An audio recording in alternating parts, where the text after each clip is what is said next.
Chapter 905. Li Zishuan would not be able to help with this. The next step was for Li Shaogong to select suitable officials to fill up this newly established department. Although he knew most of the big shots in the imperial court, it was useless if he was not familiar with them.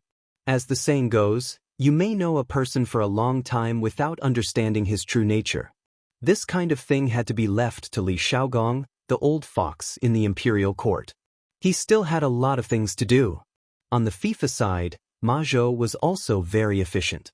Now, the team of the FIFA headquarters had been set up.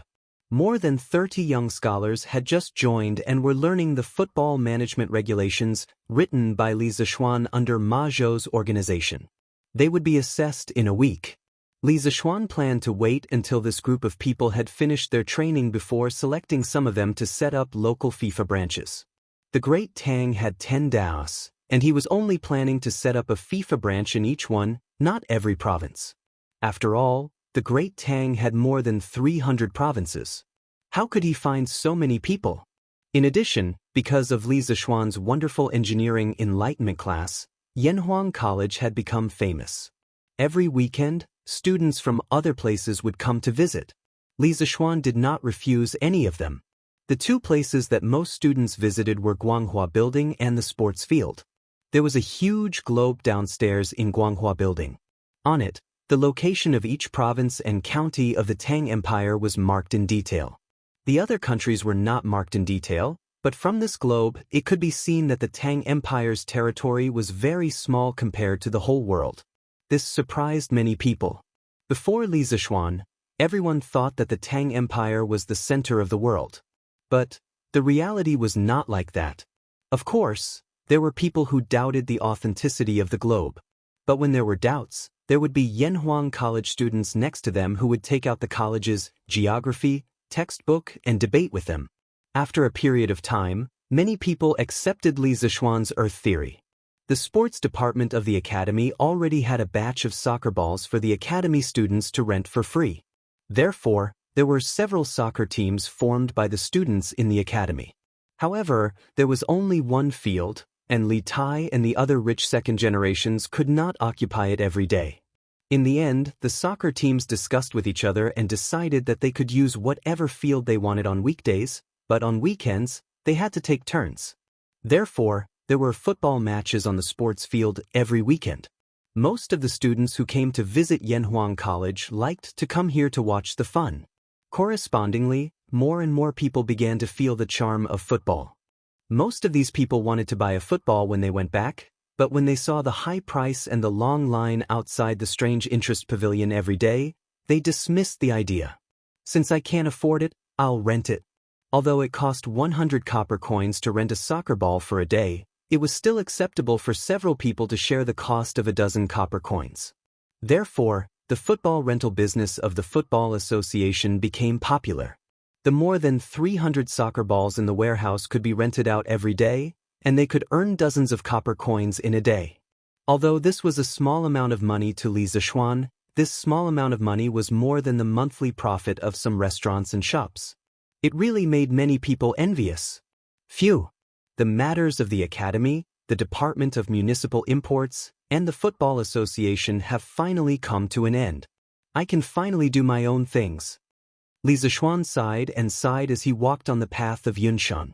During this period he was very busy for Yanhuang College, the Department of Municipal Imports, and the Football Association of Tang Empire.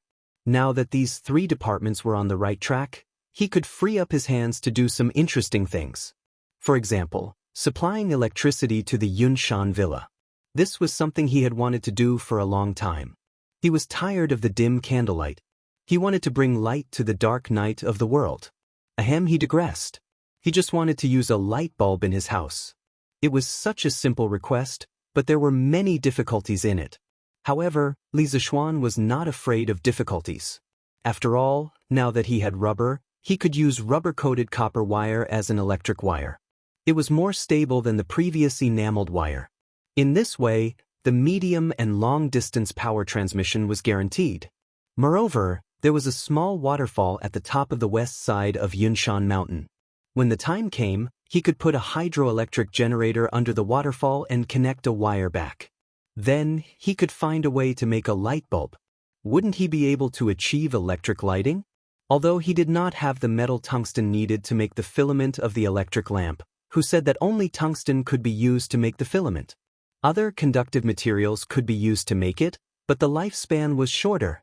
Li Zishuan couldn't help but feel excited at the thought of having the opportunity to use the electric lamp in Tang Empire. When this guy returned home, he went straight to his study and ignored the outside world. He was only focused on electricity research. Your Majesty, bad news, bad news. Night fell, Ganlu Palace. A young eunuch suddenly ran in a panic, and said as he ran.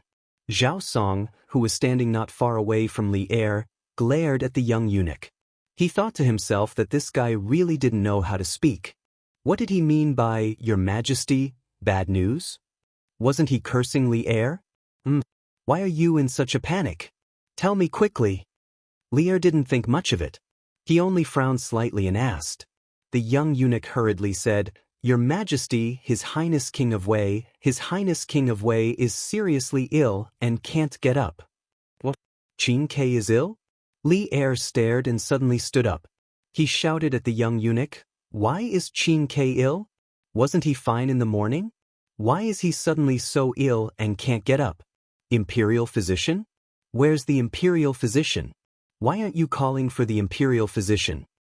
The young eunuch said with a sobbing tone, Your Majesty, we have already called for the imperial physician, but the imperial physician said, clang. At this moment, the sound of a porcelain plate falling to the ground came from the entrance of the palace. Li Er, who was upset, thought that some servant had accidentally broken the flower pot or something. He wanted to reprimand, but when he looked up, he was stunned and swallowed the words that were about to come out of his mouth. Li Er quickly walked down and greeted the person at the entrance of the palace. He said, Maid Guanyin, what's wrong with Qin Ke? Tell me what's wrong with Qin Quebec? The person who came was Empress Zhangsun. Seeing that it was already late at night, she wanted to send some refreshments to Li Er, but who would have thought that just as she arrived, she would hear such shocking news? Her entire face instantly turned ghastly pale. At this moment, she couldn't care about being rude. As if she didn't see Li Er, she rushed to the young eunuch and asked with a hoarse voice. As a mother, there was no news more shocking than this. Chapter 906. This afternoon, Prince Wei, young Master Zhangsun, and young Master Cheng were playing football on the lawn outside Plum Village. After returning from the game, Prince Wei started vomiting and having diarrhea right after dinner. At first, the official of the Prince Wei's residence thought that the food was not clean, so he severely punished the steward of the kitchen. The medical officer of the Prince Wei's residence thought that Prince Wei had eaten something bad, so they prescribed a prescription to stop diarrhea. After Prince Wei took it, not only did His Highness's illness not get better, but it became even worse. Now, Prince Wei is about to vomit his bile and poop his intestines out. Li Er and his wife were worried about their son. Ignoring the fact that it was already late, the two of them left the palace. On the way to the Prince Wei's residence, the eunuch who came to report first had the chance to explain the details to Li Er. Li Er's face darkened as he asked, What did the imperial physician say? The young eunuch replying to Your Majesty, in a moment of desperation, the Wei Wangfu's official hurriedly went to invite old imperial physician Qin and old imperial physician Wang. However, after the two imperial physicians took His Highness's pulse, they said that His Highness the Prince of Wei is. Empress Zhangsun asked anxiously, What illness is my son suffering from? Tell me quickly. The eunuch trembled as he said, Your Majesty, the two imperial physicians said that Prince Wei is suffering from cholera. Cholera? Even though Li Er and Empress Zhangsun were mentally prepared, they were still shocked when they heard these two words. After the shock, Empress Zhangsun's face instantly turned pale. This was because those who contracted this illness were basically half a step into the gates of hell. Bastard! Qin Ke was originally fine. Why would she suddenly have cholera? Investigate. Zhao Song. Bring people to investigate properly. Let's see if there is someone who is so daring as to poison my son. Focus on the food and water sources that Qingke has been eating recently. Although Li Er's heart was also very uncomfortable, he was still a man, so his expression was still considered calm. However, as an emperor, it was inevitable that he would have some persecution paranoia. He felt that there were always unruly people who wanted to harm his son. Therefore, he ordered with a gloomy face and a cold voice. Sir. At this juncture, Zhao Song did not dare to be careless. He responded and went to make the arrangements. Dugu Xian. This general is here.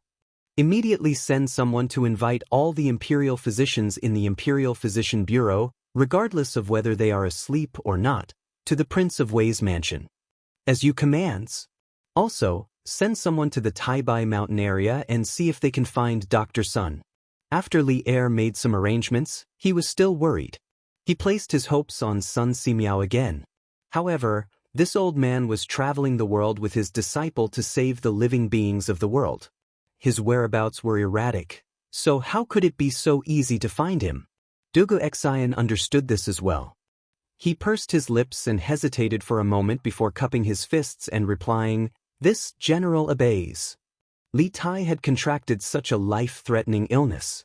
Now that things had reached this point as his subjects, they could only do their best and leave the rest to fate. They only hoped that they would not be implicated when the time came. "Greetings, Your Majesty.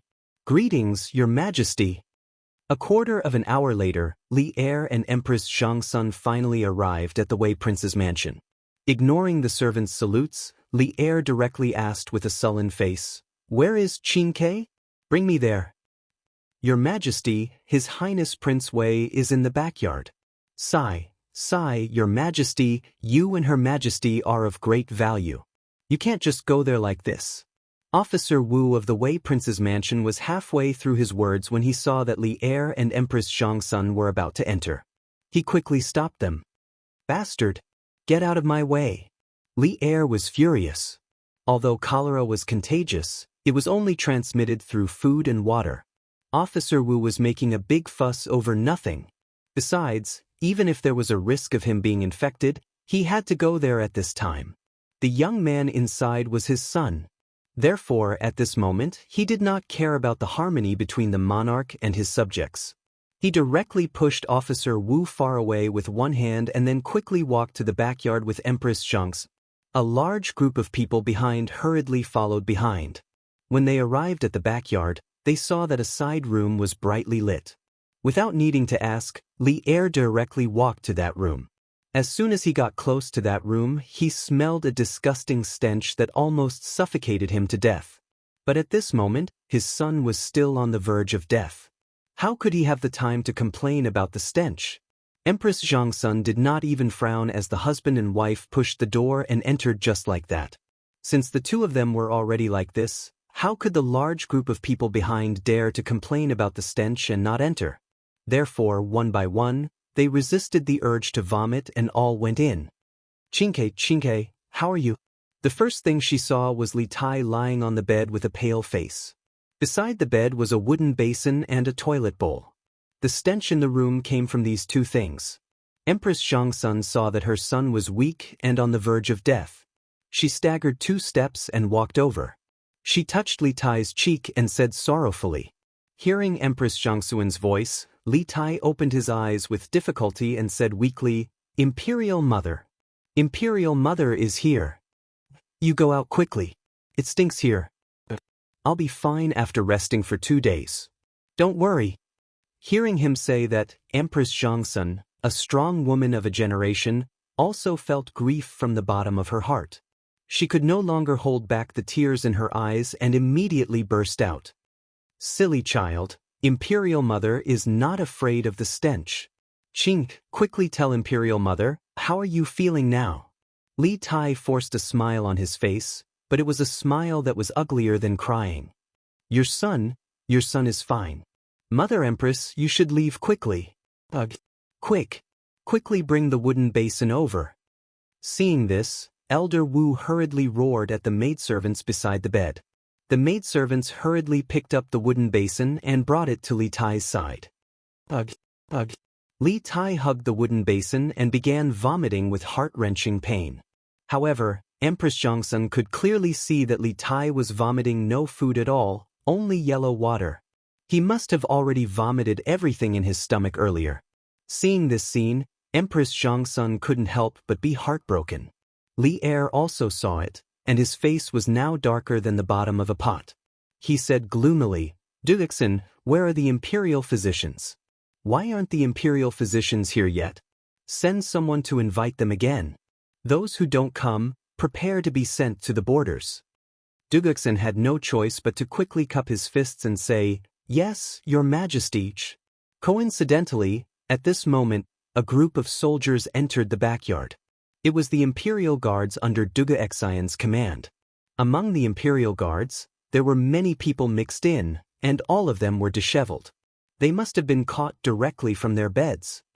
"Your Majesty, all the imperial physicians from the Imperial Physician Bureau have been brought here." A deputy general jogged over and cupped his fists. Li Er nodded and walked around the general. He walked to the front of the imperial physicians and said sternly, "Qin Ke is sick. You all go in immediately for a consultation. Those who can cure Qin Ke's illness will be heavily rewarded. If none of you can cure her..." Chapter 907. In the Prince of Wei's residence. Li Er's cold snort was filled with murderous intent. At this moment, he was willing to become a tyrant for his beloved son. The imperial physicians were dragged out of their beds. They were still full of resentment, but Li Er's words made everyone shudder. They quickly perked up and went in to see the doctor. "Your Majesty." At this moment, Zhao Song appeared out of nowhere. He went to Li Er's side and called out softly. Li Er nodded, and the two of them went to another side room. "Have you found out? Was there anyone who poisoned him?" Li Er put his hands behind his back and asked with murderous intent.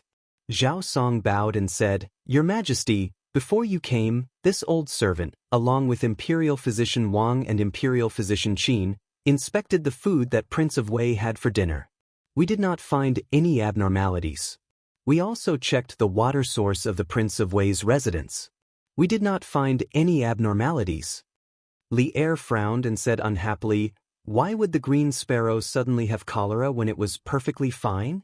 Zhao Song continued, "Your Majesty, I heard from the servant who went out with Prince of Wei that Prince of Wei, Zhang Sun Chong, Cheng Chumo, Yuchi Baolin, and the rest felt thirsty after playing football outside Plum Village.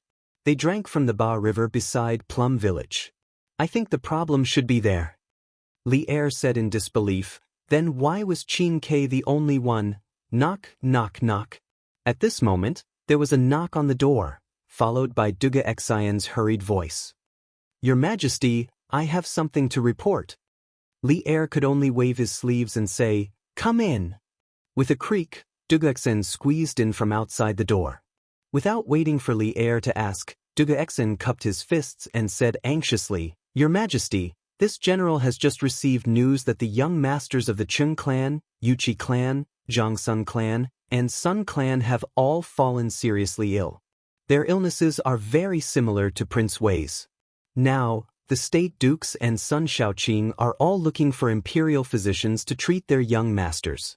Li Er's expression changed. What he said really came true. The current situation was obviously because the water in the Ba River was not clean, causing Li Tai and the rest to suffer from cholera at the same time. The situation had already escalated, and the situation had become even more severe. Li Er furrowed his brows and didn't say a word.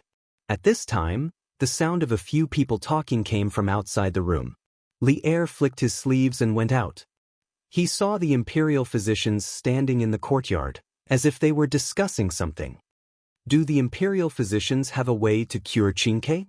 Li Erlong walked over with large strides and asked straightforwardly.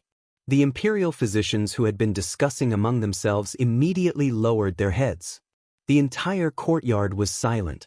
Li Er's face was getting darker and darker. He was about to explode when an old man walked out from the crowd. It was Dr. Qin from the Imperial Medical Department, who had accompanied Li Zishuan to attack Snake Spirit Mountain and tested the poison with his own body. "Your Majesty, according to our joint diagnosis, His Royal Highness Duke of Wei's illness is cholera. It comes with a ferocious momentum and can empty a person's body in an extremely short period of time. According to the ancient books, there is no effective treatment method, so we are not confident that we can cure His Royal Highness Duke of Wei. All I can do is try my best to delay the onset of His Highness King Wei's illness so that His Highness King Wei can hold on for another 2 days. Please forgive me, Your Majesty. Please forgive me, Your Majesty. All the imperial physicians cast a grateful look at Dr. Qin and then bowed to Li Er.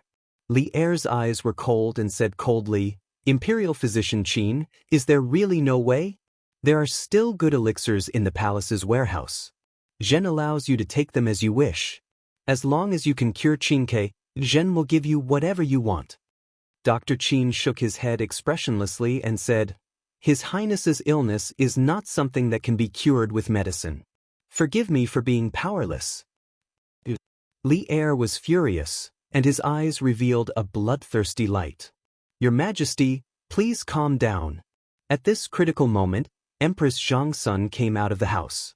In less than an hour, Jiangsuan's face seemed to have aged a few years. She looked even more haggard. The tears on her face had not dried yet, and her eyes were red. God knows what kind of rough journey she had experienced during this period of time. When Li Er saw this, he couldn't help but feel pain in his heart. This woman was the devil of his life. "Your Majesty, Imperial Physician Qin and the others have done their best. Please don't punish them." Empress Jiangsun took her husband's hand and said softly. Li Er didn't say a word, he just nodded his head silently. In fact, how could he not understand that the chances of Li Tai's illness being cured were very small? So, he was just angry because he couldn't do anything. He was a dignified emperor, in charge of the fate of millions of people, but in the end he couldn't save his son. How sad. "Imperial Physician Qin, I will leave Qinke to you. You just do your best. If you can save him, that's the best. If you can't save him, this empress will not blame you." Empress Jiangsun looked at Dr. Qin and said in a kind tone. But when she said the last few words, her heart instantly collapsed, but she forced herself not to cry out.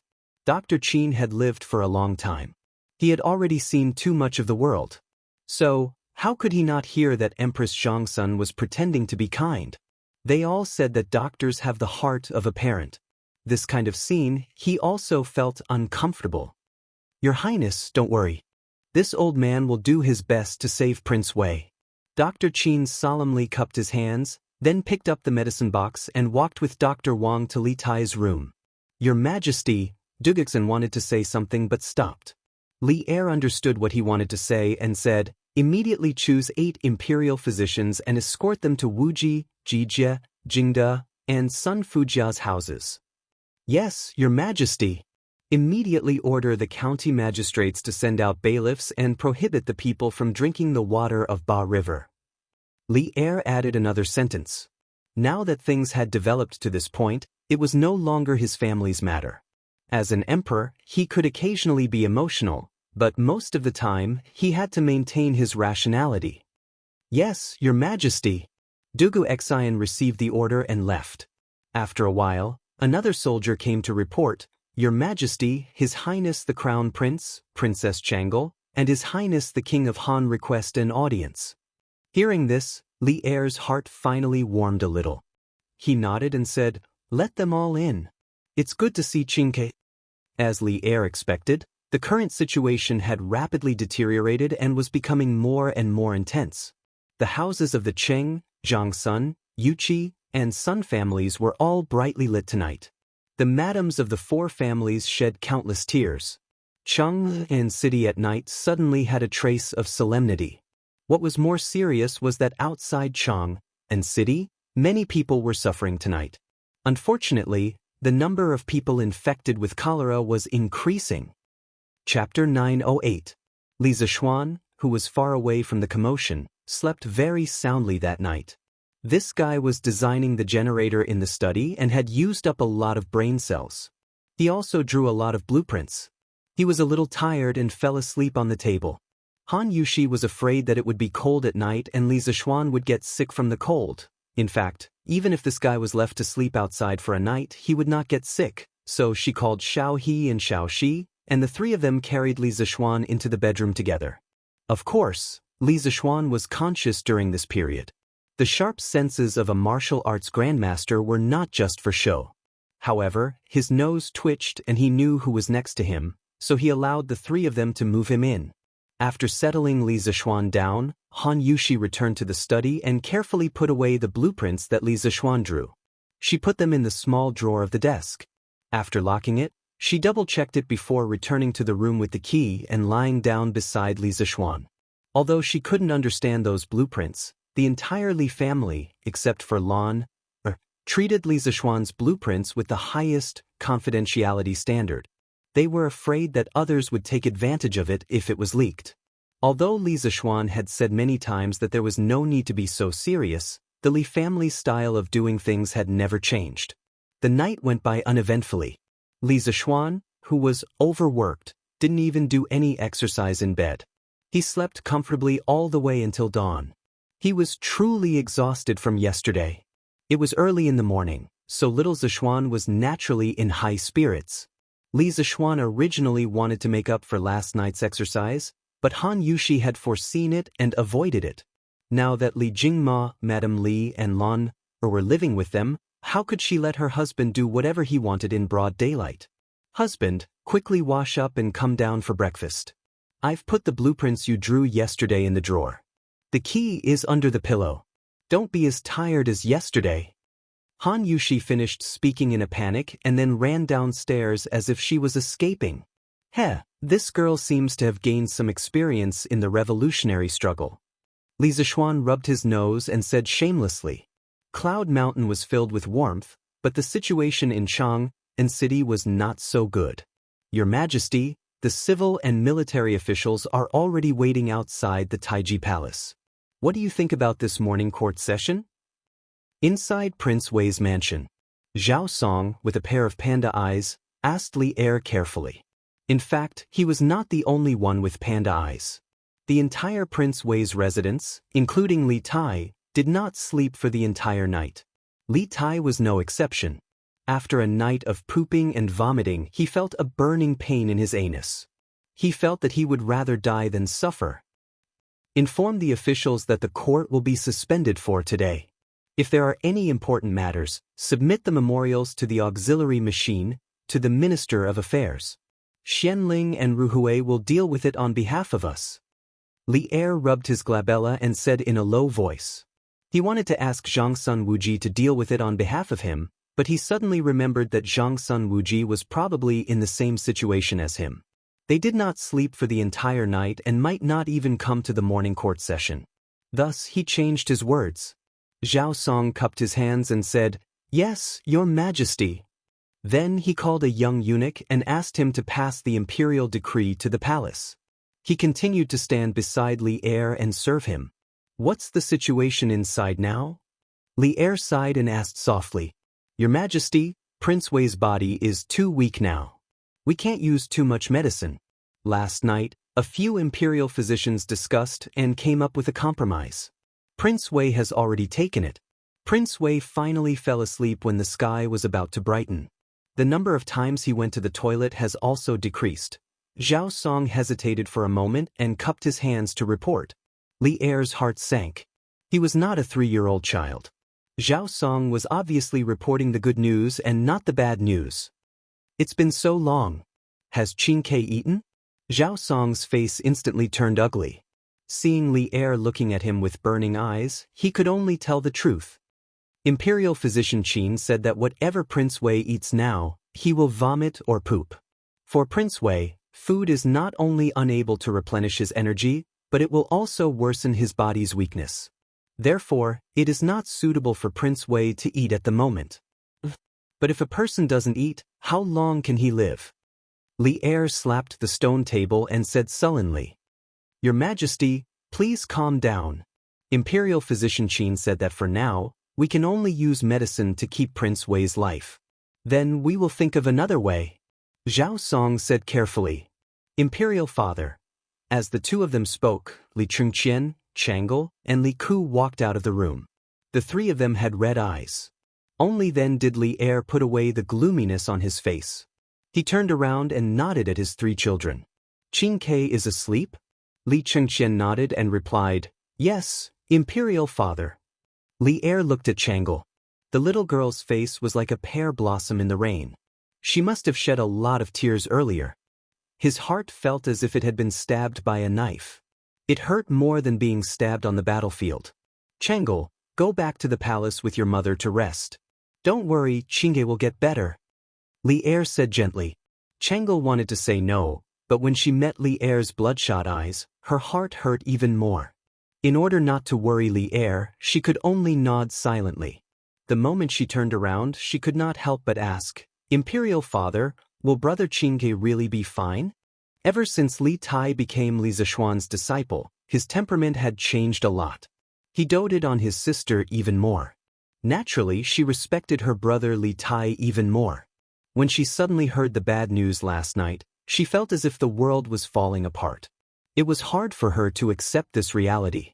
When Li Er heard this, he felt as if a huge rock was pressing down on his heart. He felt indescribably uncomfortable. "Don't worry, Chang'e. Qing'e will definitely be fine. Quickly go back and rest."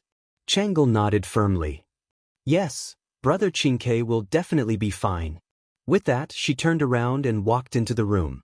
However, she muttered to herself in the air, "If only Brother Xiao Xian was here. He will definitely not let anything happen to Brother Qing'e." Li Zishuan. The 4 people present were all shocked, and they were all dumbfounded. The air seemed to have frozen at this moment. "Zhao Song, quickly go to Yunshan and bring Li Zishuan here." Not long after, Li Er suddenly stood up and ordered Zhao Song. Although he was not sure if Li Zishuan could treat cholera, Li Zishuan had been creating miracles since the moment he entered Chang'e City this year. Someone who could cure Qin Xiong, who was covered in injuries, must have a way to deal with cholera. Moreover, Li Tai's life was hanging by a thread. As long as there was a glimmer of hope, he was willing to try. Otherwise, he would not have sent people to Taibai Mountain to look for Sun Simiao last night. "Yes, Your Majesty." Chapter 909. His Majesty is not feeling well today, so he will not attend court for a day. If the officials have urgent matters, hand over the memorials to Minister Fang and Minister Du to deal with them. Outside Taiji Palace. The officials who had been waiting for a long time without seeing Li Zhao and the others enter the palace suddenly received such a decree. They couldn't help but discuss in private. "What's going on today? Duke Qi didn't come, Duke Lu didn't come, Duke Yuqi Jingda didn't come, and now His Majesty didn't come either." In the first year of Jingguan, Zhang Sun Wuji was promoted to Minister of Appointments and was awarded the title of Duke Qi. Something big must have happened. Since His Majesty ascended the throne, he has always been diligent and loved the people. There has never been a situation where he didn't attend morning court. What big thing can happen? Besides, even if something happened, it's impossible for so many officials to not come at the same time, right? Fang Xianling saw the commotion below and couldn't help but stand up and say loudly, "Colleagues, if you have something, please hand over the memorials to me. If there is nothing, please return to your offices and do your duties." As the Prime Minister of the Empire, Fang Xianling still had a lot of prestige. As soon as his voice fell, the officials immediately quieted down. Qin Xiong's eyes flashed and he turned to leave without saying a word. He also felt that something was wrong, so he wanted to go to Qing Mansion and Yuqi Mansion to take a look. "Damn, you are all a bunch of quacks. You don't give my son food, do you want him to starve to death?" Cheng Mansion backyard. Cheng Ying slammed his palm on the stone table in the courtyard and said angrily with his eyes red. As soon as he finished speaking, the stone table exploded from the middle with a bang and scattered on the ground. The imperial physician in front of him said helplessly, "Duke Lu, please calm down. Your son can't eat now. You are harming him by letting people feed him. To tell you the truth, His Highness Prince Wei is also using the same treatment method." Qing Yaojin said angrily, "Nonsense. I only know that if a person doesn't eat, they won't last many days. You bunch of quacks can't save people, but you are still harming people here. Duke Lu, if you insist on letting your son eat, he won't last 3 days. If he doesn't eat, he can last at least 5 more days. The imperial physician said angrily. Anyone who was scolded by Qing Yaojin as a quack would also be annoyed. Master, don't say any more. Let's listen to the imperial physician. Madame Cheng wiped her tears and pulled her husband who had lost his mind. Listen to my ass. Steward, immediately send someone to Cloud Mountain and invite little Xian over. Cheng Yaojin flicked his sleeves, turned around and left. Marquis of Yong? If Duke of Lu invites the Marquis of Yong and over, there might still be a chance to turn things around. When the imperial physician heard Cheng Yaojin mention Li Zishuan, his eyes lit up as he muttered in his heart. Marquis, bad news, something big has happened. Cloud Mountain Villa. Li Zishuan was having breakfast with his family in the living room when he heard Pang Feiji's wailing outside. What's the fuss about? Come, have you eaten breakfast? If you haven't, let's sit down and eat together. Li Zishuan looked at Pang Feiji, who was panting at the door, and said angrily, Marquis, what time is it now? You should stop eating. Something big has happened. Quickly follow me into the city. Pang Feiji waved his hand and complained helplessly. Li Zishuan asked curiously, what happened? Why are you so anxious? Pang Feiji saw that Li Zishuan didn't seem to care, so he didn't beat around the bush and said directly, Marquis, I've received news that Prince Wei, Cheng Chumo, Yuchi Baolin, and Sun Zifan contracted cholera at the same time yesterday. Their lives are hanging by a thread, and they are in imminent danger. Marquis, quickly go and take a look. Cholera.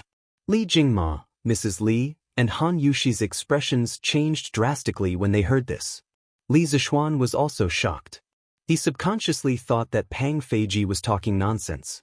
The memory of his previous life told him that cholera was only introduced into China at the end of the Qing dynasty. How could such an acute infectious disease appear in this era? However, from the memory of this body, Li Zishuan found that there were already records of cholera in medical books from before.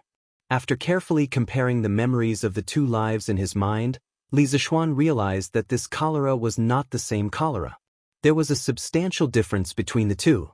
The cholera that modern people talked about usually referred to Hulila, which was an acute diarrheal disease caused by contaminated food or water ingested by Vibrio cholerae.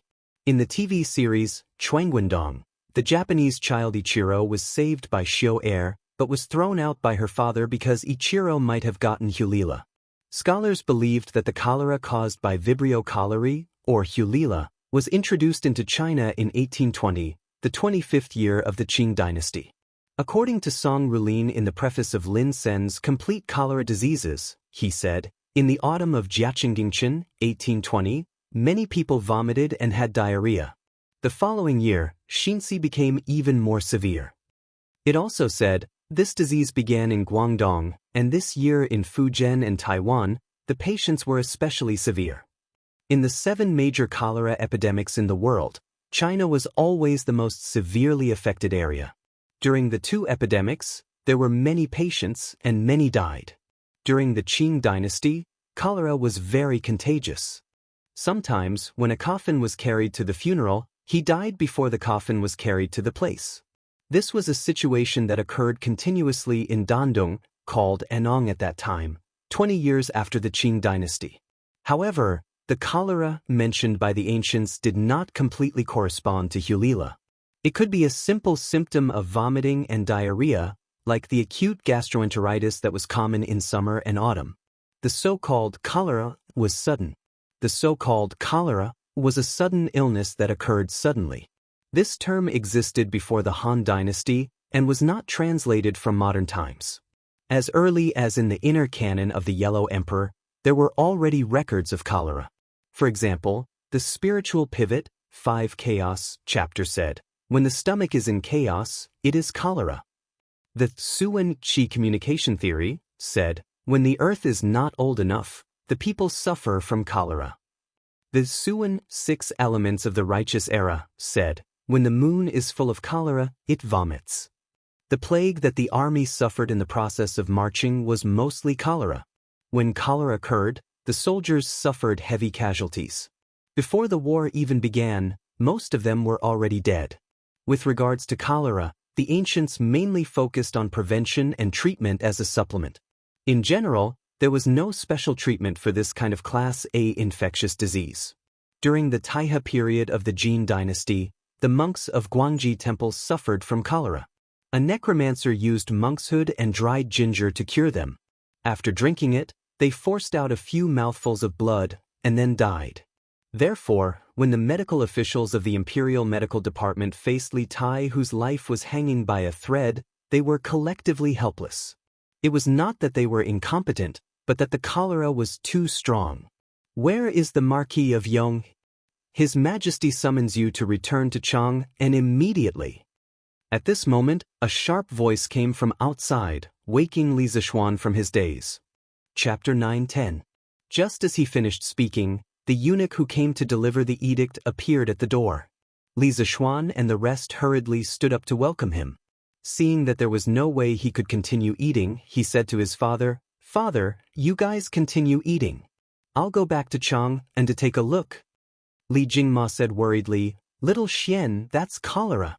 Are you confident?" He did not object to his son saving Li Tai, but he was worried that if he could not save him, he would be implicated. After all, the royal family was the most heartless. Li Zishuan understood what his father was worried about. He smiled and said, "Father, don't worry. I still have some confidence." Even if he did not have confidence, he should still go to Chang and to see Li Tai. But coincidentally, he did know an ingenious method to treat cholera. "Little Xian, you have to be careful," Madame Li said worriedly. Li Zishuan said, "Mother, it's fine. I'll be back soon." After saying that, he prepared to leave with the young eunuch beside him, who was already anxious to the point of smoke coming out of his head. Who knew at this moment? My master invites you to see my eldest young master. May I trouble you?" An old man appeared outside the door. It was the Cheng Manor's housekeeper Liang. Li Zishuan recognized him at a glance. Housekeeper Liang was halfway through his sentence when he saw the eunuch beside Li Zishuan. He immediately shut his mouth, not knowing what to do. Obviously, he had guessed that this eunuch was here to ask Li Zishuan to treat Li Tai's illness. How could he ask for it? Was he going to snatch the person in front of everyone? But Cheng Chumo was also bedridden. Li Zishuan was his only hope. If he did not invite Li Zishuan back, what would happen to Cheng Chumo? "Oh, Uncle Liang, you're here." Li Zishuan thought for a moment and understood the purpose of housekeeper Liang's visit. He took the initiative to welcome him and said, "How is Chou Niu? Does the imperial physician have any countermeasures?" Head steward Liang said with a distressed expression, "Eldest young master had diarrhea for an entire night and his stomach was empty, but he still couldn't resist going to the toilet. The imperial physician didn't allow him to eat, so old master asked me to invite the Marquis of Yong and to the manor to see if there's a way to treat my young master's illness." The little eunuch beside him immediately became anxious and stepped forward to say, "His Majesty and Her Highness are waiting for you. You should quickly follow us to save King Wei." Housekeeper Liang pursed his lips. He wanted to say something, but at this time, he couldn't possibly ask Li Zishuan to go against the order and save Cheng Chumo, right? That would be too selfish.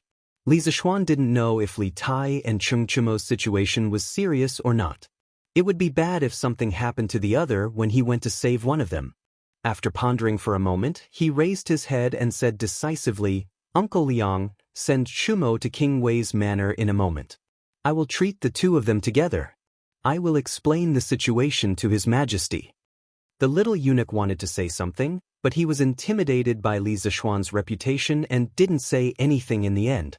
As long as Li Zishuan could go to King Wei's manor as soon as possible.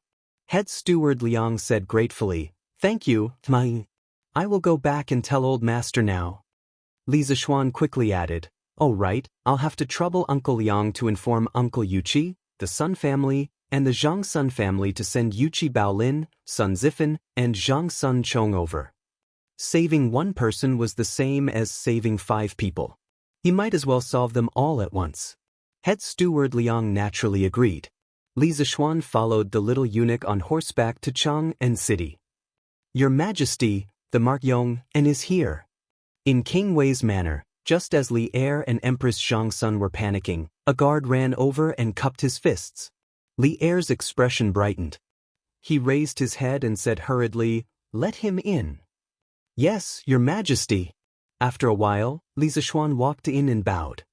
"Greetings, Your Majesty." "Greetings, Your Majesty." Li Erda waved his hand and said, "There's no need to be so courteous. Li Zishuan, I'm sure you've heard about the matter. Qing Ke has contracted cholera, and the imperial physicians are all helpless. Although you don't specialize in medicine, you always have some unexpected methods to treat illnesses and save lives. We called you here today to ask if you can treat cholera?" Before this, who would have thought that this half-grown youth would become the last hope of a country's ruler? Li Zishuan didn't immediately agree. Instead, he said, "May I take a look at King Wei's current condition? Everything will have to wait for me to take a look."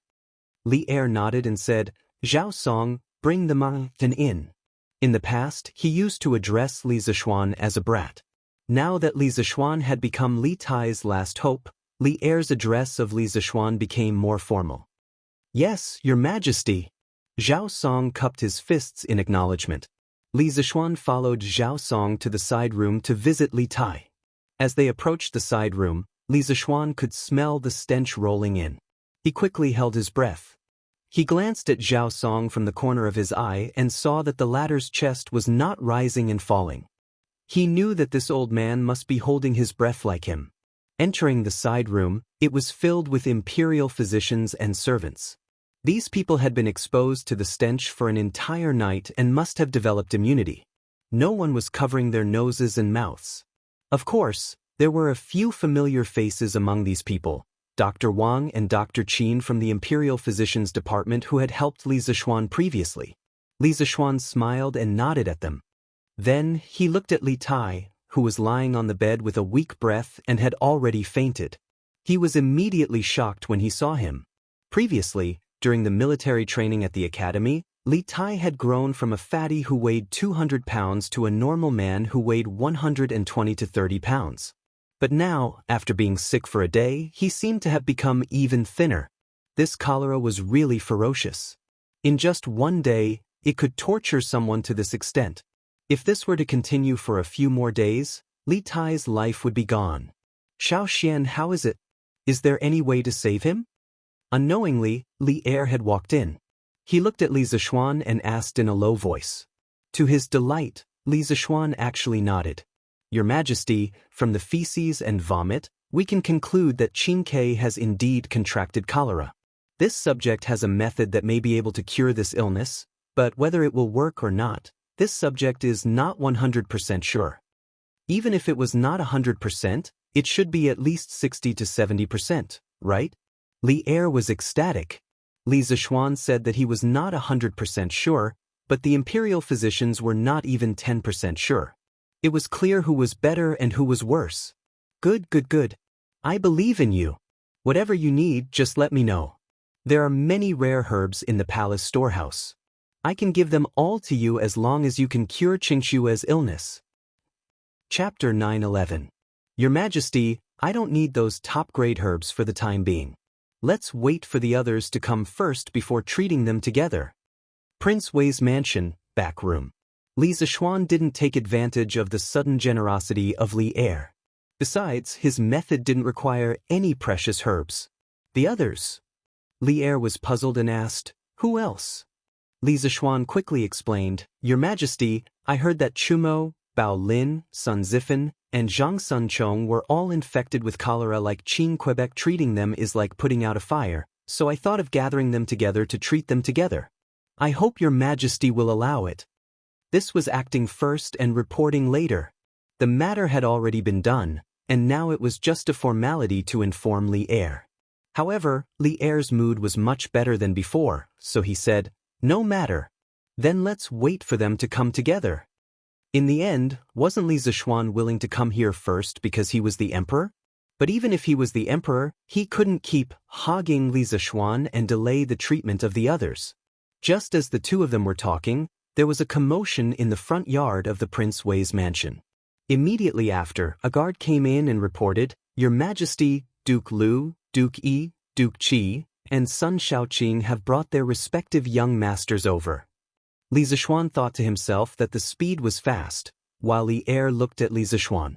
Li Zishuan quickly cupped his hands and said, "Your Majesty, why don't you place them in this room so that I can treat them at the same time?" Li Er then instructed the guard, "Do as the Marquis of Yong'an says."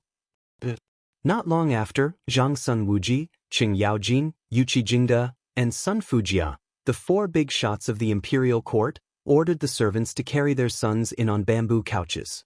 It was worth mentioning that not only did they carry the people over, but they also brought the toilets and basins. Because their sons had vomited and had diarrhea several times along the way, they couldn't possibly poop on the bamboo couches, right? But their combination looked like they were moving. "Greetings, Your Majesty." After the 4 big shots settled their sons down, they bowed to Li Er one after another. Li Er waved his hand. "No need for formalities." Zhang Sun Wuji cupped his hands and said, "My son's condition is urgent. I didn't receive Your Majesty's summons and sent him here to seek help. I hope Your Majesty can forgive me." The other 3 followed suit and cupped their hands in apology. Li Er said warmly, "You are too serious. As a father, I understand your difficulties." Zhang Sun Wuji bowed and said, "Many thanks, Your Majesty." Then he turned to Li Zishuan and cupped his hands, "Markong, then I'll leave my son in your care." Among the 4 families, he was the one with the most estranged relationship with Li Zishuan. The sons of the other 3 families were all Li Zishuan's first students, so their relationship was naturally not ordinary. Li Zishuan hurriedly returned the greeting and said, "I will do my best." Cheng Yaojin and Yuqi Jingde came over and patted Li Zishuan's shoulders. With their family's relationship with Li Zishuan, there was no need to say anything more. If they said anything more, it would make them seem estranged. Sun Fujia also thanked Li Zishuan with a haggard face. The previously lifeless room finally had some vitality at this moment. The imperial physicians, servants, the 4 big shots who just arrived, as well as Empress Zhangsun who was persuaded by Li Er to go back and rest, and Li Er himself, all placed their hopes on Li Zishuan. Li Zishuan felt an indescribable pressure. He turned around and said to Li Er, "Your Majesty, Your Majesty's treatment method is a little special. If Your Majesty raises any strange requests later, I hope Your Majesty, Her Majesty, and uncles will not question it. The final treatment effect will only be revealed at the end. Furthermore, the people here must listen to Your Majesty's instructions." This was giving an early warning. Although everyone felt that Li Zishuan's words were a little strange, no one raised any objections. Li Er also nodded and said, "No problem. Use whatever methods you have. From now on, all the guards, imperial physicians, and servants in the entire estate will be under your command." After saying that, he said to Wei Wangfu's senior official, "Senior Official Wu, did you hear what we just said?" Senior Official Wu hurriedly said, "Your Majesty, Your Majesty will fully cooperate with the Marquis of Yong'an's treatment." Li Zishuan smiled and said, "Many thanks for Your Majesty's understanding. Now, this subject will begin to treat Qing Ke and the others. Your Majesty, Your Highness, and uncles, please move to the courtyard. Otherwise, it will be inconvenient." Li Er nodded and brought Empress Zhangsun out. Li Chengqian and Li Ku glanced at Li Zishuan and also followed out. As for Changlu, she had already been persuaded by Li Er and Zhangsun to go back and rest. "Xiao Xian, the best thing my family's Chou Niu did in his life was to have a brother like you." Cheng Yaojin was the last to leave. Before he left, he patted Li Zishuan's shoulder and sighed. Li Zishuan glanced at Cheng Chumo, who was lying on the bamboo couch, and thought to himself that after a while, Cheng Chumo would definitely jump up and say that the thing he regretted the most in his life was having a brother like him, right? "Hey, Xiao Xian, you have a way to treat our illness. That's great. Last night, I almost King pooped my intestines out. Now, my butt is still burning with pain." Cheng Chumo said intermittently. Among the 5 of them, he and Yuchi Baolin were in the best condition. After all, the physique of a martial artist was in charge. Li Zishuan didn't waste time talking nonsense with this guy. Instead, he directly instructed the Wei Wangfu's official, Official Wu, this marquis needs something. Can you help me find some? Official Wu hurriedly said, Marquis, just tell me what you need. This one will do his best to help you find it. But Li Zishuan's next sentence had the flavor of not giving up until he was shocked to death. Quickly bring some people to help this marquis find some used toilet paper, and also bring over 4 braziers. Remember, they must be used toilet chips, not new ones. Elder Wu was dumbfounded. His brain couldn't wrap itself around it for a moment. What does treating an illness have to do with toilet chips? At this moment, he really wanted to ask Li Zishuan, are you kidding me? What's wrong?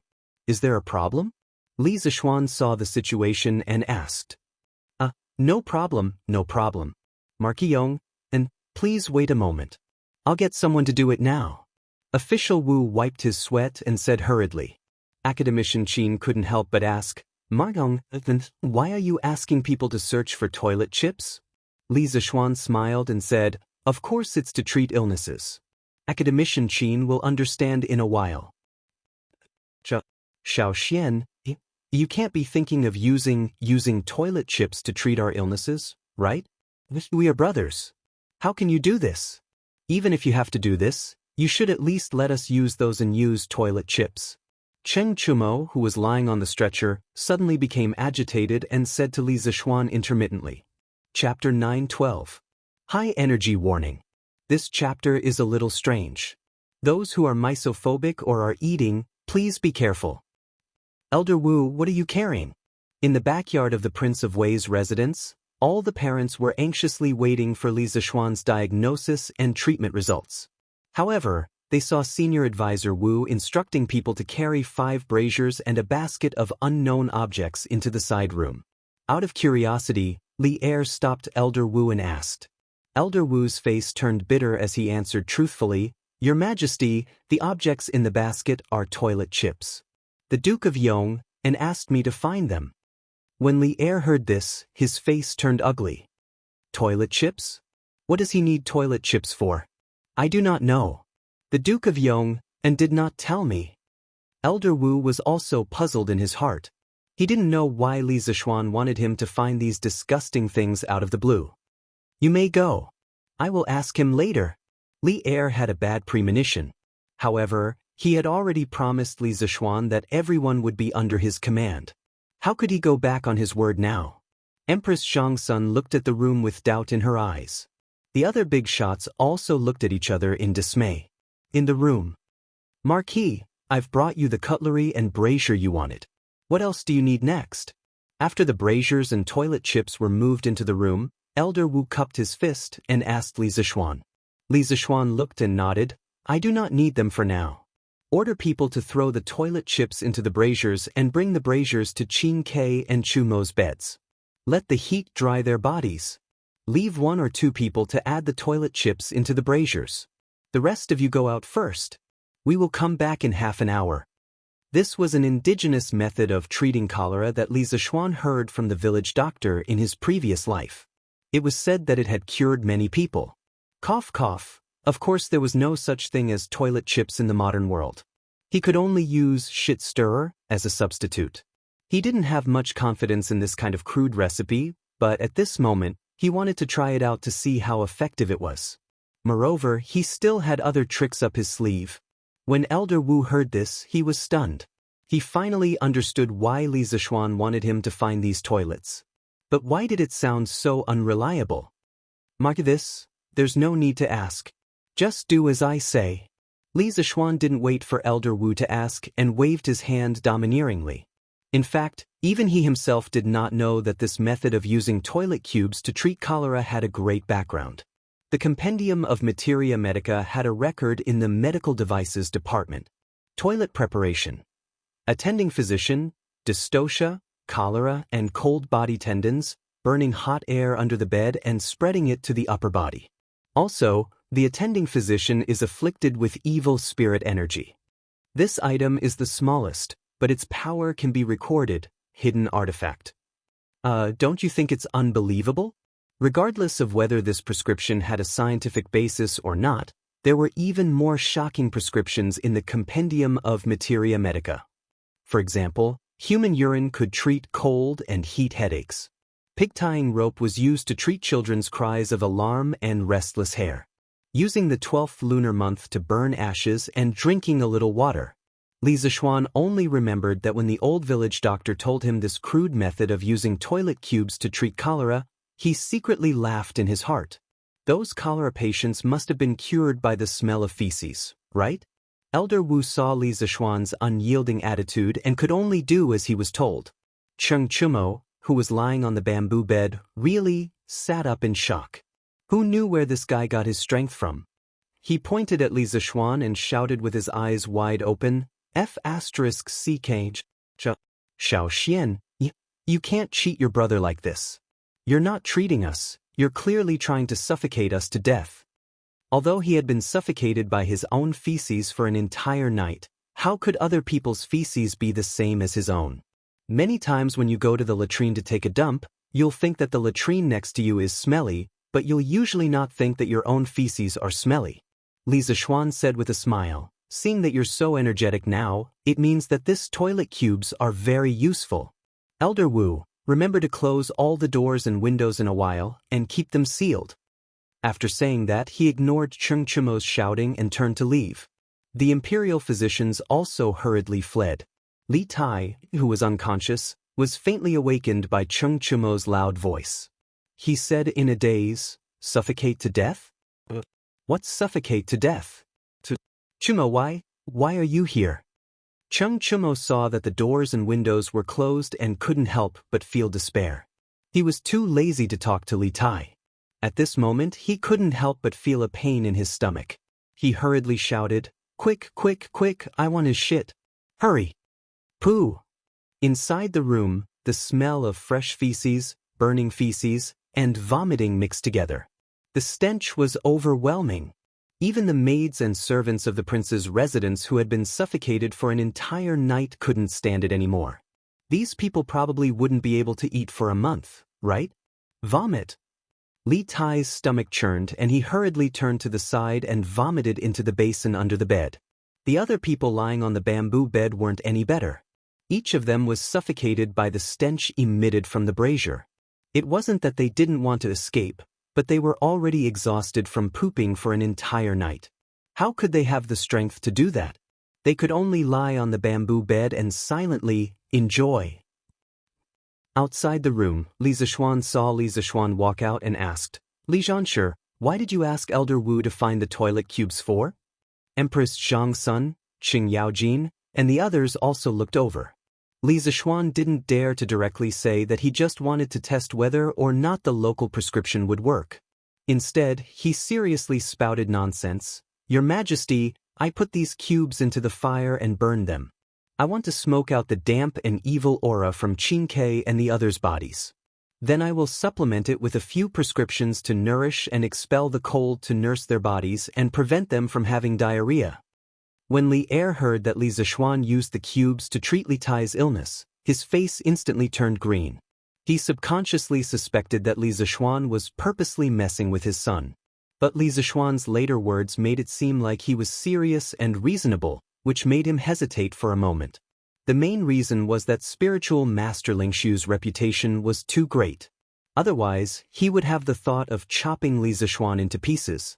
After pausing for a moment, Li Er said with a black face, "I will believe you for now. If this still can't cure Qingke and the others, He didn't finish the second half of the sentence, but the threat was obvious. Empress Zhang Sun, Qing Yaojin, and the others who originally didn't look good could only swallow their doubts when they heard that Li Er had agreed.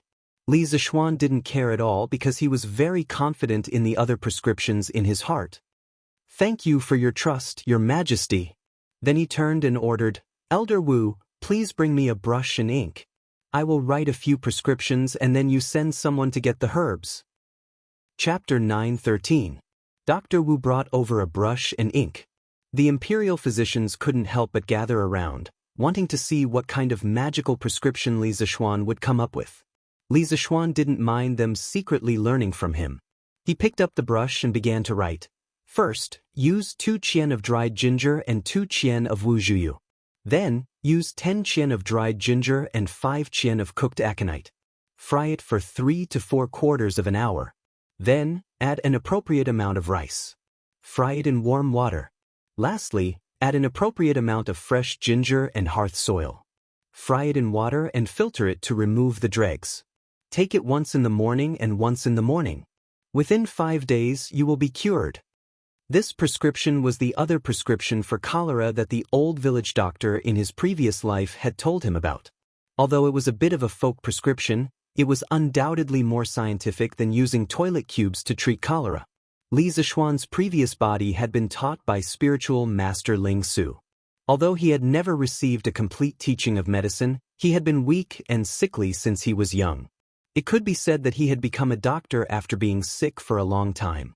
Although his medical skills weren't at Sun Simiao's level, he had a good understanding of the medicinal properties of various Chinese medicines. When Li Zishuan had just transmigrated from the modern world, the fusion between his souls wasn't perfect. Therefore, he didn't have many memories related to medicine at first. However, ever since he had broken through to the realm of martial arts grandmaster, his mental strength had increased exponentially. Gradually, his brain began to have more knowledge about medicine and medicinal herbs. Although it wasn't very systematic or comprehensive, Li Zishuan was still very happy to have an additional skill. When Pang Feiji told him that Li Tai and the others had contracted cholera in the morning, Li Zishuan had been thinking about how to treat cholera. He couldn't help but think of the method that the old village doctor had told him about. Although the old man was just a village doctor in the countryside, he had been practicing medicine for his entire life. His medical skills were extremely high. Moreover, he was proficient in both Chinese and Western medicine. Many large hospitals couldn't easily treat an illness, but in his hands, he might be able to cure it with 2 injections and 2 prescriptions. Moreover, it didn't cost much. Therefore, the old village doctor was very respected in the village. In his previous life, the old village doctor lived right next to Li Zishuan's house. Therefore, Li Zishuan had more contact with him. That was why he knew so many prescriptions. On the way there, Li Zishuan used the memory of his predecessor and began to analyze the prescriptions given by the old village doctor. The more he analyzed, the brighter his eyes became, and the more surprised he became. Only people who were well-versed in pharmacology would understand the true beauty of these prescriptions. This was also the reason why he was so confident when he made the promise to Li Er. As for the toilet chips, it was just an experiment he wanted to do on the spur of the moment. It would be best if he could smoke Li Tai and the others well. It didn't matter if the smoke didn't work. He still had other tricks up his sleeve. This prescription. Brilliant, brilliant.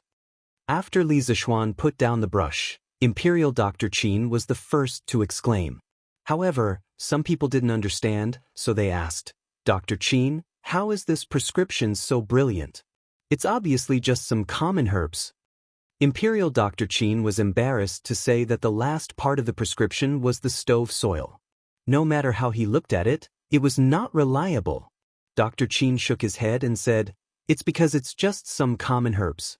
That's why the person who came up with this prescription is so brilliant. His medical skills have reached perfection. Everything in his hands can be used as medicine. This Qin is not as good as him. Dr. Qin, why don't you explain it to us? We can learn from it." When the doctors heard Dr. Qin's words, they couldn't help but feel itchy. Dr. Qin stroked his beard and said, "This prescription was written by Mark Yong. Presumably, Mark Yong, and is the most knowledgeable about this prescription. This old man will not show off in front of an expert." Li Zishuan smiled and said, "Dr. Qin is too modest. For the same prescription, different doctors have different opinions. Why don't you tell me your opinion first, and then this young one will use my own opinion to compare with yours. For this young one, this is also a kind of improvement." Dr. Qin looked deeply at Li Zishuan. The admiration in his eyes became more and more intense. Talented but not arrogant. If this kind of young man can't have a meteoric rise, then it's really unreasonable. Since Mark Yong and insists, then this old man will show his incompetence. Dr. Qin was no longer modest. He thought for a while and said, "Ginger is very hot. It can warm the meridians and stop bleeding. It can also replenish the yang energy. Although Fructus cordialis is a little poisonous, ginger can suppress its toxicity. Moreover, Fructus cordialis itself can strengthen yang energy and stop diarrhea. It can also expel cold and relieve pain. Marquis Yong An's first prescription can cure Wei Wang's illness by more than 30%. It can also replenish the lost energy in his body. This is really good. After replenishing the lost energy, the second prescription is even more powerful. It has the intention of following up the victory. Ginger warms the spleen and stomach, cooked monkshood restores yang energy and relieves yang energy, and japonica rice relieves diarrhea and invigorates the spleen. This prescription combined with the first prescription can at least cure Wei Wang's cholera by more than 80%. As for the last prescription, this old man doesn't really understand the use of the hearth soil, so I won't comment on it. All the imperial physicians had a look of sudden realization. They didn't think that these ordinary things would have such a strong effect when put together. It seems like the more expensive something is, the better it is. Li Zishuan clapped his hands and laughed. Dr. Qin's grasp of the medicinal properties of these herbs is really admirable. As for the hearth soil, it is warm and heavy. It warms the stomach and relieves the vomiting. It is mainly used to treat the weak cold in the spleen and stomach, and vomiting caused by the lack of stomach qi. The main purpose of using it here is to strengthen the efficacy of the previous two prescriptions and completely cure Wei Wang's cholera. Dr. Qin's words just now were very correct. As long as one is well versed in medicine, anything can be used as medicine. As a doctor, one has the responsibility to treat the illness of the patient with the least cost. Of course, this is also the most important part of a doctor's ability. If one uses expensive herbs like ginseng and deer antler when they encounter an illness, how many people in the world can afford to treat the illness? Qin Ke, Chu Mo, and the others' cholera was caused by the water of Ba River. However, Ba River stretches for hundreds of li. Recently, tens of thousands of people have drunk the water of Ba River. Before long, there will definitely be hundreds and thousands of cholera patients. As long as my 3 prescriptions are effective, we can use the least cost to pacify this cholera epidemic. At this moment, Li Er didn't have time to care about his son who was suffocating in the room. His face had already become incomparably solemn. Good, very good. What Li Zhanshi is worried about is very likely to happen. Although I have already instructed the county magistrates of the counties around Chang, and to inform the people not to directly drink the water of Ba River, it is hard to guarantee that there won't be patients who have already drunk the water and contracted cholera. If there is a cheap prescription that can allow ordinary people to treat and cure cholera, it will be a blessing for the people of Tang. Elder Wu, quickly go and get the medicine. Chapter 9:14. Wretch. Stop burning. Stop King burning. Don't you think it stinks? Qin Ke, you have to control them. Cheng Chumo covered his nose and shouted after he finished pooping in the room. You can't blame him for being unreasonable. The smell in the room was too King strong. He had never been to such a smelly place in his life. CK. Choox, your own poop is already so smelly, and you still have the cheek to criticize others? C. It stinks. Li Tai was already suffocating from the smell. He covered his nose and mouth with one hand and fanned the air in front of him with the other. If it wasn't for the fact that he couldn't run, he would have run out of the room long ago. In less than a quarter of an hour, Li Tai felt that the blood in his body was about to be smelly. Today's encounter was likely to leave a deep shadow in his heart. I say, you two still have time to quarrel. Yamacho is just outside. Who would dare to disobey Yamacho's orders? I think we should save our energy. Sun Zifan leaned over on the bamboo bed and covered his nose as he spoke to the two quarreling men. Yuchi Baolin nodded and agreed. Yes. Yamacho is treating us. Chinge, Brother Choox, stop quarreling. Let's just get smelled a little more. Who knows, we might be cured. I'm still young and I don't want to die. Cheng Chumo was amused by this idiot. Tisk, Baolin. Only you would believe that this is treating us. In my opinion, Yamacho is purposely torturing us. Who uses the toilet to treat people? Yuchi Baolin raised his head and thought for a moment. Then he retorted, Brother Chonyo, you're wrong. Why would the mountain leader torture us for no reason? He must be treating us. We just have to enjoy it. Enjoy? Cheng Chumo's eyes widened even more. He pointed at Yuchi Baolin and said, "Damn, Baolin, I just realized today that you're such a hardcore person. I'll send you a few baskets of used toilet paper later. You can put them under your bed and enjoy them. How about that?" This fellow could only bully an honest man like Li Tai with his words. If he dared to bully Li Tai like that, Li Tai would definitely retaliate in kind. But, Brother Cho Nyo, the enjoyment I'm talking about is the enjoyment of the treatment process. Once I'm cured, I won't touch these toilet chips anymore. Yuchi Baolin hurriedly said. Have you noticed that the 5 of us haven't had diarrhea for a long time? Zhang Sunchong, who had been lying on the side and enduring the stench for a long time, suddenly spoke. It was true. I haven't had diarrhea for half an hour. It seems like Yamacho's method is really effective. Yuchi Baolin replied with an excited expression. Cheng Chumo rubbed his stomach and carefully recalled. He realized that it was just as Zhang Sunchong said. He had been lying on the bed for nearly half an hour. But what he said just now was still ringing in his ears. How could he have the nerve to change his words now? He could only mutter, maybe our stomachs are empty and there's nothing left to poop? Li Tai also felt that his body seemed to have regained some strength, but he wasn't very sure, so he didn't say anything. At this moment, he looked at the servant next to him who was adding toilet paper to the brazier. He then looked at the bamboo basket next to the servant and saw that the toilet paper inside was almost empty. He said, is this all that's left? The servant had been in Prince Wei's mansion for so long, but perhaps he hadn't been questioned by Li Tai before. At this moment, he couldn't help but feel a little flattered. He hurriedly said, "In reply to your highness, this is all that's left. This lowly one was afraid that you would find it smelly, so I burned it a little faster earlier." Li Tai's eyes turned and glanced at Cheng Chumo. Then he chuckled and said, "Go and help this prince bring some toilet paper from Cheng Chumo's side. Continue to burn it, but don't burn it too quickly. Save it. This prince is not afraid of the stench." Compared to the terrible pain of almost pooping his intestines last night, Li Tai felt that this stench was still bearable. After all, he had to protect his chrysanthemum. The servant was a servant of Prince Wei's mansion. Of course, he had to listen to Li Tai. At this moment, he hurriedly replied, "Yes, your highness." After saying that, he got up and walked over to Cheng Chumo's side. However, Cheng Chumo couldn't stand it. This fellow almost jumped up. He pointed at Li Tai and said angrily, "F***C, Shin K, don't go too far. These toilet paper tokens were given to me. What right do you have to ask someone to take them from me?" He wasn't stupid. Although he didn't admit it, he knew in his heart that the toilet paper tokens could improve his condition. At this time, how could he give away his portion of the toilet paper tokens?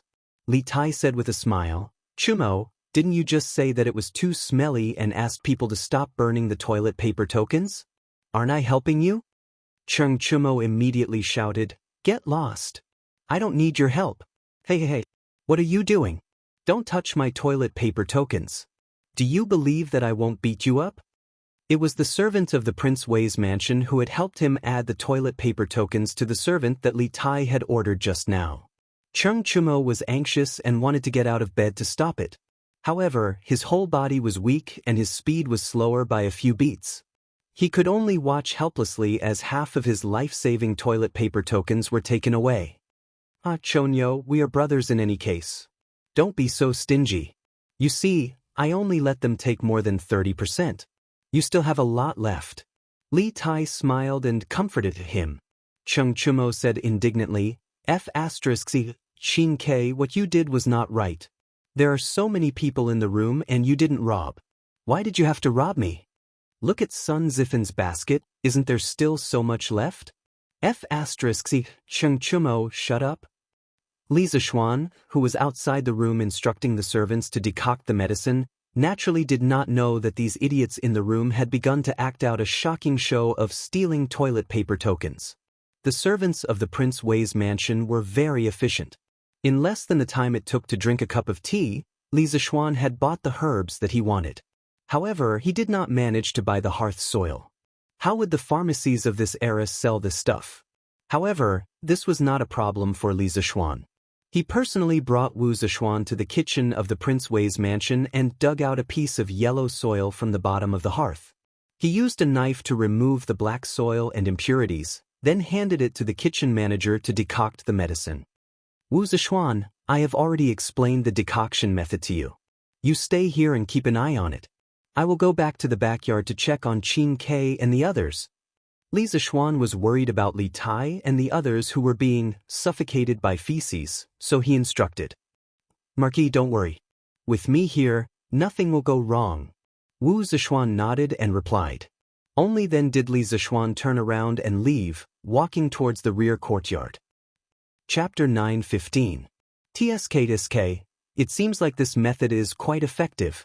If I had known earlier, I wouldn't have given you a prescription. I would have gotten someone to find you 2 baskets of toilet paper. Maybe you'll be fine after smoking it for 2 days. When he arrived at the room in the backyard, he could hear Li Tai and Cheng Chumo bickering through the door. Judging from their voices, it didn't seem like they were seriously ill at all. He pushed the door open and said with a smile. Huh. The 2 people who were in the middle of bickering were dumbfounded by Li Zishuan's words. A few moments later, Cheng Chumo reacted and angrily said to Li Zishuan, Young master, you're the one who gave the order. *CK. Xiao Xian, what do you mean? Are you saying that you can cure our illness with medicinal herbs? Why didn't you say so earlier? Why did you have to use such disgusting things like toilet paper? Li Tai also looked at Li Zishuan with a face full of anger. The other 3 children didn't have much anger on their faces, but they also cast their gazes on Li Zishuan. Li Zishuan crossed his arms in front of his chest and said calmly, Curing a disease is like putting out a fire. You guys were already half a step into the gates of hell when you got cholera. It's already not easy to keep your lives. Cheng Chumo, you still have the time to complain about this and that? I think someone didn't suffer enough last night, right? Cheng Chumo subconsciously covered his chrysanthemum. He didn't want to experience that feeling of collapsing again. However, he was still a little angry at Li Zishuan for tricking them. Then why didn't you use a better treatment method? Aren't you torturing us on purpose? Li Zishuan rolled his eyes and said unhappily, Do you know how to treat illnesses, or do I know how to treat illnesses? How do you know this method isn't good? Originally, it would take at least 10 days to half a month for you to recover from this illness. However, after using this method and supplementing it with the decoction, you will be fully recovered within 5 days. Do you still think this method is not good? Seeing Li Zishuan's reasonable and earnest look, Cheng Chumo was suddenly speechless. At this moment, Elder Wu brought a servant over with a bowl of medicine. Marquis, the medicine is ready. Should I give it to His Highness? Elder Wu bowed and said. Li Zishuan nodded and said, Yes, according to the order, let them take it.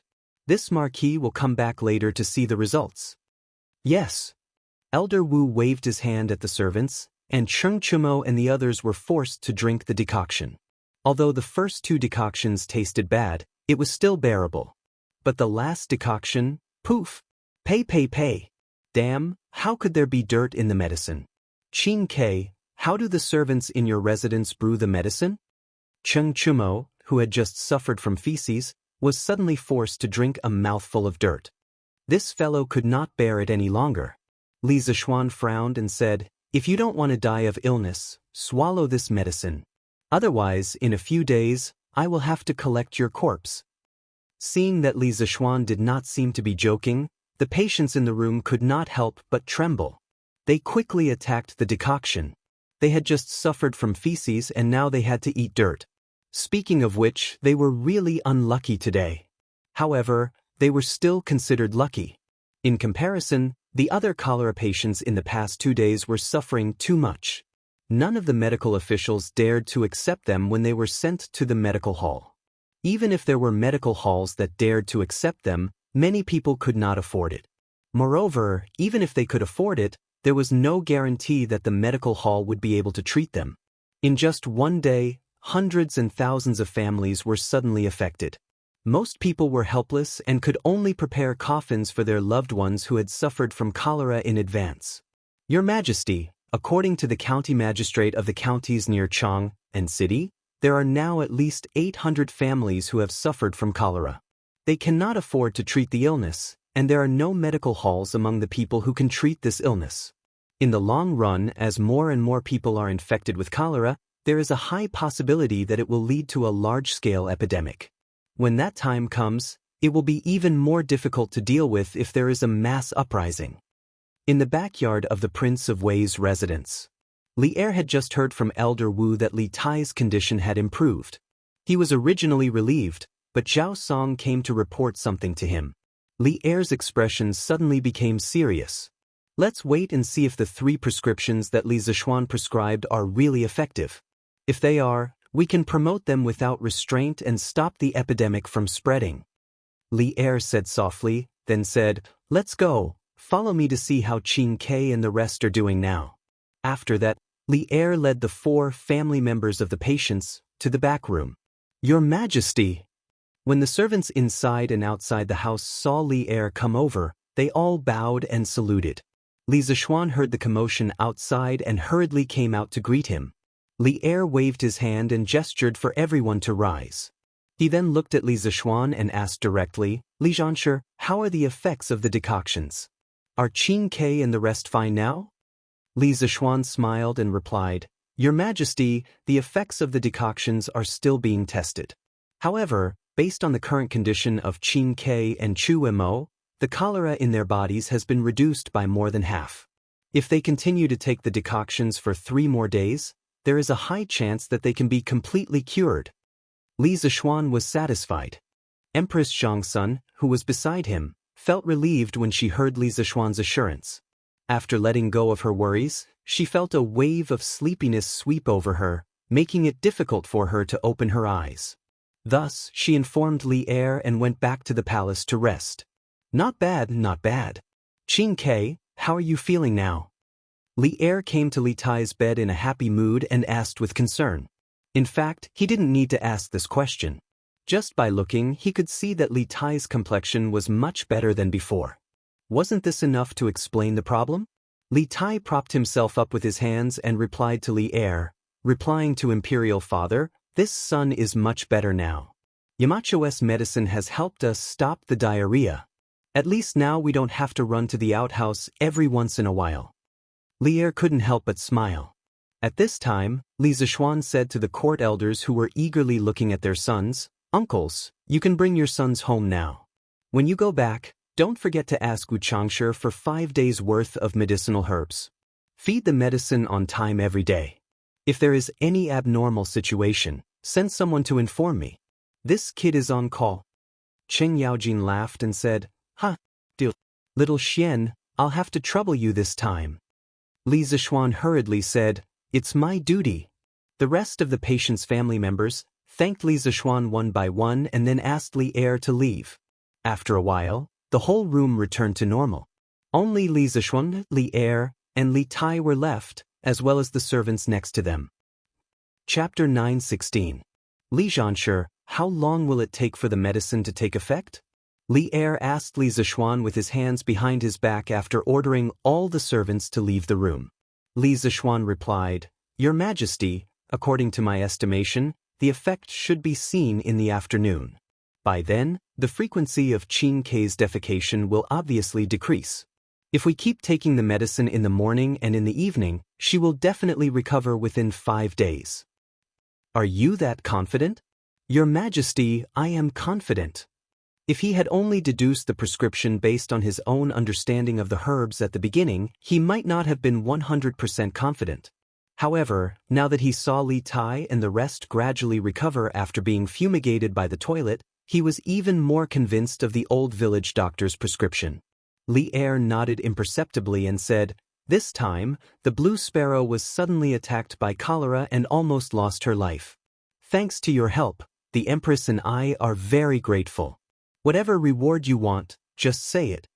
Li Zishuan's eyes lit up but then dimmed. He sighed and said, "Your Majesty, I heard that Qin Ke and Chonyo suffered from cholera because they drank the water from the Ba River.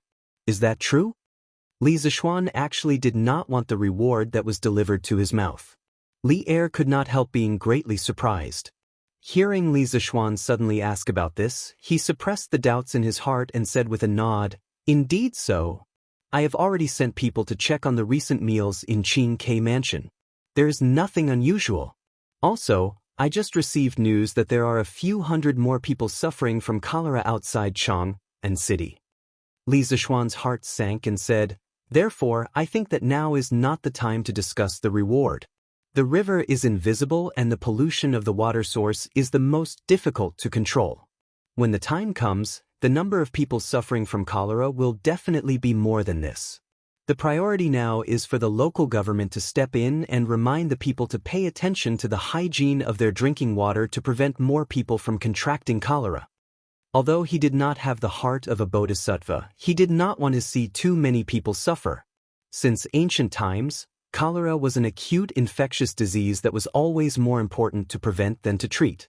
If there was not a set of perfect preventive measures, when the number of cholera patients reached a certain level, it would be impossible to control the disease. Li Er heard this and could not help but look at Li Zishuan in a new light.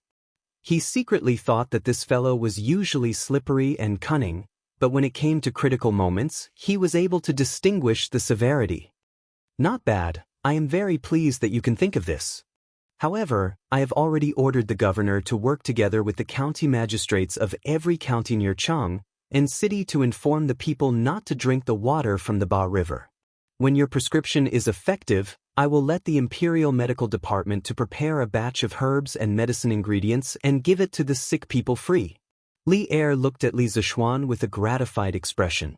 Unexpectedly, Li Zishuan shook his head and said, "Your Majesty, this solution does not solve the root of the problem.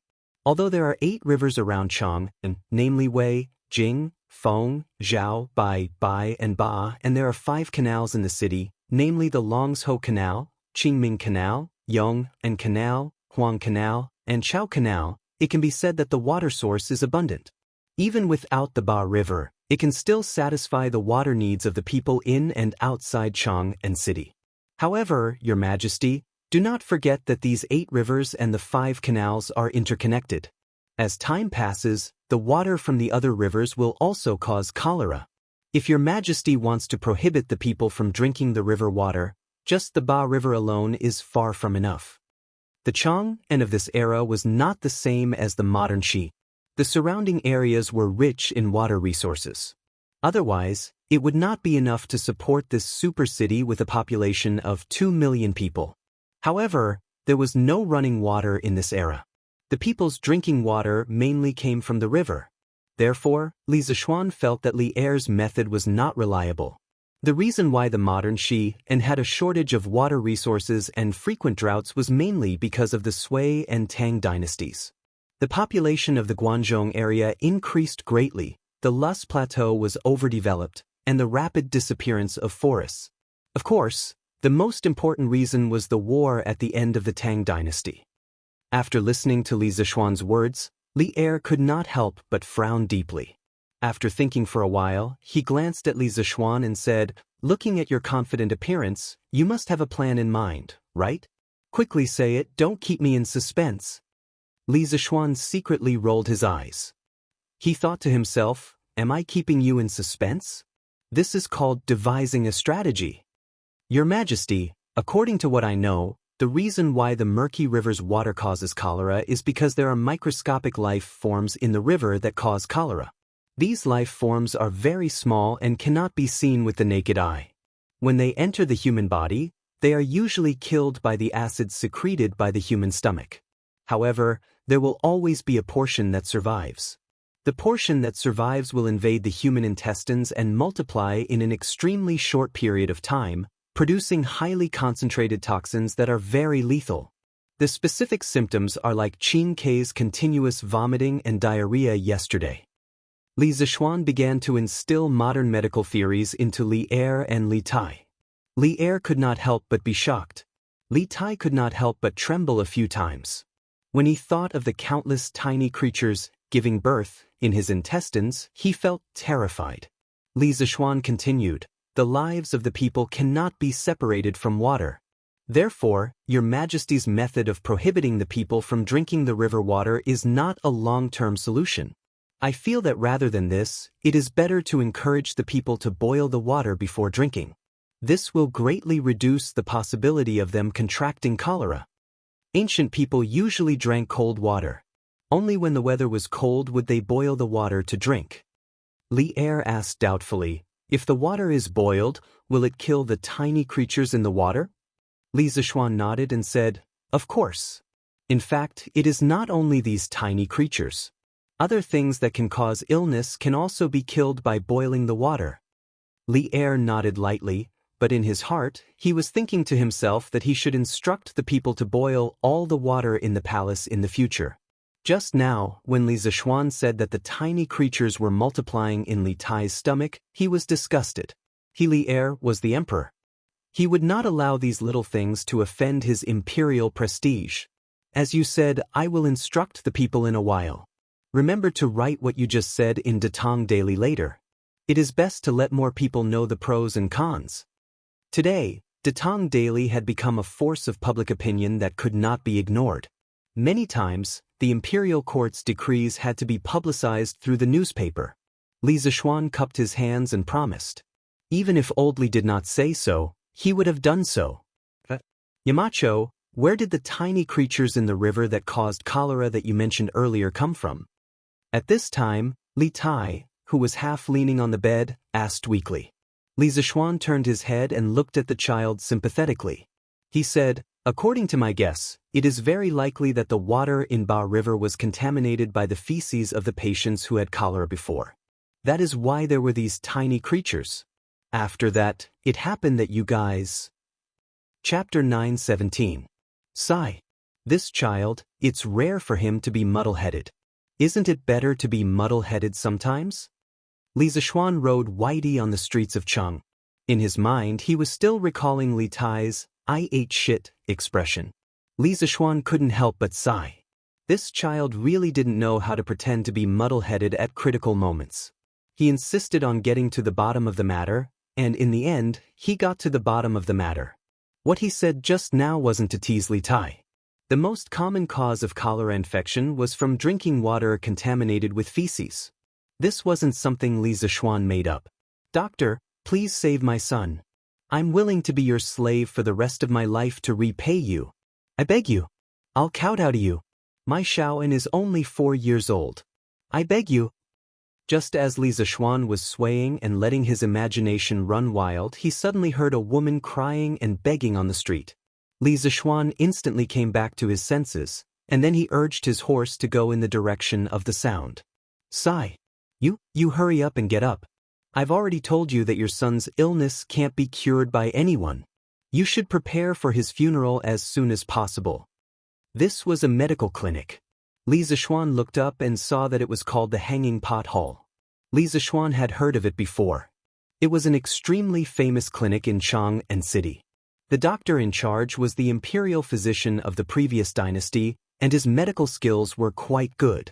This woman probably went to many clinics and was rejected, so she came to the Hanging Pot Hall. Facing this last life-saving straw, it was very difficult for her to let go. No, doctor, my son is only 4 years old. Please do a good deed and save him. My husband and I will be your slave for the rest of our lives. I beg you. The woman was dressed in sackcloth, and her hair was messy. In front of her lay a child with a strong head. The other man knelt on the ground with her and kowtowed to the old man in front of the clinic, saying, Master, please forgive me. Dr. Lin, your medical skills are so high. I'm sure you have a way to save my son. Although I don't have much money, I still have 20 mu of Yongye farmland. I can give it all to you. As long as you can save my Shaoan. This was truly a huge loss. In this era, to the farmers, the land was their life. It was hard to imagine how the family would live without the land. Even if the child was cured, what could they do? Did that man not understand this? Of course, he understood, but at this time, he couldn't care less. How many times have I told you? Your son is suffering from cholera. Do you know about cholera? This disease can't be cured.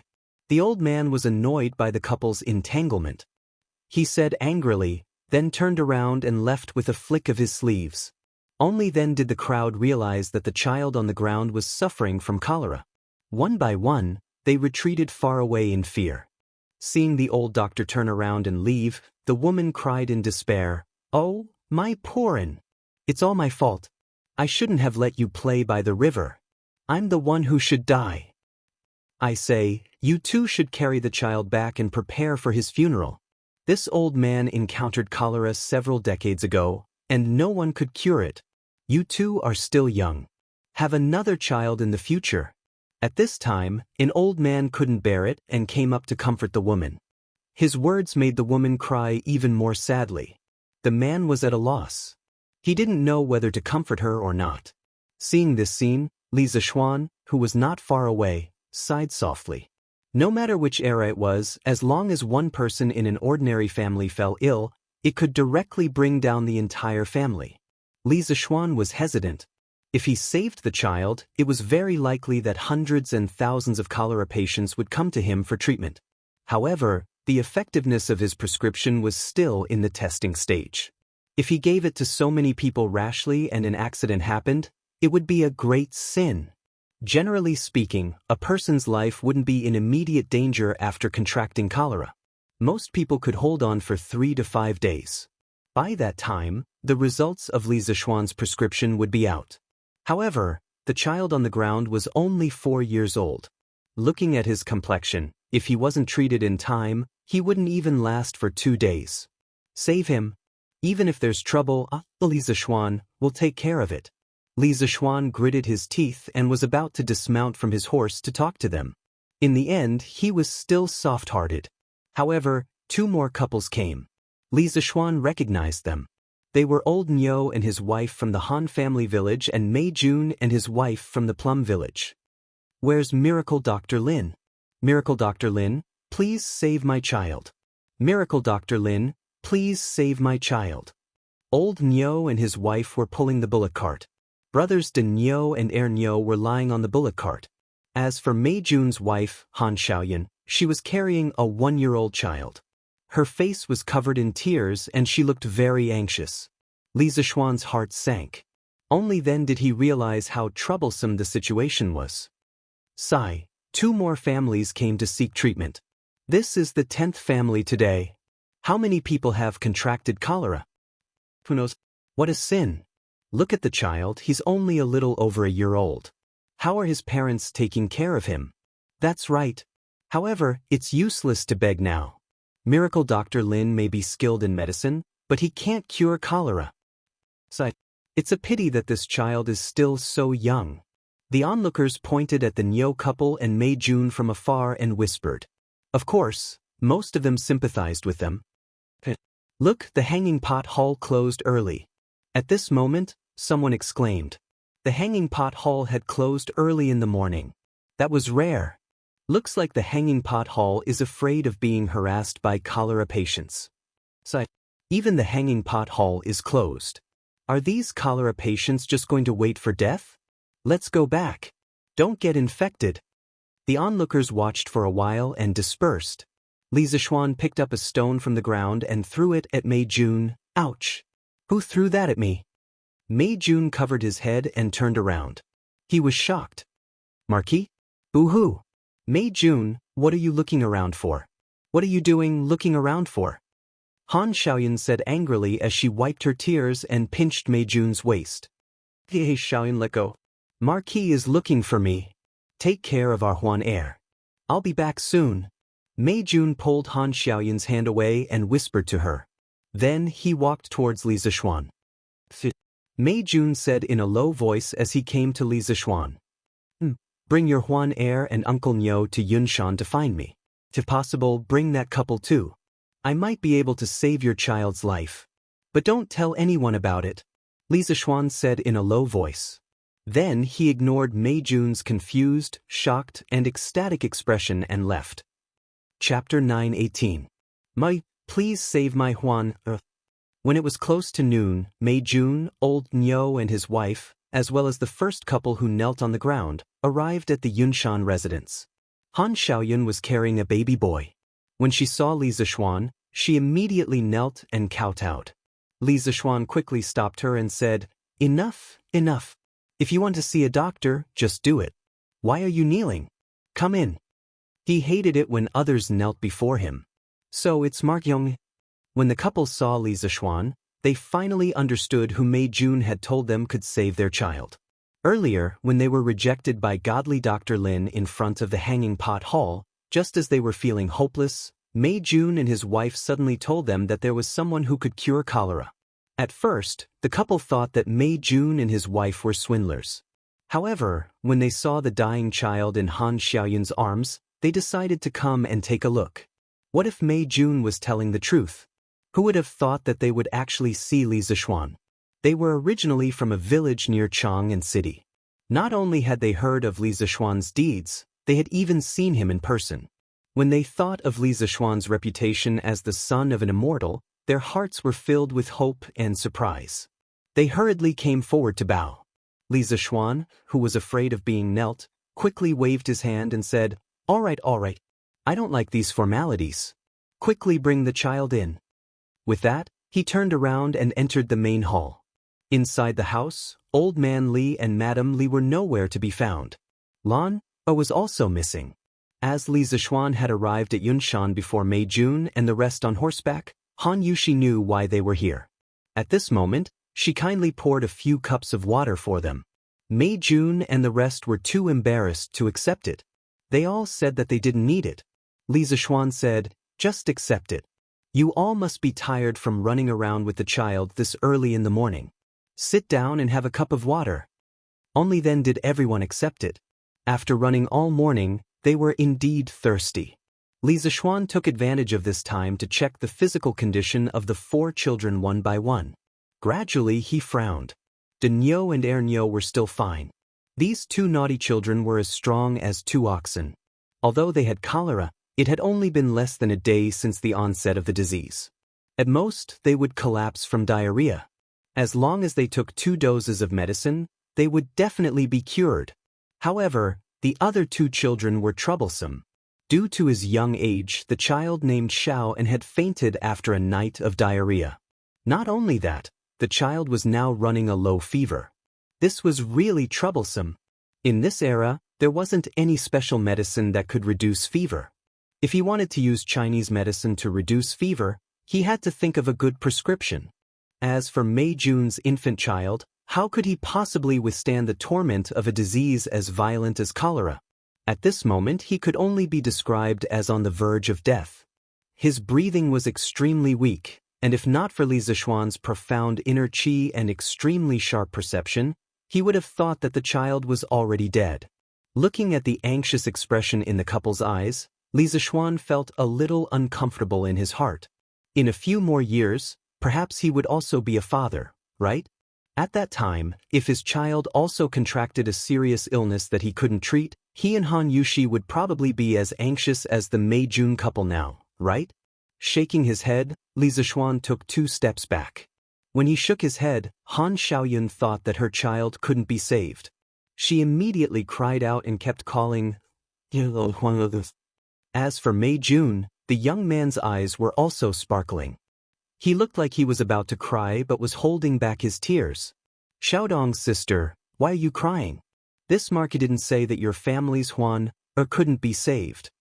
Only then did Li Zishuan realize that Han Xiaoyun had misunderstood him, so he spoke up. He shook his head just now because he felt that it was troublesome. After all, he had lived 2 lives and today was his first day as a doctor. But it wasn't that there was no way. There was so much information stored in his mind. If he thought about it carefully, he could still think of a way. "What? Marquis, you're saying that my family's Huan can be saved? That's great. That's great. Marquis, if you can save my family's Huan, both of us are willing to be your slaves for the rest of our lives." When Han Xiaoyun heard this, she immediately raised her head and said with a face full of surprise.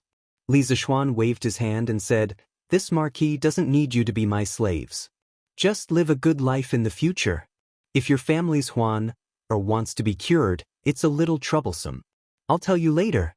Uncle Nyo, Auntie Nyo, your family's De Nyo and Er Nyo's conditions are relatively mild. I have 3 prescriptions here.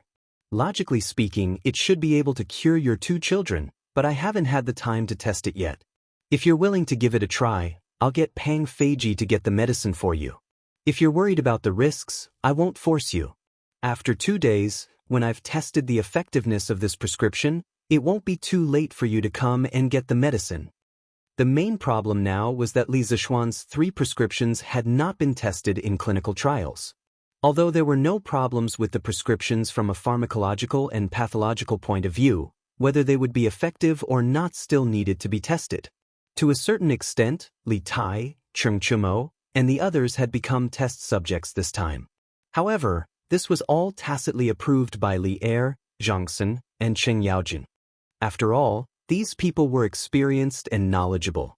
They knew that there were very few people in the world who could cure cholera. It was already very rare for Li Zishuan to have 70 to 80% confidence in curing cholera.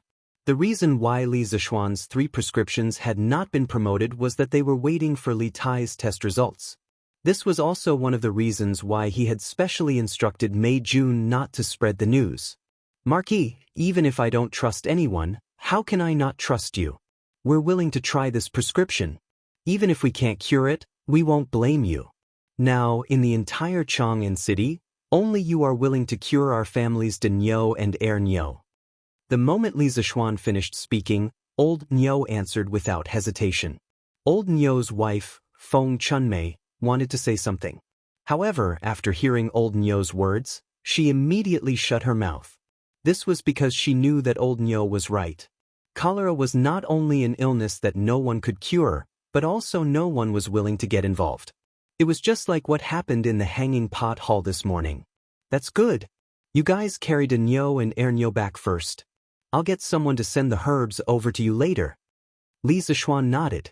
Old Niu subconsciously said, Marquis, how can we let you spend money on this? I'll go get the herbs myself later. Li Zishuan waved his hand and said, Uncle Niu, there's no need to say anything more. You should quickly send de Niu and Air Niu back to rest, so that I can treat the other 2 children. Old Niu also knew that Li Zishuan did not care about this small amount of money at all. Hearing this, he could only bring his wife and 2 children out. As for Li Zishuan's kindness, Old Niu made up his mind to find a way to repay it in the future. Chapter 9:19. Which village are you from? After the Niu family left, Li Zishuan didn't rush Pang Feiji to Chang'an city to get the medicine because there were still 2 more patients. It wouldn't be too late to get them together. At this moment, he looked at the couple from the outer village and asked, Marquis, we are the villagers of Liujia village.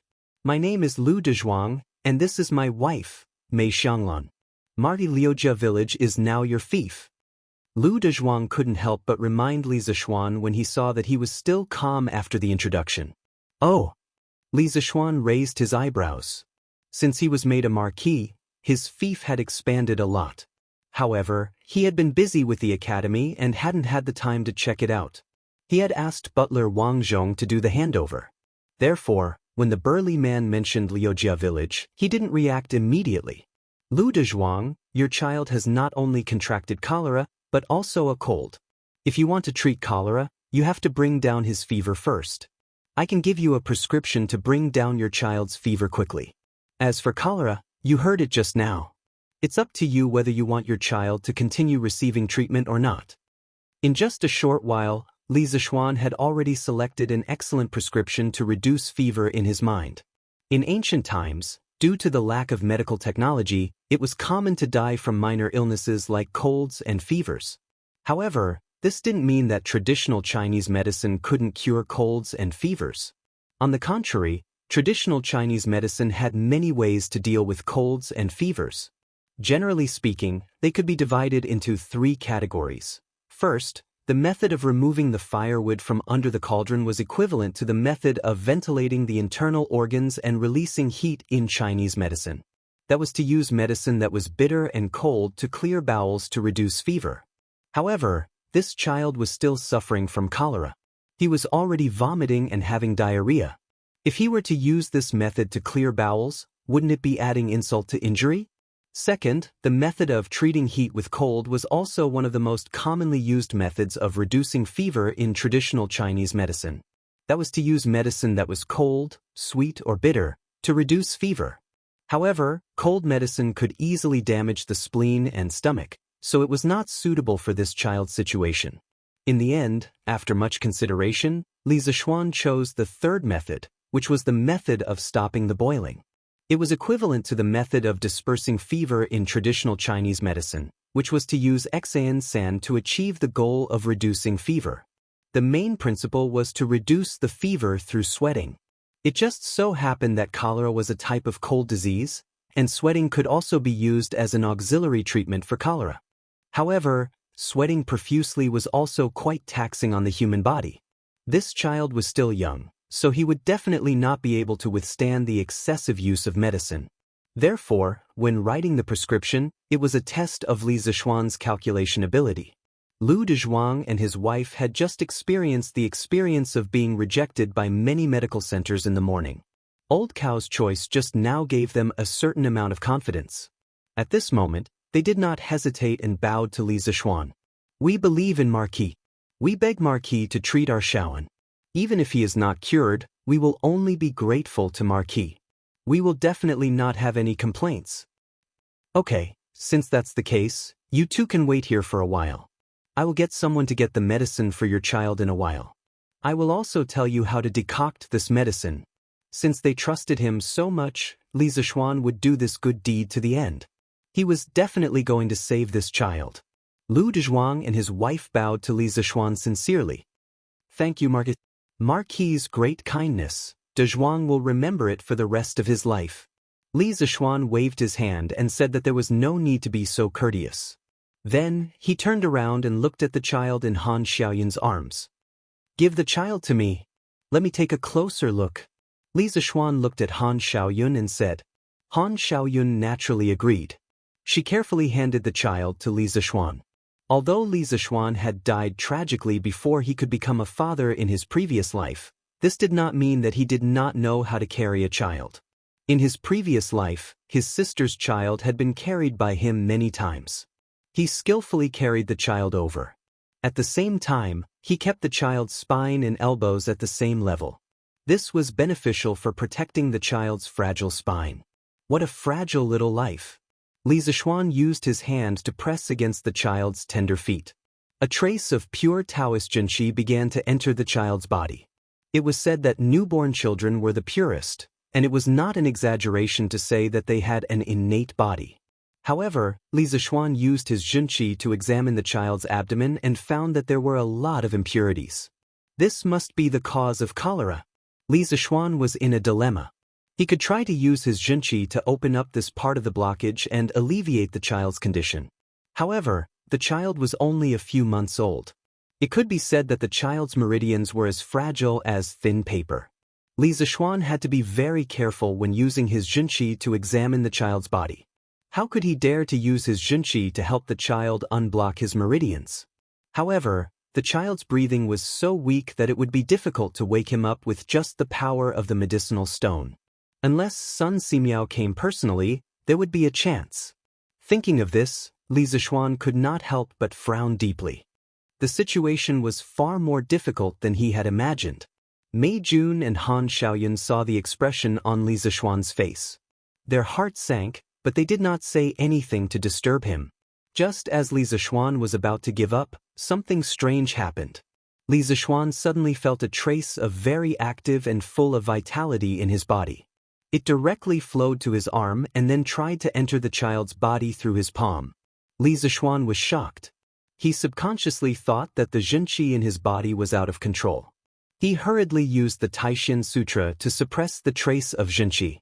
However, as the saying goes, weak water is shapeless, and this trace of Zhenqi also seemed to be shapeless. Li Zishuan tried everything, but he still could not stop it. Then, the trace of Zhenqi directly entered the child's body. Li Zishuan's expression changed, thinking that he had accidentally harmed the child. However, the tragedy he had expected did not happen. He saw the child's pale face blush at a speed visible to the naked eye, making him look exceptionally adorable. What shocked everyone was that the child had woken up at this moment and was crying loudly. Li Zishuan was a little confused, but Mei Jun and his wife were very surprised. They wanted to go forward and hug their child, but they were afraid to disturb Li Zishuan's meditation. They were in a dilemma. Spiritual qi. That was spiritual qi, not Jinqi. There is a spirit in heaven and earth. Things with spirituality are really attracted to each other. In this way, the child's future is destined to be extraordinary. Li Zishuan thought for a while, and seemed to have grasped the truth of the matter. His heart could not help but set off a storm. Chapter 9:20. Husband, the child is crying. Did you hurt him? Han Yushi came up and looked at the little guy who was crying in Li Zishuan's arms. Her heart immediately melted, and her face actually lit up with a motherly glow. Li Zishuan came back to his senses and felt speechless. He was saving the child's life, okay? Why did his wife say that he was a weird uncle who bullied children? Seeing Mei Jun and his wife looking at the child in his arms with longing, Li Zishuan coaxed the child in his arms and said to Mei Jun and his wife, "The child's body is very weak now. I just used my sex internal true qi to help him recuperate. If you want to cure the cholera in his body, I'm afraid it will be more troublesome than De Nyo and Air Nyo." Han Xiaoyun had just seen her child wake up. She was full of joy, but when she heard the second half of Li Zishuan's words, the tears in her eyes couldn't stop falling. "Marquis, please save my Huan. Jun and I will remember your great kindness for the rest of our lives. I beg you." With that, she was about to kneel down. Han Yushi hurriedly pulled her and comforted her. "Sister Xiaoyun, don't be like this. Since husband can wake Huan up, he must have a way to cure your Huan." Han Xiaoyun and Han Yushi used to be sisters from the same village. They had a very good relationship. In Han Yushi's impression, Han Xiaoyun had always been an extremely strong woman. Now that she knelt down to Li Zishuan, it showed that she cared about the child very much. This kind of motherly love touched Han Yushi very much. Li Zishuan hurriedly said, "Sister Xiaodong, you don't have to be like this. I didn't say that I won't save the child. How about this, the two of you stay here first. I'll help the child recuperate for 2 days. At the same time, I'll prescribe some mild medicine to relieve his illness. What do the two of you think?"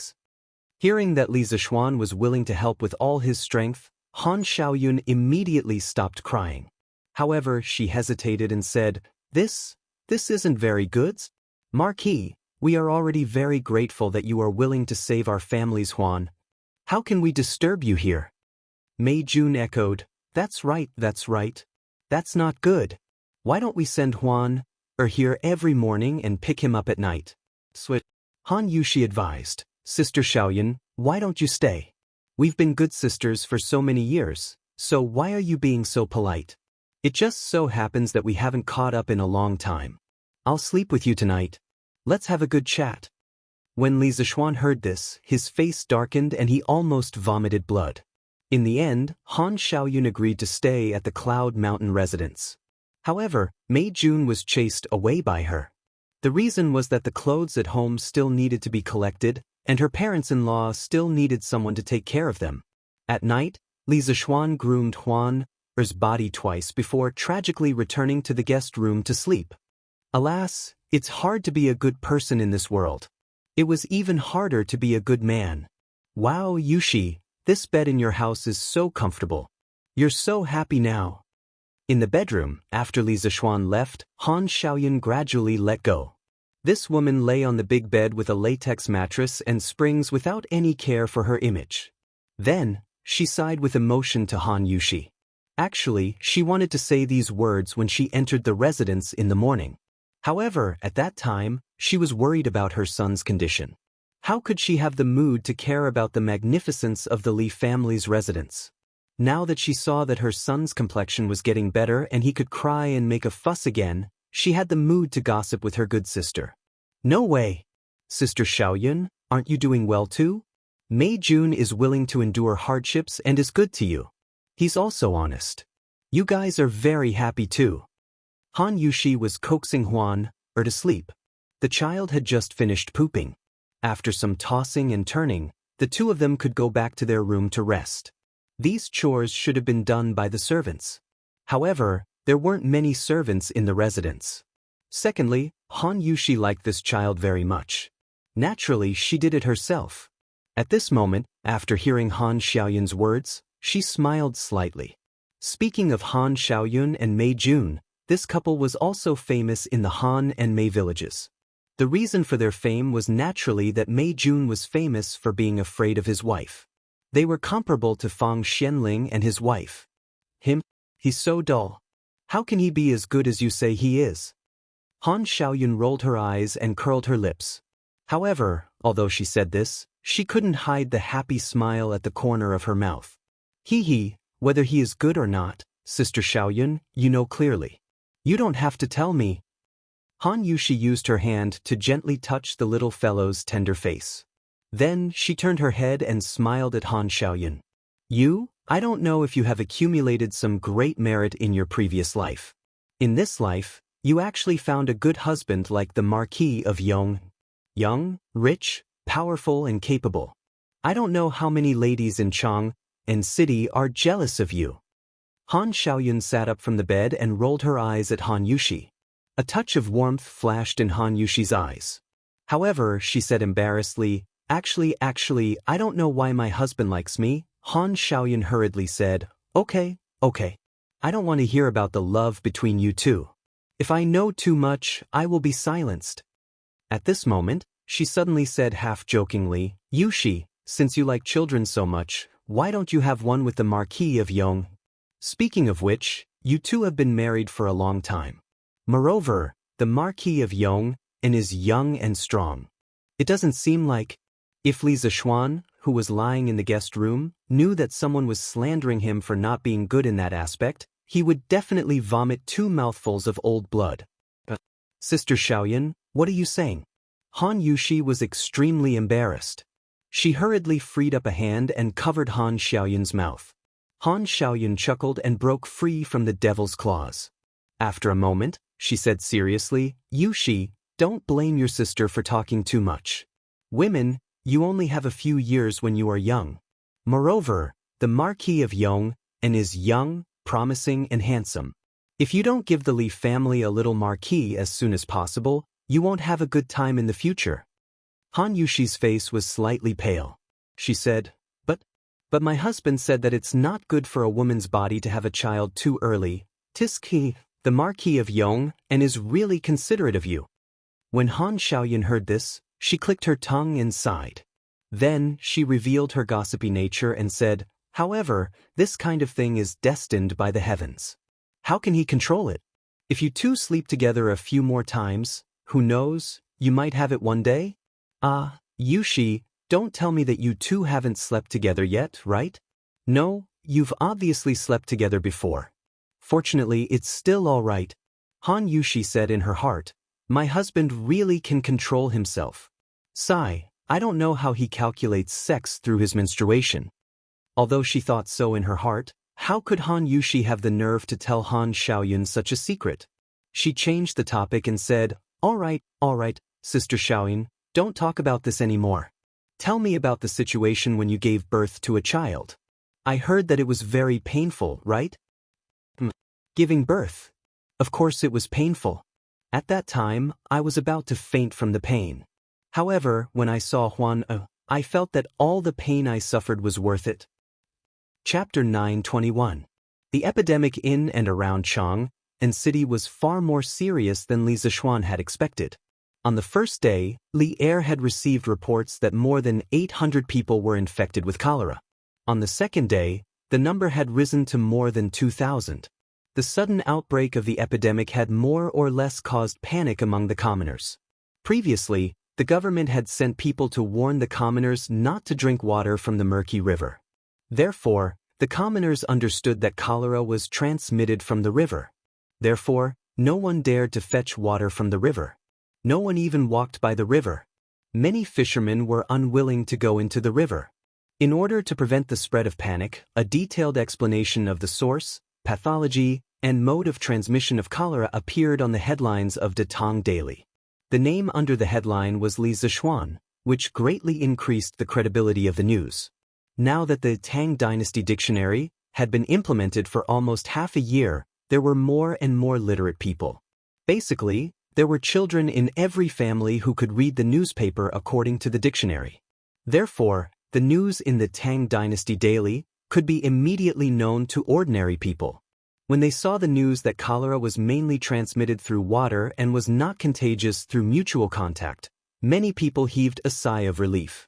When they saw that boiling water could eliminate the source of cholera, those who were drinking cold water hurriedly spat out the water in their mouths and shouted for their wives to quickly boil some hot water. Boiling water was not a big deal for the villagers. At most, they would need some firewood. However, there were plenty of firewood in the mountains. If they simply chopped some, it would be enough to last them for a few days. No one would take the risk of cholera just to save firewood. This was not a joke. However, what made the commoners most happy was that the imperial court had ordered the imperial physician department to research a cure for cholera. It was currently in the testing stage. They would only need to wait for a few more days to get results. The family members of the cholera victims who were in despair suddenly saw hope. The people's fear of cholera was greatly alleviated with this news. Early in the morning, Li Zishuan finished his breakfast, groomed Han Xiaoyun's son's body, and reminded Han Xiaoyun to remember to feed the little guy medicine on time. After that he rode out. A day had passed. He had to go and see how Cheng Chumo, Li Tai, and the others were doing. He ran from house to house. He estimated that he wouldn't be able to return home before noon. At this time, he couldn't help but complain in his heart, "Old man's son has been traveling for so long. Why hasn't he reached Chang'an yet? Now, as a half-baked doctor, I have to do it personally. It's so stressful." Although Li Zishuan appeared to be a strategist in front of others, it was all an act. When he was free in the dark, no one knew how many times he had gone over the prescription in his mind. He also flipped through many medical books that he had collected from the Imperial Physician Department because he knew that it was a matter of life and death. The slightest carelessness could lead to a large-scale medical accident. At that time, he would really have done a bad thing with good intentions. Now that Li Zishuan's Taishin Sutra had reached the 8th level, his spiritual power was no longer what it used to be. Once his brain seriously thought about something, a day of thinking was equivalent to a month of thinking without sleep or rest. The more he thought about it, the more confident Li Zishuan was in the 3 prescriptions to treat cholera. But for this kind of thing, it was better to see it with your own eyes. The first stop was to go to the Sun family. Sun Fujia was in the morning court now. Before she left, she must have instructed the gatekeeper.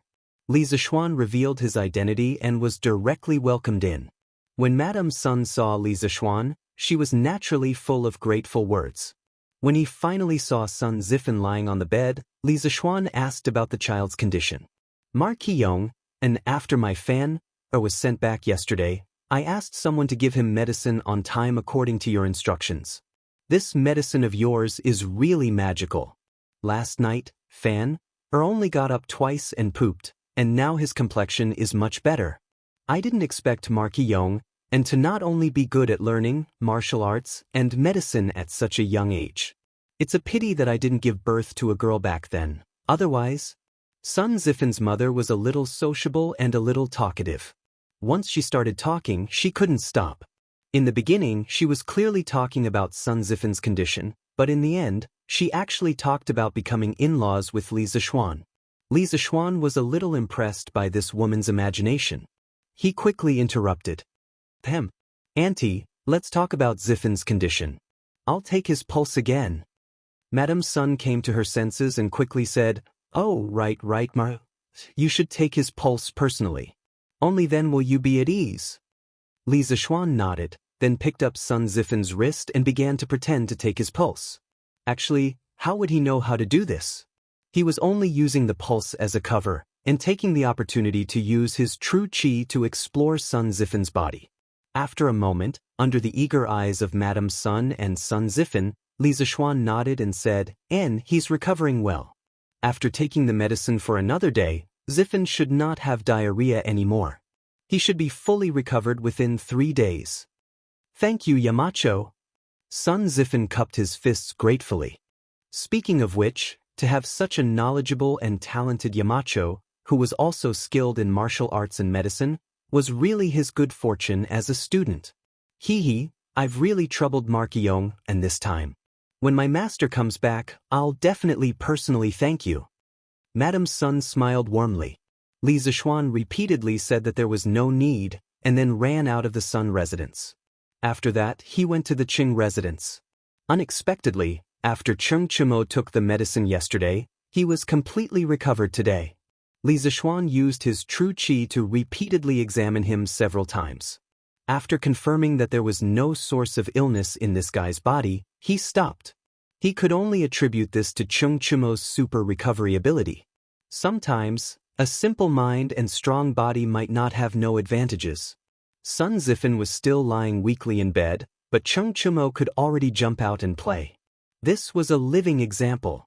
After visiting Cheng Chimo, Li Zishuan went to the Yuqi residence and Prince Wei's residence. The results were very satisfactory. Yuqi Baolin's recovery was only a little worse than Cheng Chimo's, and Li Tai's situation was similar to Sun Zifan's. The current situation of these four people was enough to prove that his prescription could treat cholera. The epidemic was like a fire, and Li Zishuan felt that now was the time to fully implement his treatment method. Thinking of this, he directly rode his horse towards the palace. At this moment, there was a rush of horse hooves behind him. Li Zishuan had always disliked riding horses in Chang and city, so he was quickly caught up. He could only control Big White and stand by the side of the road.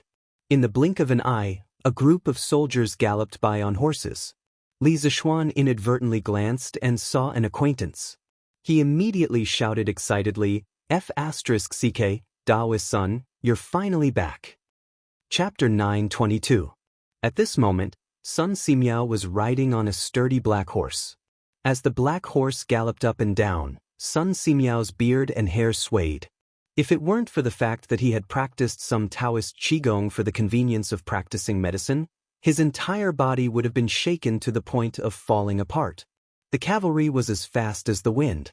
It only took a moment for them to pass by Li Zishuan, so Sun Simiao didn't notice Li Zishuan on the side of the road. Besides, he was already dizzy from the bumps along the way. How could he have the time to pay attention to the pedestrians on the side of the road? Li Zishuan waved his hand and fanned away the smoke around his nose. Then he got on the horse and chased in the direction of Sun Simiao's group. In the imperial palace, it was already close to noon. Li Er had just come out of the Sweet Dew Hall and was about to go to the harem to have a meal with Empress Jiangsun. At this time, a guard came to report that Duga Xen wanted to see him. Li Er's heart moved and he immediately summoned him. Then he turned back to the Sweet Dew Hall. After a while, he saw Duga Xen enter the hall with two soldiers. Behind them was a white-haired old man, Sun Simiao. Dr. Sun.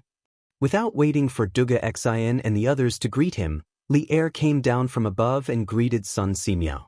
He said excitedly, Dr. Sun, you are finally back. I was just trying my luck by sending the guards to the Taibai mountain area to look for you. I didn't expect to find you. It's great that you can come back to Chang. I don't have to worry about the epidemic in Chang and now. Sun Simiao shook his head and then cupped his hands to Li Er. He said, Your Majesty is too kind. This poor Taoist took my disciple to travel around the world and planned to return to Chang and soon. A few days ago, I happened to be picking herbs in the Taibai mountain. I didn't expect to meet Your Majesty's imperial guards. This poor Taoist was shocked to hear that there was a cholera in Chang and city, so I rushed back without stopping. I hope this poor Taoist is not too late. Actually, this old Taoist was still dizzy. Who knew how he had come all this way? Sun Simiao had been traveling day and night without rest, and had even lost a few of his horses. Although he practiced energy arts, he had never trained his body, and was only slightly stronger than the average person. Strictly speaking, he wasn't even as strong as the imperial guards around him. Therefore, the entire journey had been a huge test for Sun Simiao's body. At this moment, Dugaxin finally had the chance to bow and say, Your Majesty, the imperial guards were on a fast march last night. Yesterday afternoon, they found Priest Sun in the depths of Taibai Mountain. Then, they rushed back with Priest Sun in the middle of the night. During the journey, 20 of the best war horses were killed, and 10 of the war horses were severely damaged. They might not be able to return to the battlefield. Apart from the 5 soldiers who escorted Sun Daozhang's disciple, the remaining 27 of the 32 imperial guards have all returned. Li Er nodded in satisfaction. He didn't care about the war horses that had been damaged. To him, it was completely worth it to be able to exchange for Sun Simiao, this old immortal, to return to Chang and in time. The imperial guards have performed meritorious service by finding Dr. Sun in time. All 32 of them will be promoted by 1 rank. They will be given 2 days of rest before returning to the barracks to report on their work. Dugding cupped his fists and said, "I thank your majesty on behalf of my brothers. You may go and rest." After saying that, Li Er looked at Sun Simiao and said, "Dr. Sun has returned at the right time. Now that the number of cholera patients in Chang and is increasing rapidly, the imperial court is, Your Majesty, the Marquis of Yong, and requests an audience." As Li Er was speaking, a chamberlain walked in and said carefully. Sun Simiao was puzzled. He remembered that when he left Chang in this year, the title of Marquis of Yong and didn't exist. His puzzlement didn't last long. "Summon." Li Er's expression changed, and he quickly gave the order. A moment later, Li Zishuan walked in, travel-worn. When Sun Simiao saw that the person who came was Li Zishuan, a hint of surprise appeared on his face. When he left Chang, and Li Zishuan was clearly just a county boy. How did he become Marquis in the blink of an eye? When did the Marquis of the Great Tang become so worthless? "Your subject greets your majesty. Rise." "Li Zishuan, you came at the right time. I was just discussing the epidemic in Chang and with priest sons." After a round of greetings, Li Er smiled and said.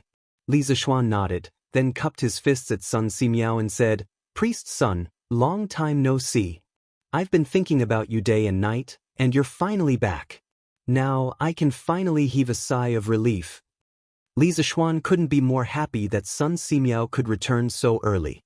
After all, his half-baked medical skills couldn't compare to Sun Simiao's. Now that Sun Simiao was in charge of Chang and city, the pressure on Li Zishuan's shoulders would undoubtedly be reduced by a lot. Sun Simiao stroked his beard and smiled. "Little Xian, you've already been conferred the title of Marquis after not seeing you for a few months.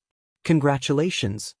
Li Zishuan waved his hand and said, "Fame and fortune are just fleeting clouds.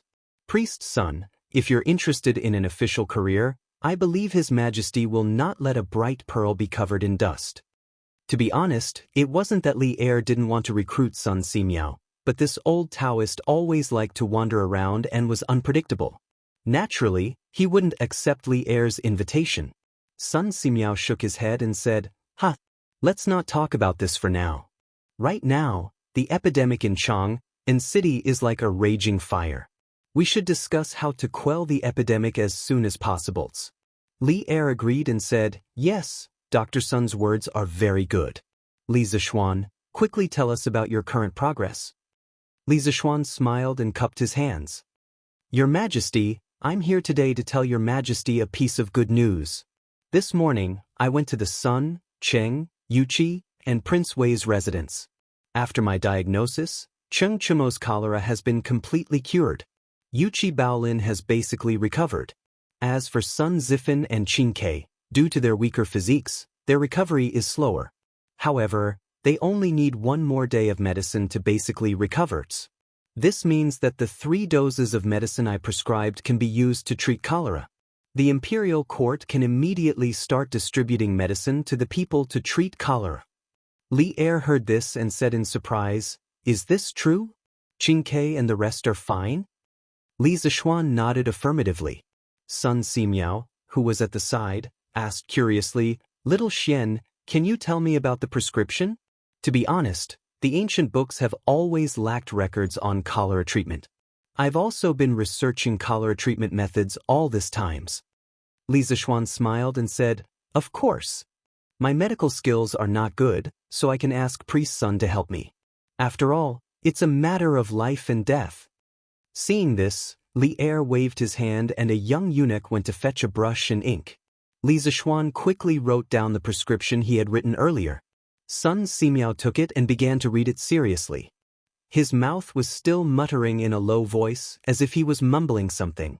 He was trying to figure out Li Zishuan's prescription. Chapter 923. Wonderful, wonderful, wonderful, wonderful. These 3 prescriptions advanced layer by layer, attacking the source of the disease endlessly. First, it warms the meridians to stop the bleeding, replenishes the yang, strengthens the yang and stops diarrhea, dispels the cold and stops the pain. Finally, it warms the stomach and reduces the nausea. Especially the hearth soil, it's really wonderful. I didn't expect Xiaoshuan's medical skills to be so brilliant, to be able to think of such a wonderful prescriptions. It seems that even if I don't rush back to Chang, the epidemic will be fine. In the Sweet Dew Hall, Sun Simiao exclaimed in surprise after reading Li Zishuan's prescription. Of course, Li Zishuan's prescription wasn't complete. Li Zishuan didn't mention the method of using toilet paper to smoke the patient. If he did, even the divine Dr. Sun Simiao would be stunned. Li Zishuan thought that this prescription was the crystallization of the wisdom of dozens of generations of Chinese doctors. Of course, it was awesome.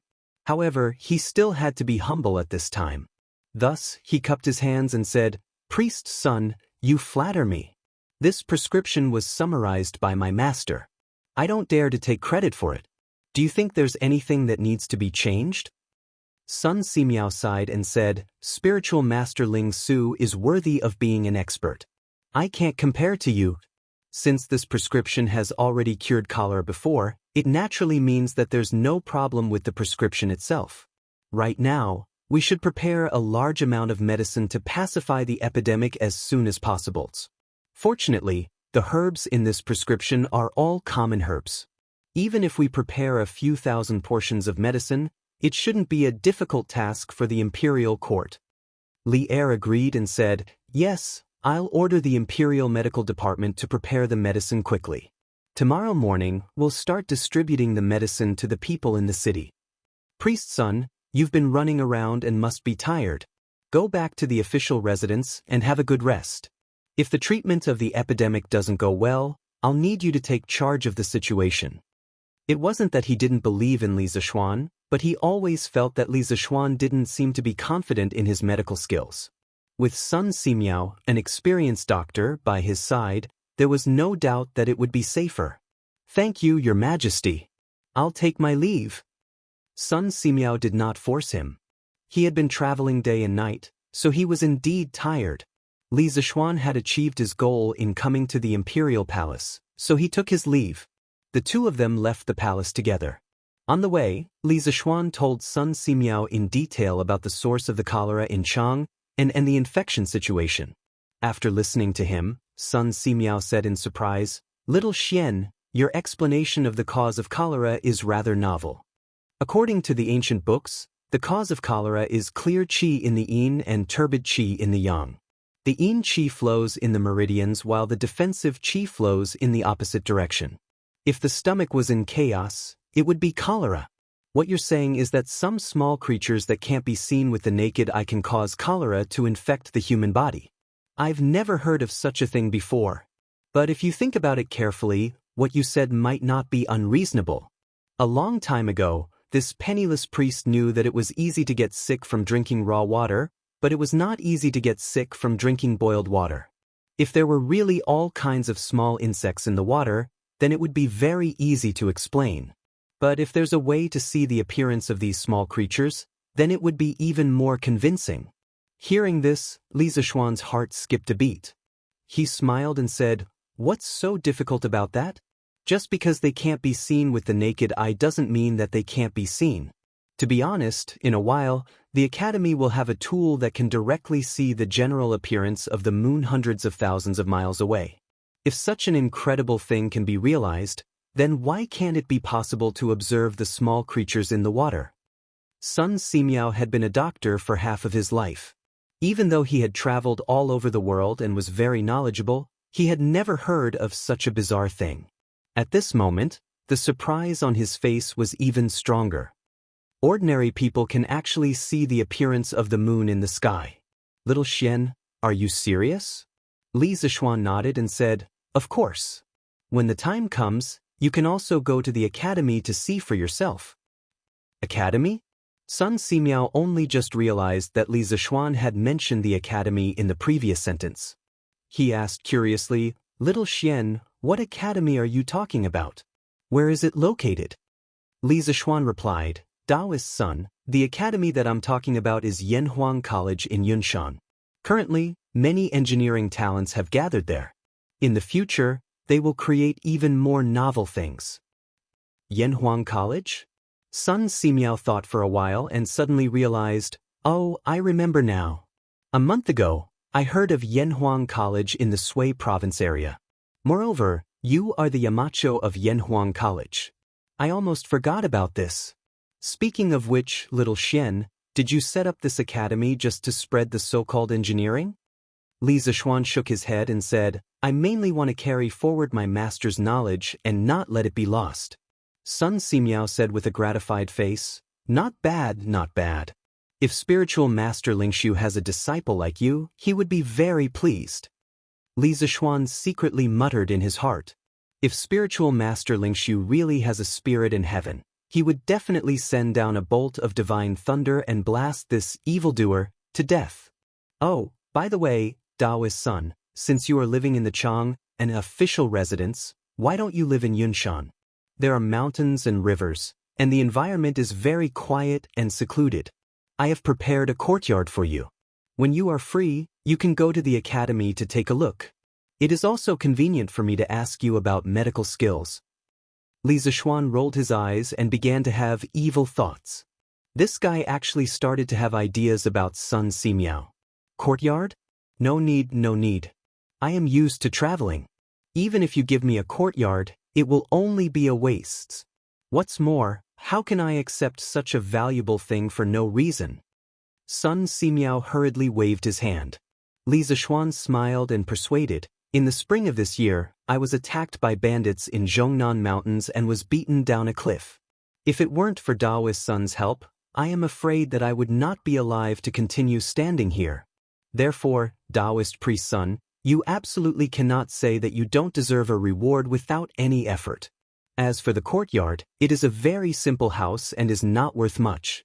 Daoist son, please don't refuse.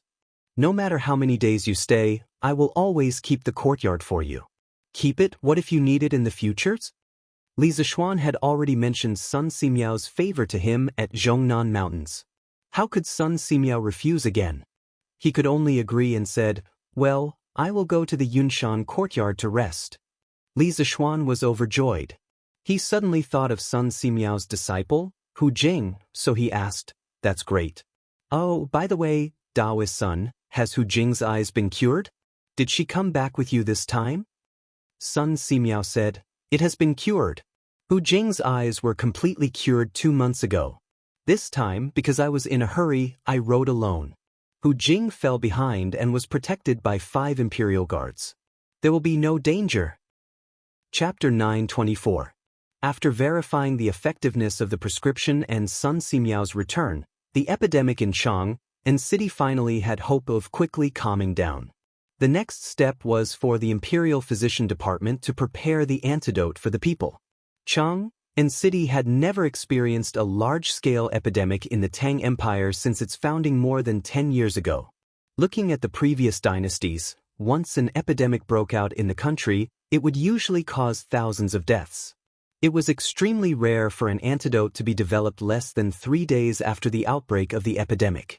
It was a blessing for the people to be born in this era. The 3 prescriptions that Li Zishuan had provided were all ordinary herbs. Therefore, even if it was more than 2,000 sets of antidotes, it would not be a difficult task for the Imperial Physician Department. Moreover, with the current financial situation of the Imperial Court, even if it was 10 times the amount, they would still be able to support it. However, there was one herb that was not easy to buy, and that was the stove earth. The main reason was that before this, no one had thought that it could be used as medicine. Naturally, no one would collect it and sell it for money. However, it was unrealistic to ask people to collect the stove earth because there was not enough time. Therefore, the antidotes prepared by the Imperial Physician Department's medical officers were lacking the stove earth. Presumably, every household had it. When the antidotes were distributed, they just needed to inform the people in advance. On Li Zishuan's side, when Sun Simiao agreed to stay in the Cloud Mountain courtyard, he immediately gathered people to tidy up the third courtyard and quickly arranged all the commonly used furniture inside. Sun Simiao took some luggage from the official residence and arrived at Yunshan Villa. First, he stood outside the academy and sighed at the luxury of Yanhuang College. When he saw the temporary residence that Li Zishuan had arranged for him, old Sun suddenly lost his calm. In the morning, Li Zishuan had told him that the villas in Yunshan were very simple and crude houses that weren't worth much. But now, what he saw was a flat cement floor, a two-story building and clean and bright glass windows. No matter how he looked at it, it couldn't be considered simple and crude at all. Ahem, Daoist son, this courtyard only looks good on the surface. In fact, the materials provided by my workshop and the manpower provided by the academy are really not worth much. When Li Zishuan saw Sun Simiao's expression, he knew what the old Taoist was thinking. Sun Simiao expressionlessly nodded his head. He was too lazy to argue with Li Zishuan. After all, he had been a doctor for so many years that he had long become indifferent to money. To him, wealth and glory were not as important as a medical book or a medicinal herb. Thus, this house was nothing to him. A few servants from the Imperial Physician Bureau brought Sun Simiao's luggage into the courtyard before taking their leave. When Li Zishuan saw that Sun Simiao was willing to stay in Yunshan Villa, he felt a little relieved. At this time, he went up to Sun Simiao and cupped his hands. Taoist son, I didn't expect that we would become neighbors now. Yesterday, I saved a baby who was infected with cholera. Now, his body is very weak. Although Han Xiaoyun's son was out of danger after Li Zishuan's initial treatment, his body was still very weak. The reason why Li Zishuan could come up with a prescription for cholera with his half-baked medical skills was all due to luck. Now, he did not have a good solution for the child. However, now that Sun Simiao was here, all the problems would naturally be solved. Speaking of the patient, Sun Simiao immediately put on a solemn expression. There's a baby who was infected with cholera? Quickly bring this poor Taoist to have a look. He knew better than anyone else how much of a threat cholera was to a newborn baby. It was very likely that the baby would die within a few hours. It was much faster than an adult's illness. Li Zishuan nodded and brought Sun Simiao to the first courtyard not far from here. In the courtyard, Han Yushi was coaxing the child. Li Jingma and Madame Li were looking at the child with a kind expression. They were chatting and laughing. It seemed that they were very fond of Han Xiaoyun's son. Mei Jun was also there. This kid was trembling in the corner of the courtyard. He had a feeling that his son was going to be snatched away by old man Li and the others. Li, on the other hand, was staring at the little Didi between Huan's legs. She was probably wondering why this thing grew on the child's body. Li Zishuan, who had entered the courtyard, saw the little girl's peeping behavior. He could not help but feel speechless. He secretly hoped that this little girl would not grow up to be a fujoshi in the future. After introducing Sun Simiao and explaining the purpose of his visit, everyone in the courtyard, except for Lan, and Huan, showed a great welcome to Sun Simiao's arrival. After some pleasantries, Sun Simiao took Huan, and placed his hand on the latter's wrist. He closed his eyes and carefully checked the child's pulse. The courtyard fell into silence. Only the sound of birds chirping in the nearby forest could be heard. No one disturbed them. After a while, Sun Simiao's eyebrows twitched. He looked very surprised. After a while, he put down Huan's arm and handed it over to Han Xiaoyun. Then, under everyone's expectant gaze, he said, "This child is truly blessed. To be able to survive the cholera is truly a blessing from the heavens. According to my diagnosis, this child's pulse is obviously very weak, but there is another kind of vitality in his body. The vitality is very strong. I guess it's this vitality that has supported the child until now." Strange. This is the first time I've seen such a strange thing in my life. Li Zishuan's heart skipped a beat. He stepped forward and explained, "Taoist son, you don't know. Before this, Huan only had one breath left. The situation was very critical.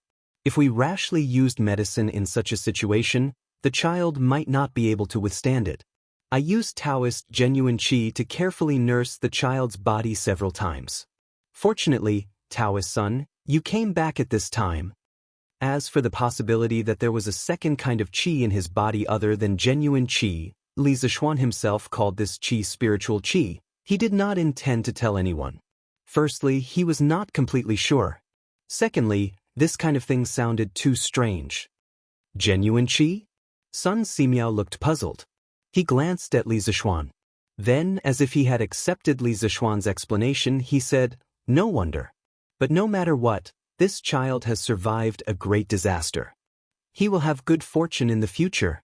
At present, he is just a little weak. I'll give him a prescription to replenish his vitality. At the same time, Xiao Xian, you can give the child only 20% of your prescription for cholera. With these two approaches, the child will be fine within 5 days." Chapter 925. The next day, early in the morning, under the escort of Wu Ho, the medical officers of the Imperial Physician Department set up cholera antidote distribution stations on the streets of Chang, and with a relatively large flow of people. Anyone who had cholera in their family could come here to get the antidote for free with a certificate issued by the Fang Zheng or the Li Zheng. When the news came out, the whole city cheered. The people rushed to spread the news. Those who had family members with cholera quickly went to the Fang Zheng or the Li Zheng to issue a certificate and then went to the distribution station to get the antidote. The people outside the city knew the news a little later. After the people who came to Chang and city in the morning heard the news, they had to run back to the village to pass the news to the people who had cholera. Therefore, the first batch of people who received the antidote were mostly people in Chang and city or people who lived in villages close to Chang and city. What? There's still a missing ingredient?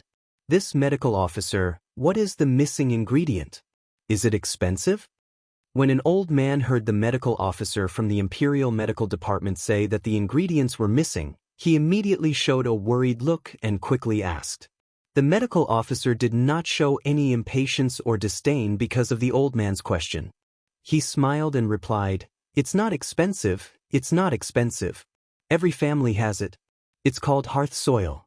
It's the charred soil at the bottom of the earth stove. Take it down and use a knife to cut off the charred parts and impurities. Put it in the third set of ingredients you just received and fry it together." The old man suddenly opened his eyes wide and said in disbelief, "What? The soil in the earth stove can be used to cure diseases? I didn't hear wrongly, did I?" The medical officer was about to answer, but the people behind him were a little impatient. "Hey, the one in front, if you're done, leave quickly. Don't block the others from getting the medicine. We still have to get the medicine after you're done." Suddenly, there was a wave of condemnation.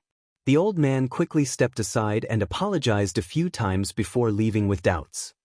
At the same time, at the entrance of the West Market, the most crowded place in Chang and city, Sun Simiao and his disciple, who had actually set up a stall here to distribute medicinal ingredients to the commoners.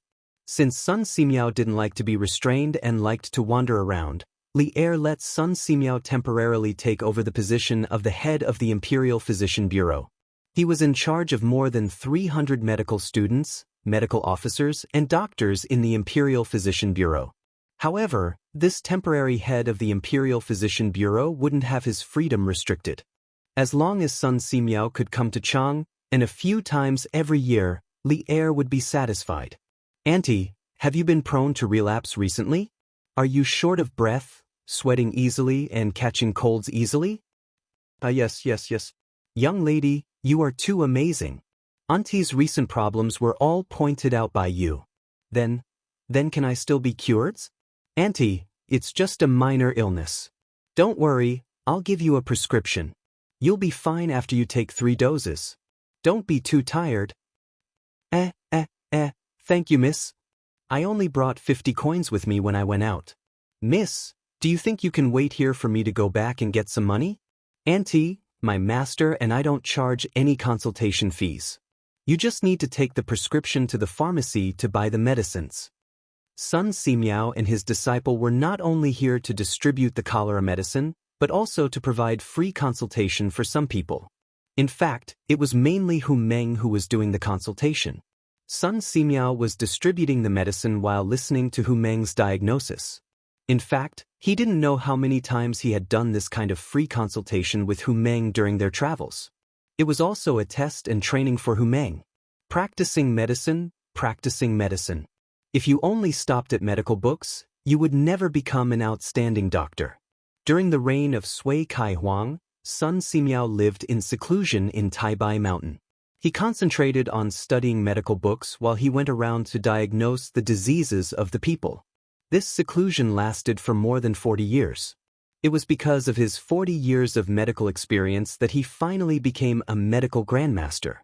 Therefore, Sun Simiao understood the importance of medical experience better than anyone else. Since Hu Meng was bent on learning medicine, Sun Simiao had been teaching him medical theory while practicing medicine to help Hu Meng lay the foundation. Of course, the results were also very obvious. After traveling for more than half a year, Hu Meng had cured at least hundreds of patients. In some places, many people called her the little fairy doctor. How can this be?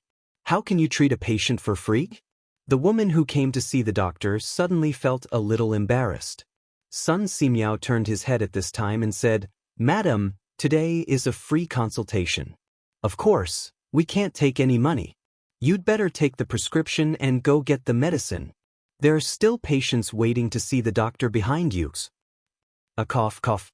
"Thank you, Dr. Sunday." "Thank you, miss." The woman quickly said goodbye. The next patient was a middle-aged man. Looking at his clothes, he didn't seem to be from a poor family. Unexpectedly, he also came to participate in the free consultation. "Dr. Sun, this old man heard that you are holding a free consultation here and rushed over. Can you take a look at this Meng?" The man didn't directly extend his wrist to Hu Meng. Instead, he respectfully asked Sun Simiao, "What is the meaning of this?" The patients in the line behind began to talk. "He doesn't believe in that little girl's medical skills." "Hey, actually, I don't believe it either." *T, don't look down on people. Although this girl is young, her medical skills are excellent.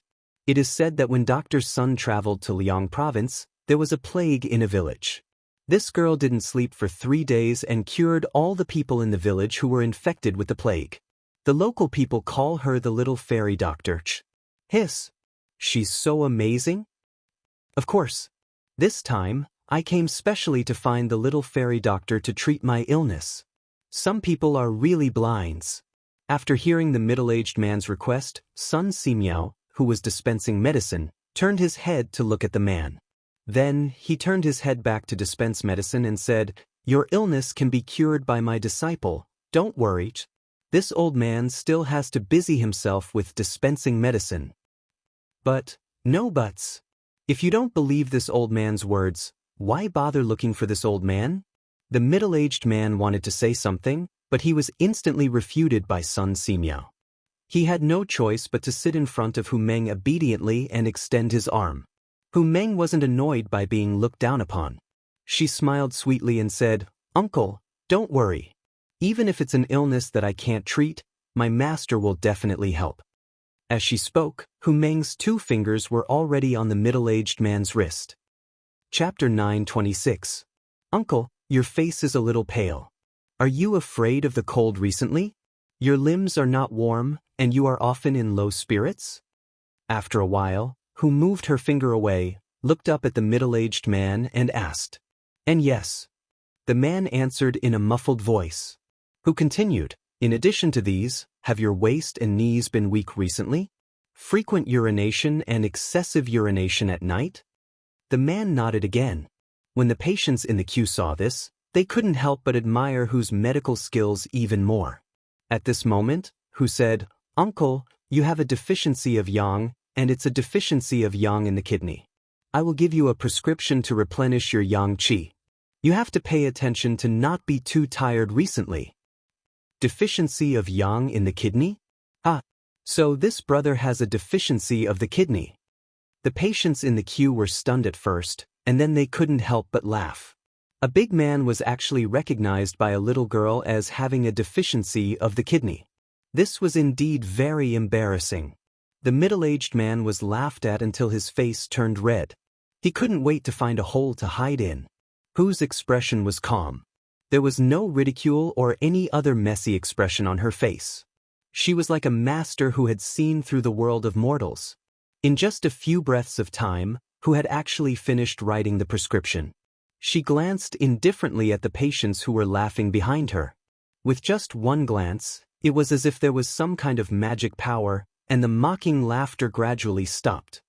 Master said that there is no need to be afraid of treatment. Mortals eat grains and miscellaneous grains, and there is no one who doesn't get sick for a lifetime. Everyone, please don't ridicule me for no reason. Don't do to others what you don't want done to yourself. Hu said meaningfully. Then, she said to the middle-aged man in front of her, Uncle, this prescription was developed by my master. It is specially used to treat deficiency of yang in the kidney. Please keep it well. The middle-aged man felt both embarrassed and ashamed. He hurriedly said a few words of thanks and left. Next. Today was Tuesday. Yanhuang College officially started classes today. Cheng Chumo and Yuchi Baolin went to the college. Although Li Tai and Sun Zifan had recovered, they were still weak and needed to rest at home. In addition to the few of them, there were a total of more than 30 students in Yanhuang College who were infected with cholera. Li Zishuan sent people to the students' homes one by one to understand the situation. After confirming that no students had died of cholera, he was relieved. Today, Chang and City was distributing medicinal herbs. After breakfast, he rode a horse to Chang and City and happened to be at the entrance of the West Market. Li Zishuan had seen how Hu treated the patients just now. Now, whether it was her temperament or appearance, it was as if she was a completely different person. She used to be a blind farmer girl, but now, she had become the little fairy doctor, who was respected by everyone and had an extraordinary temperament. She had changed a lot. How old Hu has suffered for half his life. Now, the bitterness is finally over and the sweetness is coming. One of his sons entered the college, and the other daughter is studying medicine under Sun Simiao. Both of them have a bright future, and their merits are immeasurable. Li Zishuan was sincerely happy for old Hu's family. Then, he quietly left and walked to the other places where the medicinal herbs were distributed. He wanted to see the effect of the medicine in the other places. The Tang Daily reported that the Imperial Physician Department was distributing the cholera antidote for free today. However, for the people who lived close to Chang and City, they had already heard the news before they saw the newspaper. Therefore, the newspaper was mainly for the villagers who lived far away from Chang and City to spread the news. As for the 6 villages that belonged to Li Zishuan, such as Hanjia Village, Plum Village, and Liujia Village, Li Zishuan would send enough medicinal herbs to all the families with cholera patients. The total amount of money was not much, so he treated it as a benefit to the villagers. Therefore, none of the people who came to Chang and City to collect medicine today were from Li Zishuan's fiefdom. Li Zishuan rode Whitey around almost half of Chang and City. Seeing that there were patients' family members lining up in an orderly manner in front of all the medicine distribution points, Li Zishuan felt slightly relieved. As long as all the people who contracted cholera received the medicine, this sudden outbreak of the epidemic would soon be quelled if there were no accidents. As far as he knew, there had not been a single case of death in this epidemic. It could be said that the epidemic was quelled at the cost of 0 casualties. It was truly a one-of-a-kind thing. At noon, Li Zishuan went to Shi Shirkou again. He invited Sun Simiao and Hu Jingjing to Zuaxian restaurant for lunch. They hadn't seen each other for a long time, but Hu Jingjing's personality hadn't changed. She was still quiet and calm. Sitting with this kind of girl, no matter what kind of mood you were in a moment ago, whether it was excitement or sadness, you would immediately calm down. During the meal, Li Zishuan asked Sun Simiao and his disciple about the things that had happened to them during their travels. The epidemic, the free clinic, and all kinds of difficult and complicated diseases. There were also some diseases that Li Zishuan had never heard of before. The experience was so rich that it could be written into a book. Young master, I was so happy that I couldn't sleep the whole night when I received a letter from my brother saying that he had been admitted to Yanhuang College. In the beginning, the two of us were blind and stuttering. If it wasn't for young master's help, I would probably still be playing cockfighting in the courtyard. I actually proposed a toast to young master. Young master, you have a kind heart. Good people will be rewarded. Halfway through the wine, Hu Jingjing held the wineglass and stood up to thank Li Zishuan sincerely. Although Li Zishuan was now marquis, Hu Jingjing was still used to calling Li Zishuan young master as usual. After saying that, she raised her head, revealing her white neck, and drank the wine in the glass in one gulp. The little girl's cheeks immediately blushed. Li Zishuan shook his head and smiled. Okay, don't drink anymore. The one who saved you and your brother was Sun Daozhong, not a lazy person like me.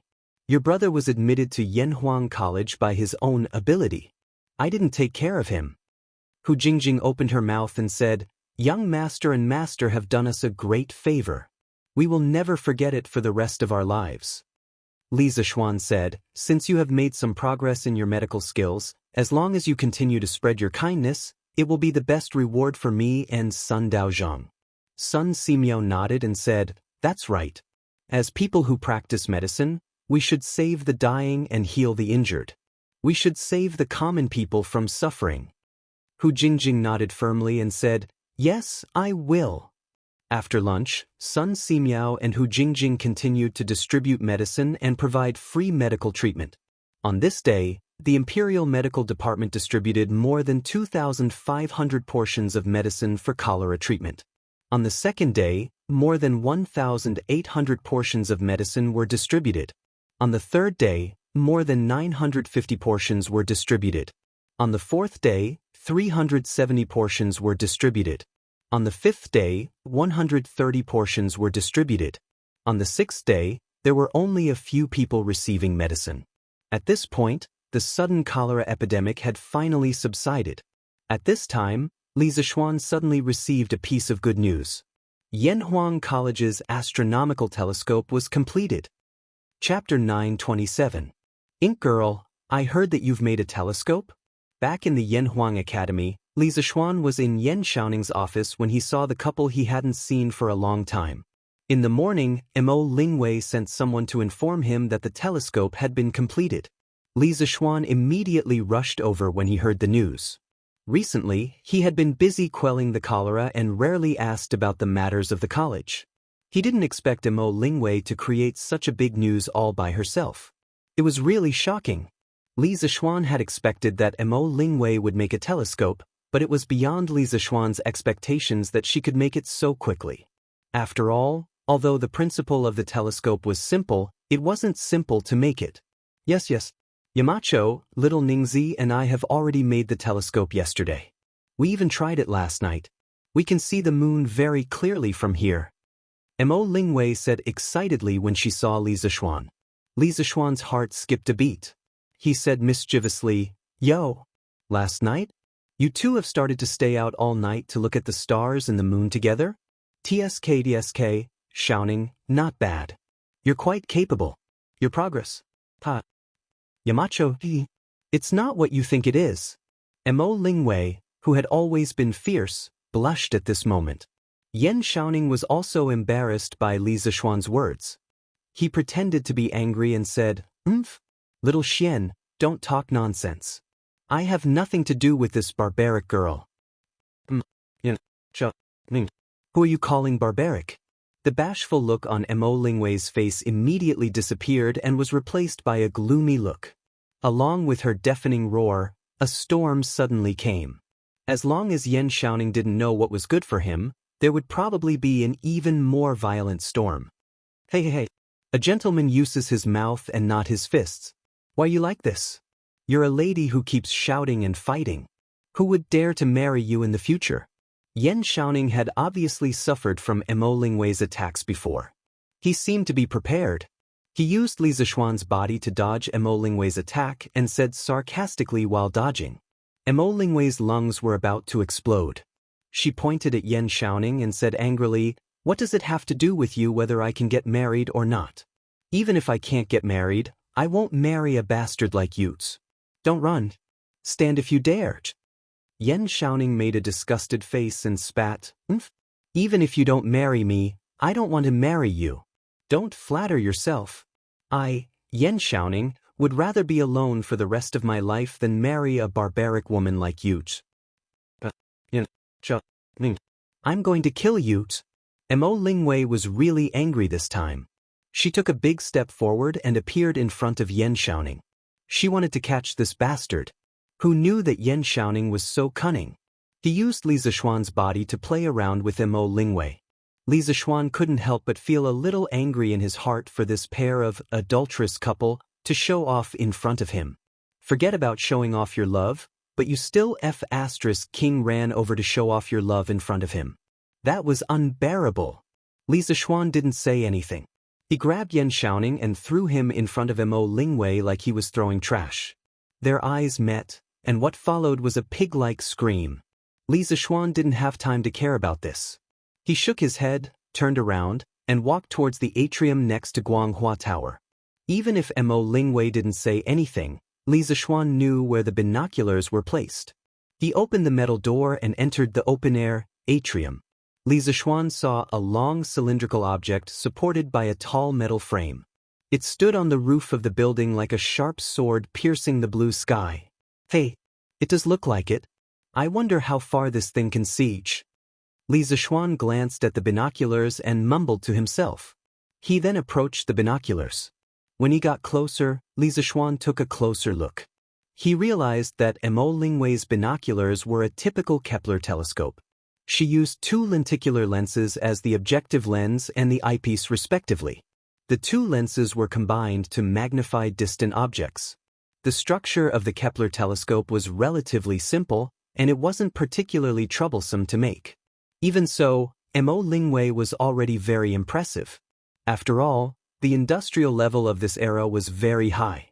This girl didn't even know how many lenses she had to grind to make the two most suitable ones. Hey, Yamacho, give it a try. Using this thing to see the moon in the sky is much clearer than using the naked eye. Mo Lingwei didn't know when this adulterous couple had followed them again. Mo Lingwei walked cheerfully to Li Zishuan and shouted. Before she made the binoculars, Li Zishuan had promised her some conditions. Now, of course, she was hoping that Li Zishuan would quickly inspect the project so that he could fulfill his promise. Li Zishuan put his hands behind his back and rolled his eyes. He said, "Ink girl, it's almost noon. Where do you want me to find the moon? I'll come back at night after the moon rises."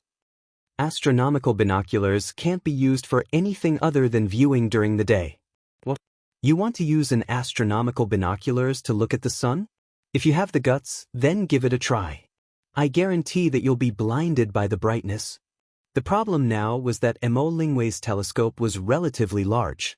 It was fixed in the atrium of Guanghua building, and the lens was pointing directly at the blue sky. Even if Li Zishuan wanted to use this thing to view the sun, it would be very inconvenient. Mo Lingwei also understood that Li Zishuan was telling the truth. She laughed awkwardly and said, Yamacho is right. Then, Yamacho, remember to come over tonight to try this telescopes. Li Zishuan nodded and said, Of course. Mo Lingwei said again, Yamacho, don't forget what you promised Lingwei when the time comes. Li Zishuan asked subconsciously, Huh? What? Mo Lingwei's expression changed instantly. The speed at which she changed her expression was as fast as when she was with Yan Xiaoning. Li Zishuan didn't want to provoke this girl. He instantly recalled something and said, Oh, I remember now. Ink girl, don't worry. As long as this telescope doesn't have any major flaws, I'll definitely do what I promised you. When Mo Lingwei heard this, she immediately smiled and said, Hee, thank you, Yamachos. One moment it was thundering, the next it was raining, and the next it was cloudless. This girl was really incorrigible. Li Zishuan didn't want to get involved in trouble, so he quickly left the atrium. At the same time, he thought to himself, I hope Yan Xiaoning can get rid of this demon as soon as possible. Chapter 928. At night. After dinner, Li Zishuan went out and walked towards Yanhuang College. Lan, his little tail, naturally followed him. Speaking of which, during the time that Han Xiaoyun's son, Mei Jihuan, was in the Li family, Lan had found a new playmate.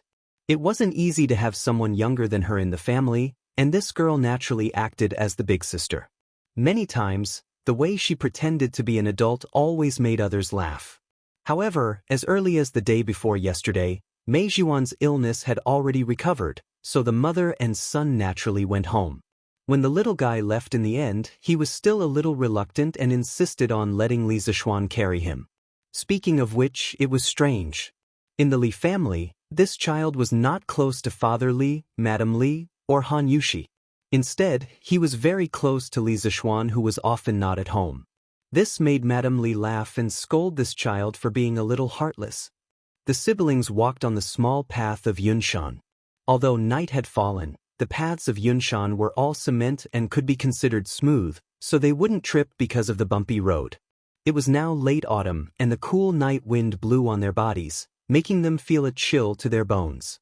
You little girl, when we went out, I told you to wear more clothes, but you didn't. Now you know that it's cold? Li Zishuan saw that Lan Er's legs were still trembling as she walked, so he reprimanded her unhappily. Although he said this, he still took off the cloak on his back and wrapped it around the little girl's body. That's right, it was too long. Lan Er was rather short, and at most, she could only reach Li Zishuan's waist. If such a long cloak was draped over the little girl's shoulders, half of it would drag on the ground. She might even step on the hem and trip herself. Thus, the cute Lan Er was wrapped up like a dumpling. Stinky brother, this is so ugly. Take it off quickly. Lan Er was just about to say, brother is so nice, when she was wrapped up like this by Li Zishuan. How could she, who always liked to be beautiful, stand this and immediately protested? Ugly your head. Let's see if you can still say it's ugly when you get sick from the cold. Li Zishuan knocked his sister's forehead in annoyance and dragged her toward the academy. Brother, can we really see the scenery on the moon later? Perhaps. Let's see if your brother Xiaoning and sister Wire can do it. Awesome? Brother, what do you mean by awesome? It's literally what it means. Smelly brother, you're lying to me again. You definitely didn't mean it literally. Awesome means to be energetic. Then I hope that brother Xiaoning and sister Wire will do their best. Otherwise, Lan Er would have made a wasted trip. All right, big brother, is there a fairy Chang'e on the moon? Lan Er, you'll know soon enough. The siblings chatted casually and soon arrived at Yanhuang College. The two of them went straight upstairs to the atrium. Back then, Li Zishuan designed an atrium between the 4th and 6th floors of the Guanghua building. There was a semicircular glass dome at the top for lighting. Now, it could be used to place astronomical telescopes for astronomical observation.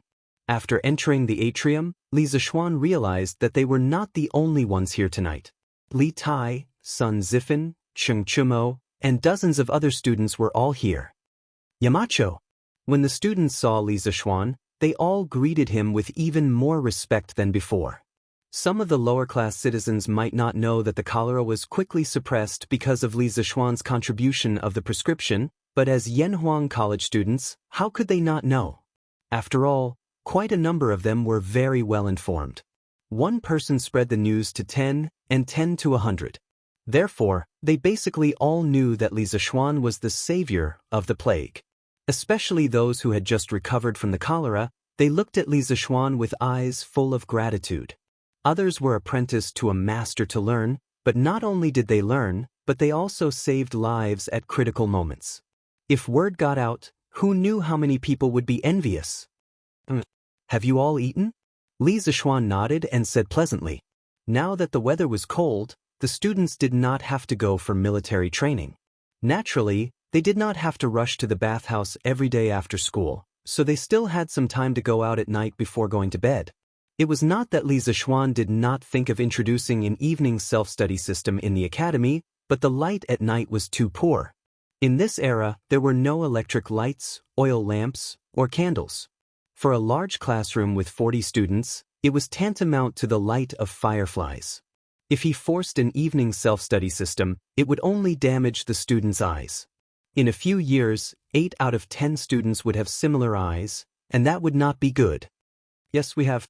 As soon as Li Zishuan's voice fell, the students all responded at once. At this time, Mo Lingwei walked over from the binoculars and said excitedly, Yamacho, quickly come and see if this binoculars are okay? Just now, the students were clamoring to see it, but I didn't let them see it. She was mainly afraid that the students would carelessly ruin the work she had put in for more than a month. Li Zishuan was both angry and amused. He nodded and walked to the binoculars. He bent down slightly and put his eyes on the binoculars. In this era, there was no plastic and the binoculars were made of iron. It was very cold to the touch. The direction and angle of the binoculars seemed to have been adjusted in advance by Mo Lingwei. Li Zishuan basically did not need to make any adjustments. From the binoculars, he could see a big shining sphere. On the sphere, there were some bumpy grooves and winding mountain ranges. Li Zishuan went to the Capital Planetarium when he was studying at the Capital University in his previous life. He remembered that he had a student ID and the ticket was only about 10 yuan. There was a public observatory in the planetarium. There was a 400mm optical catadioptric telescope inside. It could be used to observe the moon, planets, nebulae, star clusters, and sunspots during the day. Li Zishuan went there at night. That was the first time he saw the moon clearly with his own eyes. The shock it gave him was far from what he could see on the television screen. Now, Mo Lingwei's binoculars were naturally not as clear as the super-large telescope Li Zishuan used in the planetarium in his previous life. However, this was the Tang dynasty. It was already amazing to have a telescope that could see the moon's outline. Not bad, not bad. Although there are a few flaws, they do not obscure the jade. It is worth encouraging. Ink Girl, congratulations on making the first astronomical telescope in the Tang dynasty. Tomorrow, I will help you persuade Mr. Mo to let you stay at Yanhuang College. Li Zishuan looked at it for a while, then walked down and said to Mo Lingwei, who was beside him with a face full of anticipation. Chapter 929. Cough cough. The title is necessary for the plot, not to start a fight. Female compatriots, please don't misunderstand. Well, that's great, thank you, Yamachos. In the courtyard of Guanghua Building, Mo Lingwei jumped up excitedly after hearing Li Zishuan's words. Although she was the daughter of the Mo family and a female overlord, she was still a woman. Under normal circumstances, she could only stay at home and wait for her father to find a suitable husband for her to marry. Then, she could have children and take care of her husband and children. However, Mo Lingwei didn't want to walk down this old path. She liked to be active and didn't like to be locked up at home every day. Yanhuang College was a good place for her to do that. Therefore, when Li Zishuan promised to help persuade her father if she could build the telescope, Mo Lingwei's heart instantly became active. For more than a month, she dragged Yan Shaoning along and worked tirelessly. Wasn't it all for the sake of successfully entering Yanhuang College as soon as possible? What about me? I should have a share of the credit if this telescope can be built, right? Yan Shaoning, who was at the side, said softly. Mo Lingwei's eyes lit up. She pointed at Yan Shaoning excitedly and said to Li Zishuan, Yes, yes, yes, Yamacho, little Ning also helped a lot when we built the telescope. His skills are not bad, why don't you accept him into the school too? His position doesn't need to be too high, just a special associate professor will do. Yan Shaoning almost vomited blood when he heard that. That wasn't what he wanted to say. If the she-devil Mo Lingwei wasn't in the school, he wouldn't mind taking up a position there. Other things aside, he had a deep understanding of architecture. It was good to teach students. However, Mo Lingwei entering Yanhuang College was almost a foregone conclusion. Why would he still want to stay here? Wouldn't he be looking for troubles? Also, what did she mean by, his position doesn't need to be too high, just a special associate professor will do?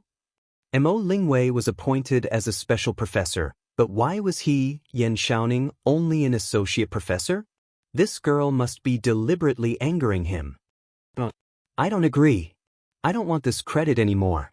Little Xian, I'm not feeling well. I'll head home first. Yan Shaoning hurriedly waved his hand and said a few words. Then he fled, as if he was fleeing. Hey, little Ningzi, stop right there. Mo Lingwei hastily called out, but Yan Shaoning's figure was nowhere to be seen. She couldn't help but stomp her feet in anger. I'm so angry. Don't let me catch you or I'll teach you a lesson. The last sentence was said in a low voice, as if he was talking to himself.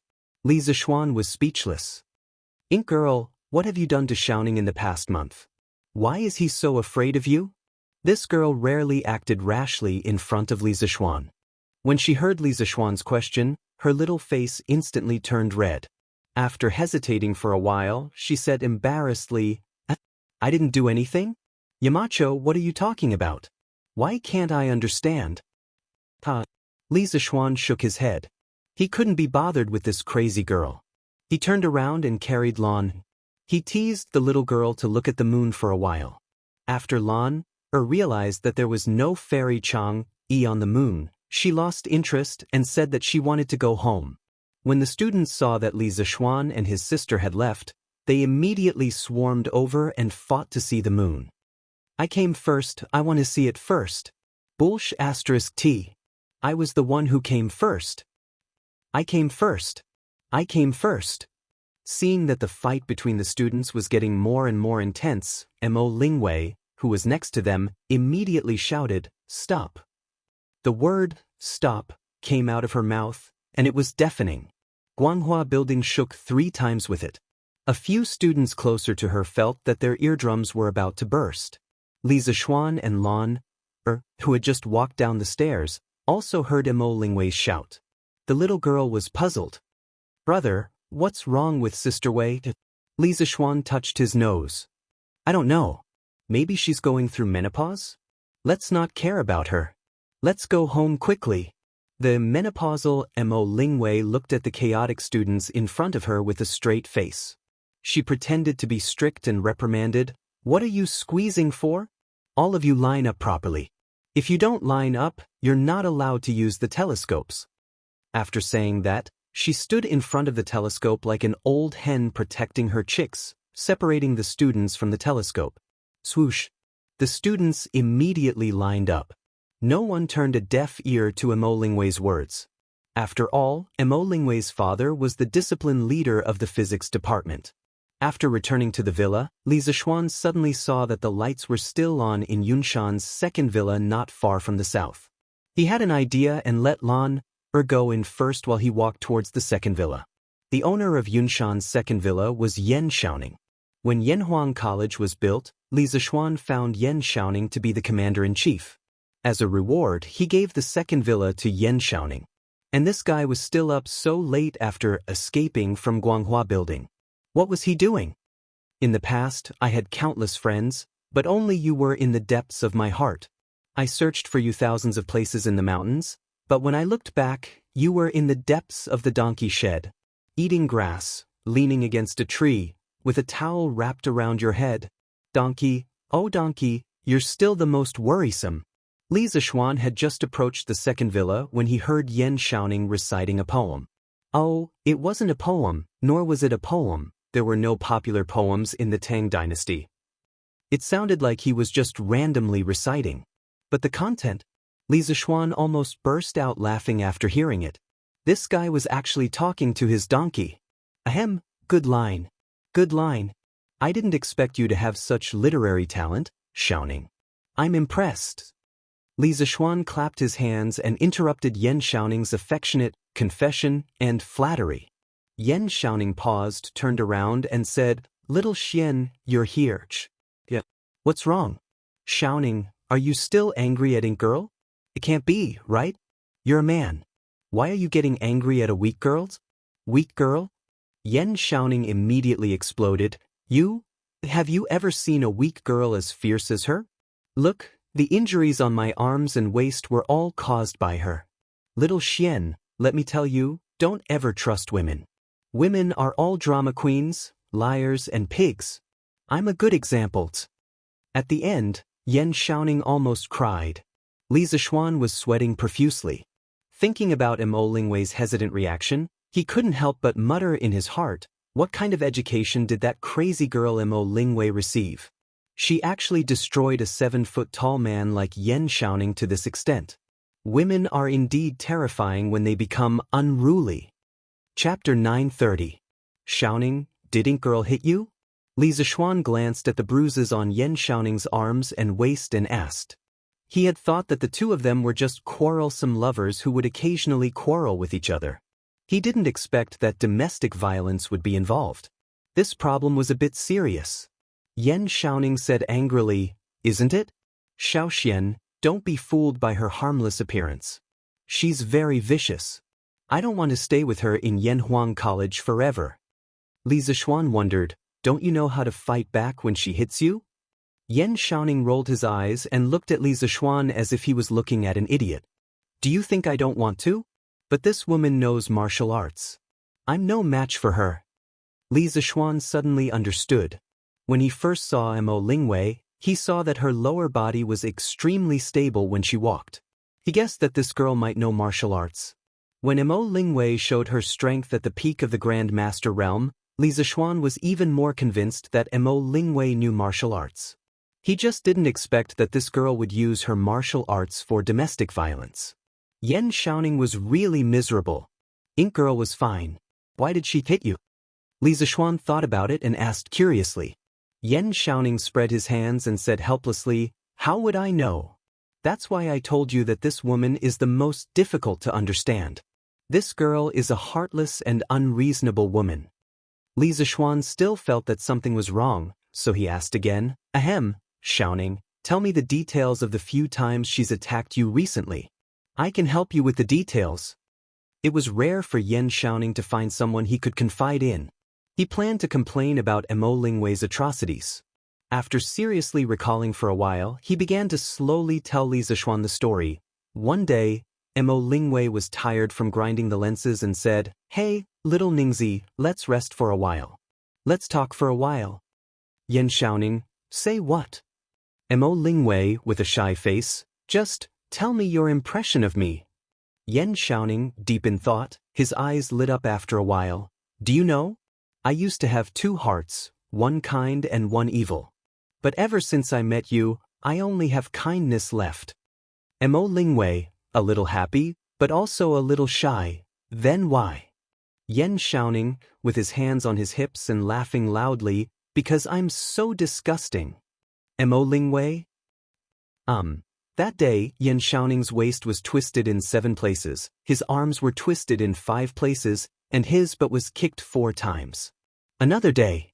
Mo Lingwei, "Little Ningzi, do you think what you did was right?" Yan Xiaoning, pitiful, "No, I apologize. I apologize for what I did wrong. I have a stubbornness in my bones. I couldn't hold it back just now. I'm very sorry." Mo Lingwei, she raised her chin like a winner, "Then tell me, why are you apologizing? What did you do wrong?" Yan Xiaoning, with his head lowered, enduring the humiliation, "Sorry, I was stubborn." Mo Lingwei, furious, "Go to hell. Even if you buy me Beauty Shop's pomegranate jiao, I won't forgive you." Note, Beauty Shop is the biggest rouge shop in Chang, and pomegranate jiao is the most expensive rouge in Beauty Shop. Yan Xiaoning, waving hands, "All right. Then I won't buy it, I won't buy it. Don't be angry." Mo Lingwei? That day, Yan Xiaoning's waist was twisted in 3 places, his arms were twisted in 5 places, and his right foot was stepped on twice. He walked with a limp and only recovered after 5 days. Another day. Yan Xiaoning, I finished grinding a lens and clapping my hands happily. Let's go to Zuaxian restaurant for lunch. Mo Lingwei, face full of joy, Okay. Then she touched her purse. Mo Lingwei, "But I didn't bring any money today." Yan Xiaoning, face full of joy, "Are you stupid? It's okay if you don't have money, I'll go alone." Mo Lingwei, angry, "Little Ningzi's." That day, Yan Xiaoning's head was hit in 3 places, his arms were twisted in 5 places, and his abdomen was punched. Another day, night, Yan Xiaoning's office. Mo Lingwei, who was assembling the binoculars and suddenly shivered, "It's so cold." Yan Xiaoning, I'm not cold. I told you to wear more clothes." Mo Lingwei, glaring at Yan Xiaoning with endless killing intent in her eyes, Yan Xiaoning, don't stare at me, I didn't mean it that way, After stuttering for a while, Yan Xiaoning took off his cloak. Mo Lingwei thought that this blockhead was finally enlightened. Who knew? Yan Shaoning threw his cloak on the table and said, "Ha! Are you happy now? I'll be cold with you." Mo Lingwei didn't say anything. She picked up the iron rod in her hand and, that night, Yan Shaoning's legs were bruised in no less than 5 places, and his but was bruised in more than 10 places.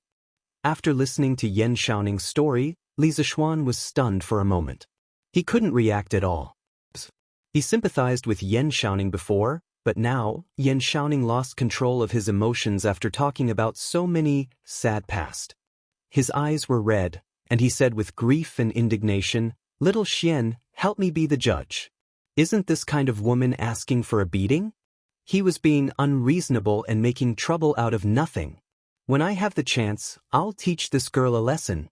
Otherwise, she'll never know how high the sky is and how deep the earth is." Li Zishuan opened his mouth and was speechless for a while. What should he say about these two people? It was impossible to generalize and say which side was right and which side was wrong. It could only be said that this was the inevitable result of an iron-willed straight man meeting a violent woman. Both of them were King Amazings. "Little Xian, you're good at martial arts. Why don't you help me beat that girl up?" Seeing that Li Zishuan didn't say anything, Yan Shaoning rolled his eyes and suggested again. Li Zishuan's old face turned black. Not to mention that he didn't hit women. If he really hit her and Yan Shaoning got together with Mo Lingwei in the future, wouldn't he turn around and fight with him? Besides, she was the daughter of the Mo family's master. How could he beat her up just because he wanted to? Don't say any more. What kind of stupid thing is this? Li Zishuan waved his hand with a headache and said, "Shaoning, in fact, you deserve all the beatings you've received. You should reflect on it yourself." After saying that, he left without looking back. Yan Shaoning shouted behind him, "Hey, hey, hey! Little Xian, what do you mean? What do you mean I deserve it? *CK. To think that I treated you as a brother." Chapter 931. The next day, Li Zishuan got up early and prepared to go to the morning court. Old Li had sent someone to inform him yesterday. After breakfast, Li Zishuan went out with 2 guards before dawn. They rushed all the way to Yanxing Gate in the east of Chang'an City. At this time, the city gate was not open yet, but there was a long line of people outside the gate. Most of them were peddlers and civilians. Li Zishuan, a high-ranking official in his court uniform, stood out in the crowd. Many people subconsciously made way for him, not wanting to provoke Li Zishuan, an important member of the imperial court. But there were also people with sharp eyes who recognized Li Zishuan's appearance under the dim sky. Marquis, a middle-aged man in his 30s, tiptoed close to Li Zishuan and called out tentatively. Li Zishuan's night vision was good. He looked carefully and recognized the person who called him. It was Lu Dezhuang, who had taken the child to Yunshan to see a doctor. "Lu Dezhuang? It's you? Are you going to the city to sell eggs?" Li Zishuan sat on the horse and greeted Lu Dezhuang with a smile. He said so because he saw Lu Dezhuang carrying a basket of eggs on his back. Lu Dezhuang scratched his head and smiled foolishly. "Hee, eggs are becoming more expensive recently, so I collected all the eggs at home and sold them together. So I can buy some meat for my Shaoan to eat." Speaking of this, he seemed to have suddenly thought of something and hurriedly added, "Oh, the last time my family's Shaoan got cholera, it was all thanks to Marquis's help. Marquis's great kindness to our Lu family is like a new life. I, Lu Dezhuang, am willing to repay Marquis's kindness with the rest of my life." Saying this, he knelt down in front of Li Zishuan and kowtowed 3 times. All of this happened in an instant. Li Zishuan, who was on horseback, couldn't react in time.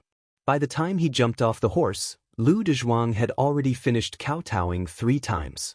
When he bent down halfway, a few eggs rolled out of the bamboo basket. Get up, get up. I told you before, you don't need to repay anything. Go home, farm and live a good life. That's the greatest repayment to me." Li Zishuan hurriedly helped Lu Dezhuang up and scolded him with a stern face. They made such a big commotion, kneeling and kowtowing, how could others not notice? "Marquis? This is Mark Yong?" "It's really Marquis. Why does it sound like this person is implying that the Marquis of Yong and was the one who resolved the chaos? Shouldn't it be the Imperial Medical Department? You don't know about this, right?" I heard that the reason why the imperial court was able to quell the cholera so quickly was mainly because Marquis Yong and contributed 3 prescriptions. Otherwise, too many people would have died. There's actually such a thing? How come I don't know about this? Nonsense. It's normal that you don't know. That's because Marquis keeps a low profile and doesn't like people to spread the news. If you ask around, you'll find out that the people who contracted cholera drank the exact same medicine as Liu Dazhuang's sons. Second brother Yu is right. I've also heard about this. And it's said that when the Imperial Medical Department distributed the medicine, none of the 6 villages under Marquis Yong An's rule went to collect the medicine. This is because Mark Yong and gave the sick villagers free medicine in advance. That means our Afu's savior is Mark Yong. After a round of discussion, more and more people found out the truth. Dozens of commoners started to surround Li Zishuan. Pang Feiji's right hand was on the hilt of his sword, as if he was facing a great enemy. He was afraid that an assassin would suddenly rush out from the crowd. Thank you, Marquis, for saving our Xiao Yutes. Marquis, you're our saviors. Please accept a bow from this old man. Marquis, please accept a bow from us.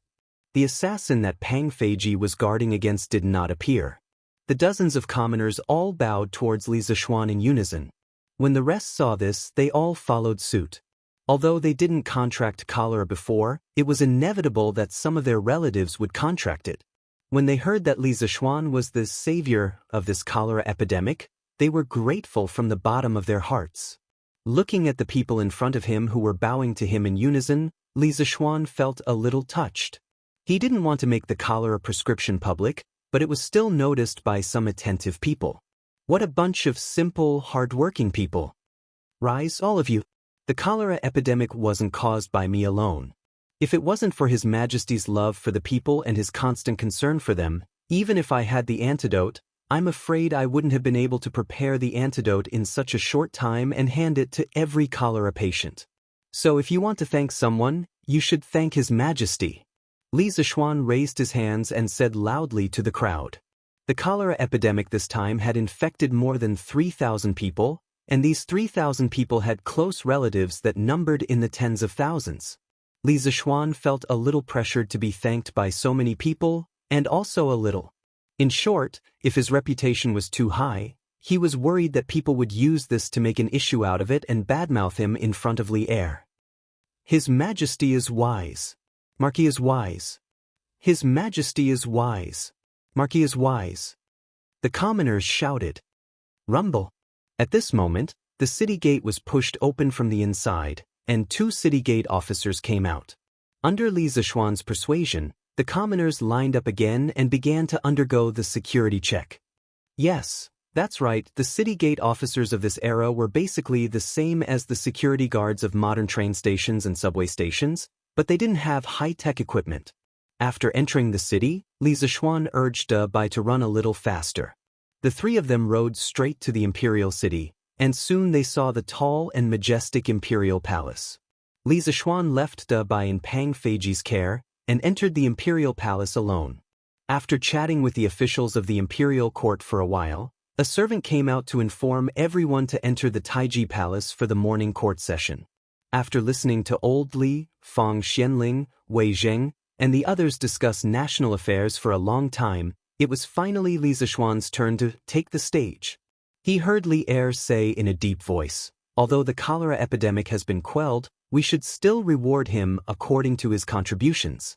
I'm sure all of you know that the epidemic situation was very critical. If it weren't for the Marquis of Yong and providing the prescription in time, the entire Chang and city would have experienced a large-scale outbreak of cholera. If that happened, the imperial court would have suffered a great loss. Now that the cholera epidemic has been completely quelled, and not a single commoner has died from the disease, it's a miracle. I intend to reward the Marquis of Yong, and generously. How do you think I should reward him? As soon as Li Er finished speaking, the imperial court instantly fell silent. The officials looked at each other. Reward? How else could they reward him? A 15-year-old marquis with a third-rank official position, how else could they reward him? If they rewarded him more, wouldn't they be invincible? Chapter 932. As for how to reward Li Zishuan had also thought about it for a long time. However, he realized that Li Zishuan was neither short of money nor status. As for his position, this fellow was naturally lazy, and he was even in charge of an academy now. If he was given another position, Li Zishuan would probably quit immediately. That was why he brought this matter to the imperial court. He wanted to see if the ministers had any ideas. However, Li Zishuan was a new noble who had just risen in the imperial court this year. The speed at which he rose was already unprecedented. How could the officials still think of a suitable reward? After waiting for a long time and seeing no one speak, Cheng Yaojin could not stand it anymore. Old Cheng took a step forward, cupped his fists, and said, "Your Majesty, it's not right for me to judge whether the Marquis of Yong and contributed to the cholera this time. However, if he didn't take action, my family's Chonyo might have died because of the cholera. Therefore, no matter how your Majesty rewards the Marquis of Yong, I am willing to take out 100 households of land and give it to him as a token of gratitude." Boom! The moment Cheng Yaojin's words came out, all the officials in the imperial court raised their eyebrows.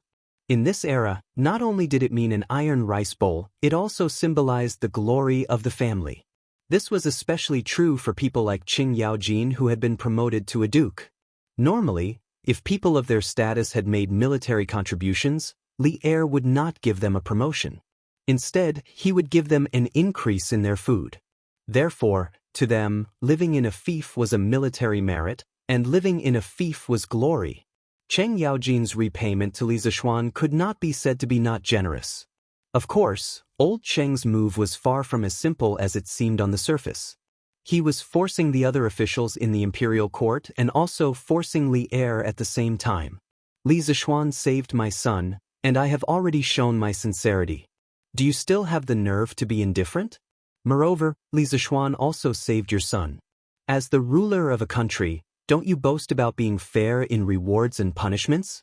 If you don't show some sincerity now, how can you show that you are fair in rewards and punishments?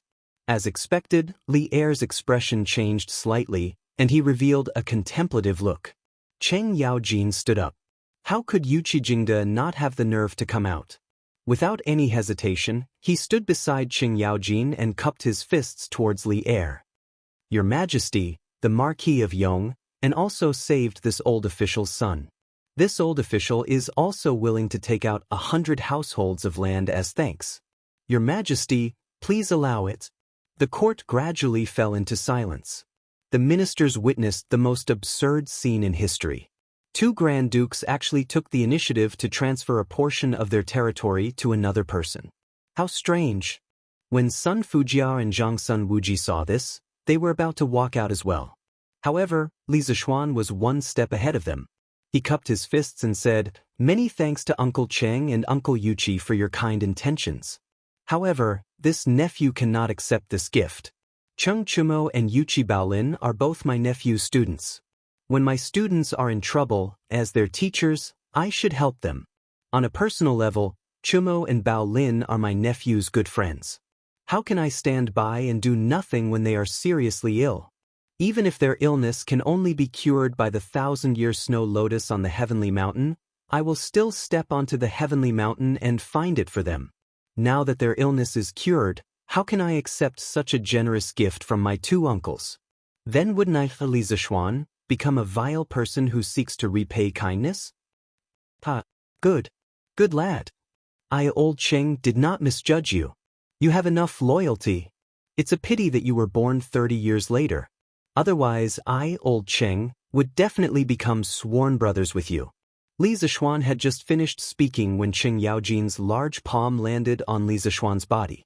Following that, this old fellow's heroic laughter resounded throughout the entire Taiji Palace. The ministers in the palace were all speechless. They secretly thought that this old fellow was really shameless. Zhang Sun Wuji rolled his eyes. After a moment, he stepped forward and said, "My uncle is righteous. However, you have saved my son. No matter what, this old man has to express my gratitude. If you have any requests, this old man will try his best to satisfy them." Li Zishuan's mouth twitched. He secretly thought that this old fox was really crafty and petty. What did he mean by, "If I have any requests, I will try my best to satisfy them"? He had already boasted earlier. If he were to demand an exorbitant price from Jiangsun Wuji, wouldn't he be slapping his own face? Lord Jiangsun is too courteous. Your son is also my student. Saving him is something that this junior ought to do. Li Zishuan cupped his hands towards Jiangsun Wuji, and then said in an indifferent tone. Seeing that his ministers were going back and forth, Li Zishuan also couldn't sit still. Oh no, it should be that his face was a little embarrassed. After all, Li Zishuan had also saved his son. Alright. Li Zishuan's contribution to the rapid pacification of the cholera could not go unnoticed. This was a matter of the nation, not a matter of a few beloved officials. Naturally, the imperial court should reward him. Li Zishuan, tell me, what reward do you want? Li Er, who couldn't maintain his face, coughed lightly and said in a deep voice. Only then did Qing Yaojin, Yu Qigong, and the others calm down and looked towards Li Zishuan. Bestowing a reward was a form of knowledge. Wasn't wanting a reward also a form of knowledge? Furthermore, the knowledge to bestow a reward was undoubtedly even more profound and difficult to grasp. Li Zishuan pursed his lips. Actually, when he received Li Er's notice to attend the morning court session yesterday, he had already guessed what would happen. Thus, he had already thought about what reward he should ask Li Er for. At this moment he stepped forward and bowed slightly. Your Majesty, quelling the cholera was not the work of this subject alone. Furthermore, this subject is a marquis of the great Tang Empire. Doing something for the great Tang Empire is also this subject's duty. This subject does not dare to ask for a reward. One should be humble when needed. After all, if one was humble, this reward wouldn't run away. Li Zishuan loved to pretend to be a pig to eat the tiger. Li Er said unhappily, if I want to give you a reward, you should accept it. When did you become so overcautious? Speak quickly. Li Zishuan didn't continue to pretend to be humble. Everything had to be done in moderation. He bowed and said, thunderbolts and rain are the grace of the emperor. Logically speaking, this subject should accept whatever your Majesty gives me. Hearing this, Li Er frowned. He really wanted to kick this glib-tongued brat. However, he heard Li Zishuan continue, however, this subject has something to ask of your Majesty. I would like to take the opportunity to say it today. I hope your Majesty will allow it. This brat had finally returned to his original appearance. Li Er said seriously, speak.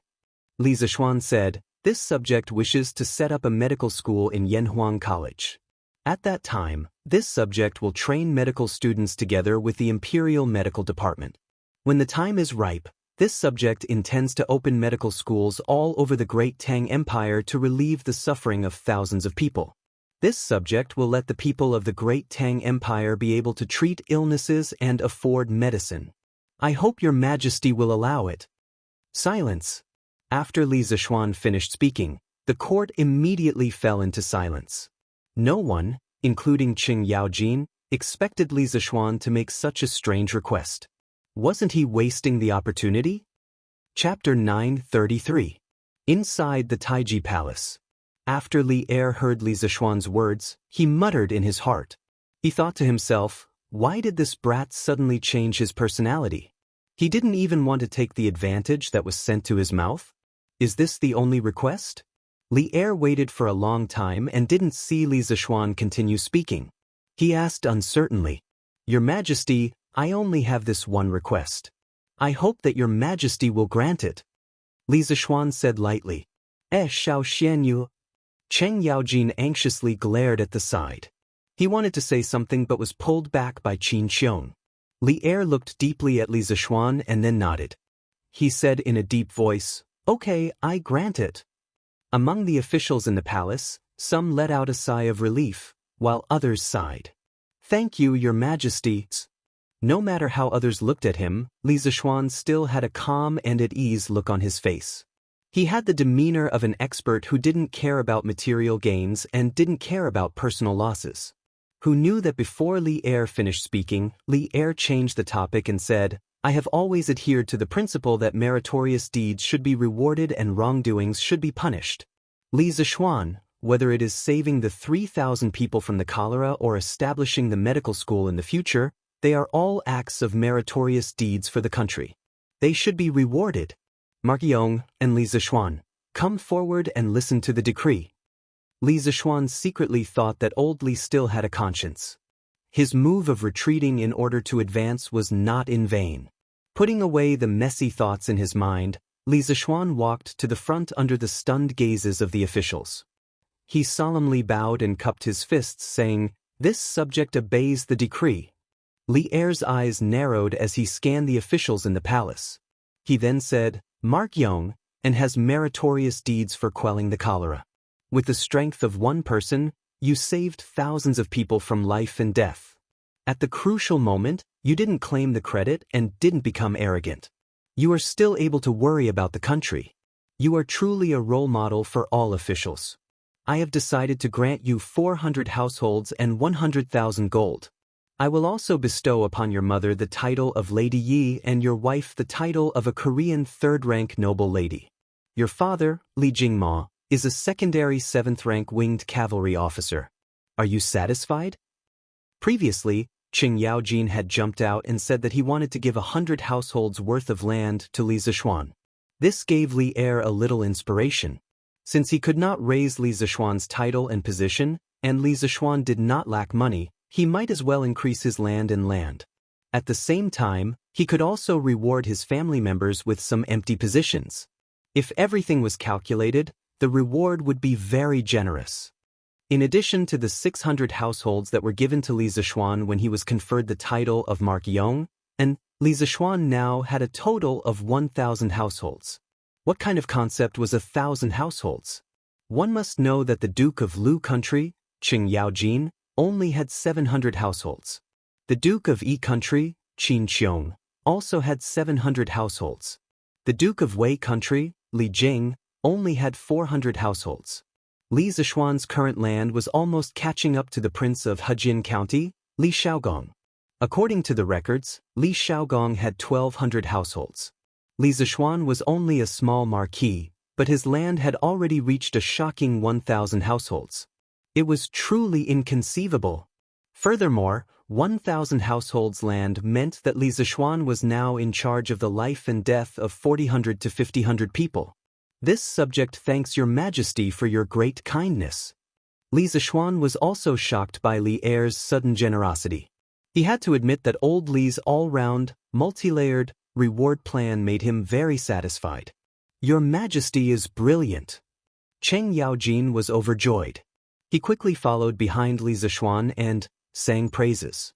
Zhang Sun Wuji hesitated for a moment before saying, "Your majesty is brilliant."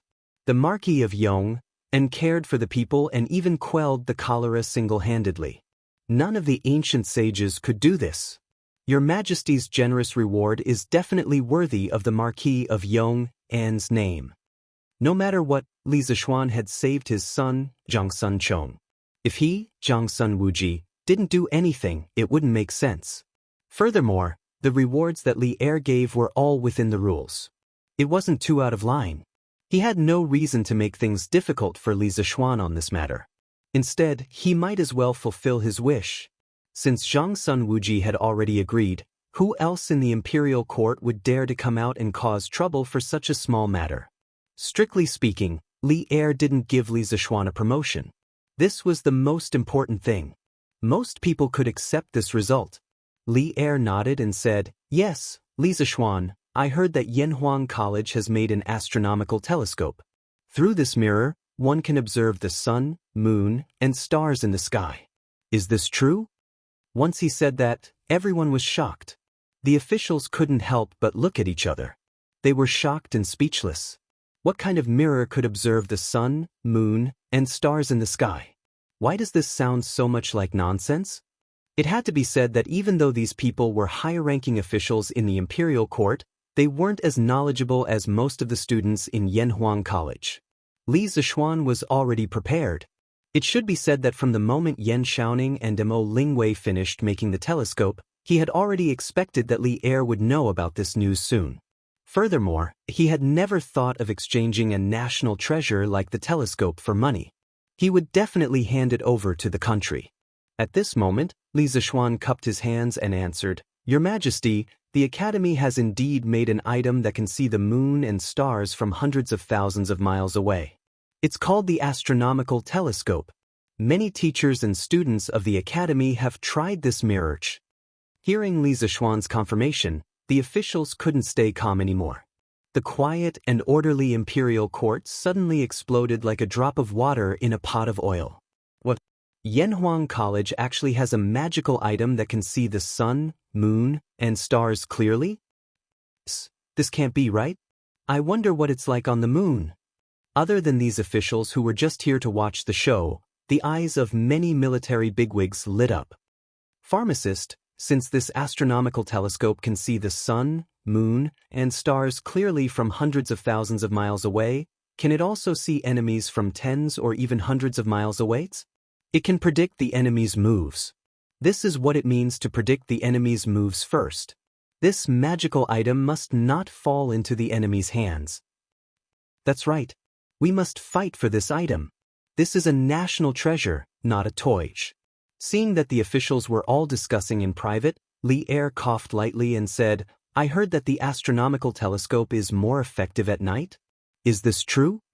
"Hey, old Li's information is quite complete." Li Zishuan muttered to himself and then replied, "That's true.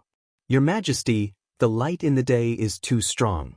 If you use the telescope to look at the sky, it's very easy to hurt your eyes, so the effect is better at nights." Li Er nodded, then made a decision that stunned everyone. "Tonight at 5 p.m., all officials of the third rank and above shall follow me to the Cloud Mountain to see the moon." The officials were stunned, but after they recovered from their shock, they all hurriedly cupped their hands and said yes. "Your Majesties." Those officials of the third rank and below opened their mouths and had a bitter look on their faces. In fact, they also wanted to go and see it. Unfortunately, they didn't have that fate. Chapter 934. After the morning court session, Li Zishuan finally revealed a proud smile on his face. This morning court session was not in vain. Now, this young master has truly become a big landlord. Li Zishuan sighed in his heart. Now, he had 1,000 households. In this era, there were at least 5 people in a household and they owned about 100 mu of land. 1,000 households meant 100,000 mu of land. Although the yield of grain was very low in this era, 100 mu of land is only 300 dan, about 30,000 caddies. It could not cover the total amount of land. 100,000 mu of land could produce millions of caddies of grain every year. Even if he only collected 10% of the tax, he would still have millions of caddies of grain. This landlord could really just sit at home and wait for death. It could be said that with Li Zishuan's family business, even if his descendants did not achieve anything in their lives, it would be very difficult for them to squander the family business. "Marquis, is there good news?" Pang Feiji saw that Li Zishuan was very excited and came up to him with a smile. Li Zishuan mounted his horse and said with a smile, "And great news. Let's go. Let's go back. The Academy also needs to prepare. Tonight, His Majesty and the civil and military officials will go to the Academy." "What? His Majesty is going to the Academy at night?" Pang Feiji's eyes widened in disbelief. Ever since the world was peaceful, the emperor had never left the city at night. It was not because of the curfew. Why would an emperor care about that? The main reason was that it was not safe to leave the city at night. After all, there were no street lights in this era. Everywhere outside the city was dark and it was easy for assassins to hide. Pang Feiji did not have time to think because Li Zishuan had already rushed out. He quickly mounted his horse and led his men to chase after Li Zishuan. Yun Mountain. After Li Zishuan returned home, he was not in a hurry to tell his family about the reward that Li Er had given him. This was because he knew that in the afternoon, the imperial edict from the palace would be sent down. When that time came, they would naturally know. Sure enough, someone from the palace came in the afternoon. The person who came to deliver the decree was Zhao Song, Li Zishuan's old acquaintance. The two exchanged some pleasantries. Zhao Song saw that Li Zishuan's family members were all present, so he cleared his throat and took out an imperial edict from one of his followers behind him, reading it aloud. The Emperor of the Great Tang has decreed that we rule the world through literature and subdue chaos through force. Moreover, military commanders and generals were the pillars of the imperial court, the backbone of the country. They were capable of both civil and military affairs, and their contributions to the imperial court could diminish their achievements and not be rewarded with favor. Li Zishuan, the Marquis of Yong, has quelled the cholera and has rendered great service. He has single-handedly saved the lives of tens of thousands of people in Chang, and saving the lives of millions of people from the ravages of cholera. Therefore, he will be granted 400 households and 100,000 gold coins. By the Emperor, Li Zishuan said, this subject, Li Zishuan, accepts the decree. Thank you, Your Majesty. When Li Jingma, Madame Li, and Han Yushi heard the good news, they were all stunned. This was really good news from the heavens. When Li Jingma came to his senses, he was about to send a servant to fetch the money when Zhao Song took out another imperial edict from the servant behind him. He paused, looked at Madame Li, and said, the Marquis of Yong and's mother, Madame Yi, accepts the decree. Madame Li's eyes widened. She could not react for a long time. She tugged at Li Jingma and pointed at herself in disbelief. Old master, is eunuch Zhao talking about me? Li Jingma hurriedly urged, go quickly. Who else could it be if not you? Madame Li was convinced that she did not hear wrongly. She straightened her clothes and stepped forward. This old one, Yiyuzhu, accepts the decree. Zhao Song continued reading. The Emperor of the Great Tang has decreed that the Marquis of Yong and's mother, Madame Yi, is virtuous and prudent, diligent and gentle and pure, gentle by nature, and good at educating her son. She will be conferred the title of a third-rank noble lady by the Emperor. Ah! Madame Li was a little confused. A third-rank noble lady, this status was comparable to the wives of important officials in the imperial court. Even a provincial governor would not dare to look down on her. Such a prominent status was bestowed from the heavens just like that? Madam, accept the edict quickly. Li Jingma was so anxious that his forehead was sweating. He urged softly from behind. In fact, he was a little jealous at this moment. His status in the family was low.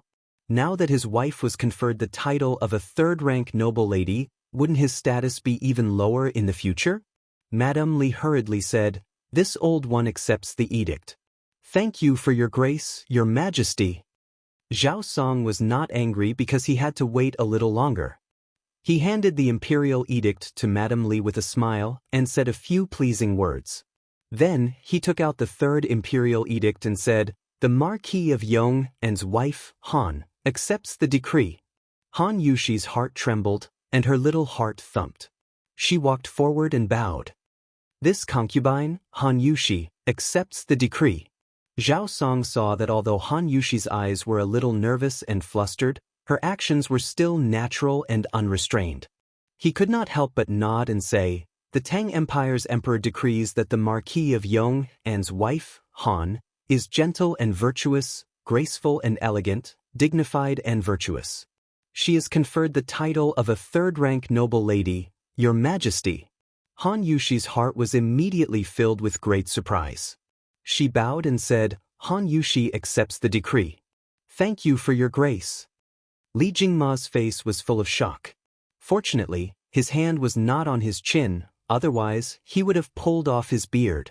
Although the title of a noble lady was only a symbol of honor and did not have any real power, two third-rank noble ladies in one family had almost never appeared in the 10 years since the establishment of the dynasty. Even in the previous dynasty, very few people could receive such an honor. It was no wonder that he was so surprised. However, apart from being surprised, Old Man Li could not help but feel a little disappointed. His wife was conferred the title of a third-rank noble lady because of her son, and his daughter-in-law was also conferred the title of a third-rank noble lady because of her husband. As the father, why did he have nothing? Could it be that he did not contribute to the birth of Li Zishuan, this son? Just as Old Man Li was feeling sour, Zhao Song spoke again. Li Jingma accepts the decree. Li Jingma immediately came back to his senses, and a smile finally appeared on his old face. I, Li Jingma, accept the decree. Zhao Song recited. The Tang Empire's emperor decrees that a family that accumulates good deeds will have more to celebrate. Those who have not done good deeds will not be affected. How can I be stingy with my praise? Your son, Li Zishuan, has a righteous character and good conduct. He is adept in literature and martial arts. You have taught your son well. I hereby grant you the title of a 7th-rank winged cavalry officer, Your Majesty. 7th rank? Li Jingma was not a novice. He still had some common sense. Even though this winged cavalry captain didn't seem to be of the same rank as a 3rd-grade noble lady, this was a genuine military merit. Normally, only those soldiers with military merits would be able to obtain it. Therefore, Old Man Li was grinning from ear to ear. Li Jingma accepts the decree and thanks for your grace. No matter what, he would never have thought that he would have the opportunity to become an official at such an age. The wonders of life were truly indescribable. Moreover, the 4 imperial decrees had arrived at Yunshan today. It could be considered as 4 consecutive blessings. Chapter 935. For imperial edicts to reward the same family was a rare sight in the Tang Empire. The fact that Li Zishuan was favored by the emperor made people look at him in a different light. But were these rewards really a lot? Not at all. Although there were 4 imperial edicts as rewards, the real benefits were only 400 households and 100,000 gold coins. The rest were nothing more than empty titles. Compared to Li Zishuan's contributions, these rewards were really not much. Think about it, if Li Zishuan did not help, even if Sun Simiao could rush back in time, it was unlikely that he would be able to produce the antidote immediately. With the epidemic spreading like wildfire, the delay in producing the antidote would increase the number of people infected with cholera. When the number of people could not be controlled, the Tang Empire's capital, Chang'an, would be in great danger. Therefore, the rewards given by Li Er were not much at all. Good. Today is really a day of great joy. After Zhao Song left, Li Jingma laughed heartily. It was rare that Madame Li did not dampen old Li's enthusiasm. She looked at her son lovingly and said, Xian is getting more and more favored by the emperor. Thanks to you, Xian offering the antidote for cholera, not only did you save the people, but you also earned a title for your father. Your father will be happy for a while. Old Li was immediately unhappy. Madam, weren't you unwilling to let Xian help the king of Wei treat cholera? Madame Li said unhappily, I was afraid that our son would accidentally contract cholera too. So you're not afraid now? You're just a 7th-rank winged cavalry captain. How dare you talk back to a 3rd-rank honorary lady? You're offending your superiors. Madam, this is not how things are supposed to be. Seeing their parents quarreling, Li Zishuan and Han Yushi couldn't help but look at each other and smile. This was life. Brother, why are you all rewarded but not Lan? Lan is your sister. I also contributed. The little cutie tugged at Li Zishuan's arm and looked up at him. Overjoyed, Li Jingma and Mrs. Li discussed and decided to return to the Li mansion in Chang'an for a while. According to Li Jingma's father, such a joyous occasion should be celebrated with the servants in the mansion. Although it was comfortable to live in Yunshan, it was not as lively as Chang'an. Before leaving, Madame Li specially called Li Zishuan to the side and said, Xian, you and Yushi have been married for quite some time now. It's time for you to have a child. Mother and your father are going back to Chang'an to stay, and will bring Lan back as well. You and Yushi must hurry up. Mother is waiting to hold a grandson. Li Zishuan was suddenly enlightened. He finally understood why the old couple had suddenly clamored to return to Chang'an. It turned out that they wanted to create a couple's world for him and Han Yushi. Mother, we are still young. What's the hurry? Mrs. Li Zishuan couldn't help but slap Li Zishuan's arm. What's wrong with being young? Look at Mei Jun and Han Xiaoyan, aren't they the same as you? Look at how adorable his Huan is. You and Yushi should hurry up. Li Zishuan didn't want to disappoint his mother, so he didn't say much. He just vaguely agreed. Around 3 in the afternoon, Li Jingma and Madame Li brought Lan who also missed Cheng. They dressed lightly and rode down Yunshan in a carriage, rushing towards Cheng. Li Zishuan asked Pang Feiji to bring a team of personal guards to follow behind them. He entrusted them to stay in Cheng and protect his parents. As for himself, Li Zishuan felt that he didn't need protection at all. The academy had 3 great grandmasters guarding it, so it was very safe. After watching his parents leave, Li Zishuan didn't have time to spend some alone time with his wife.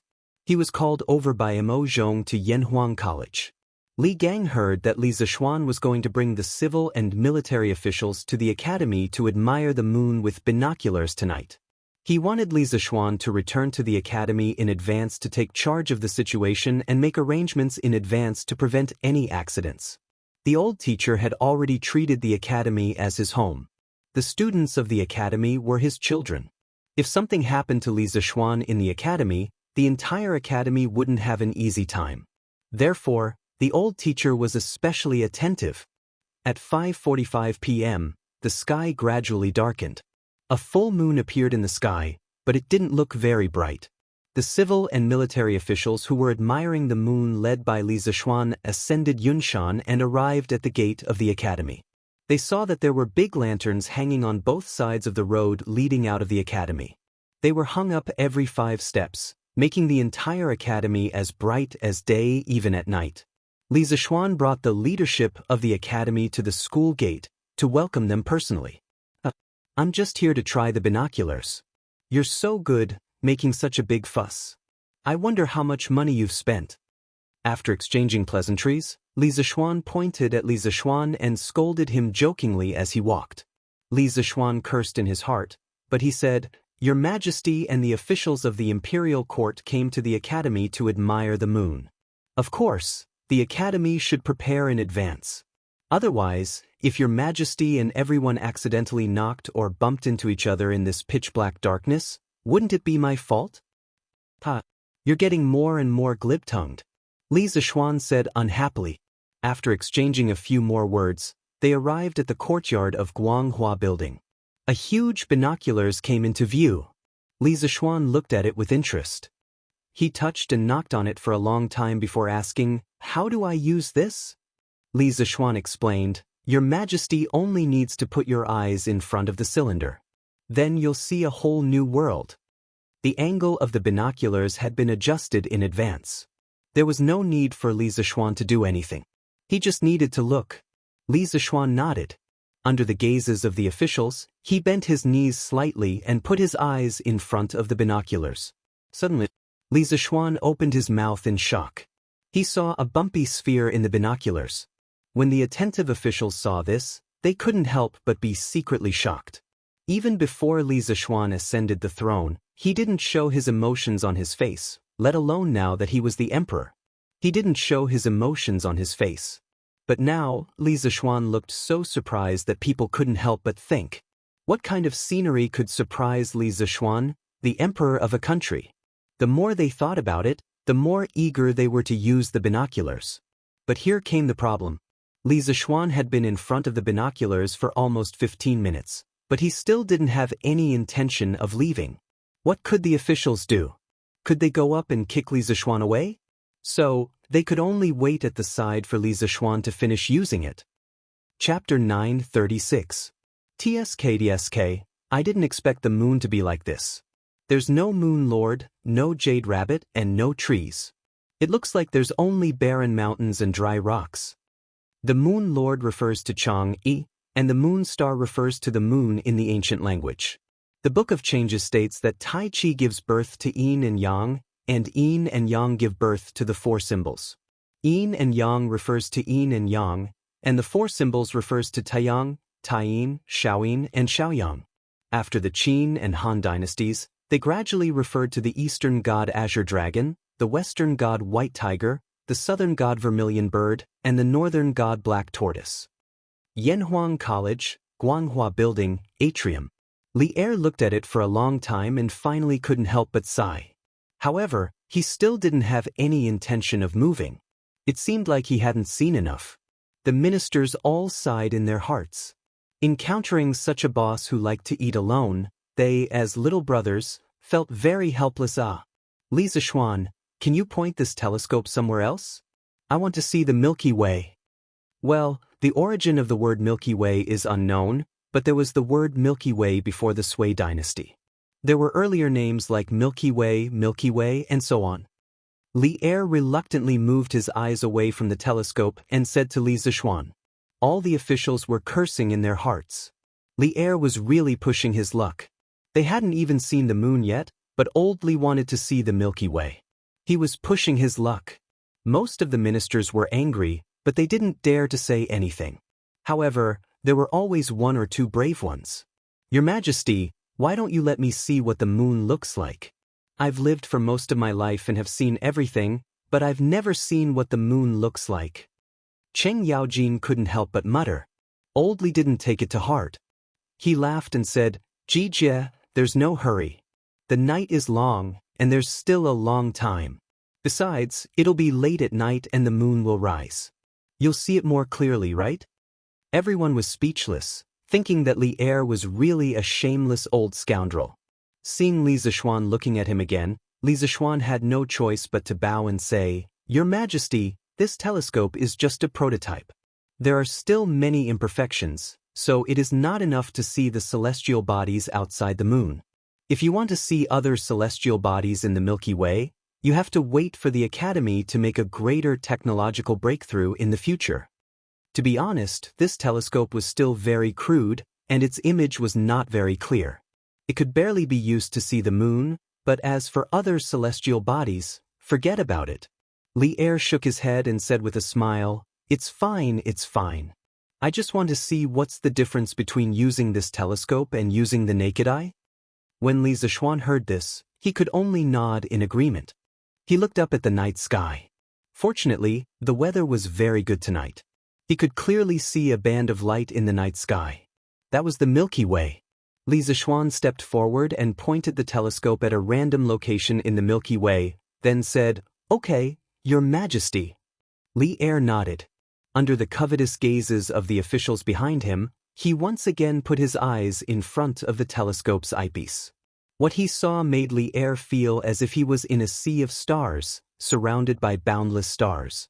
Further away, there were dreamy and magnificent nebulae and star clusters, giving people a strong visual impact. In the vast dark space, everything seemed so small. Emptiness, vastness, loneliness, shock, and all kinds of complicated emotions poured into Li Er's heart in an instant, making him, the supreme ruler of the human world, a little confused at this moment. Seeing that Li Er was silent for a long time, the officials couldn't help but look at each other.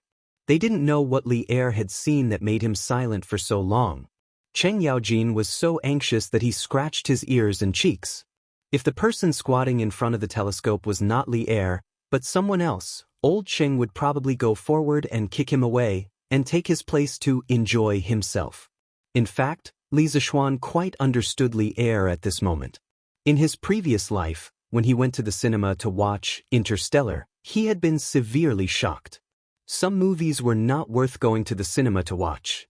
The big screen also exposed the shortcomings. Some movies were born for the big screen. When he went to the cinema to watch Interstellar, he was deeply shocked by the visual effects on the screen. Even after walking out of the cinema for a long time, his heart was still in a state of accelerated heartbeat, and he did not calm down for a long time.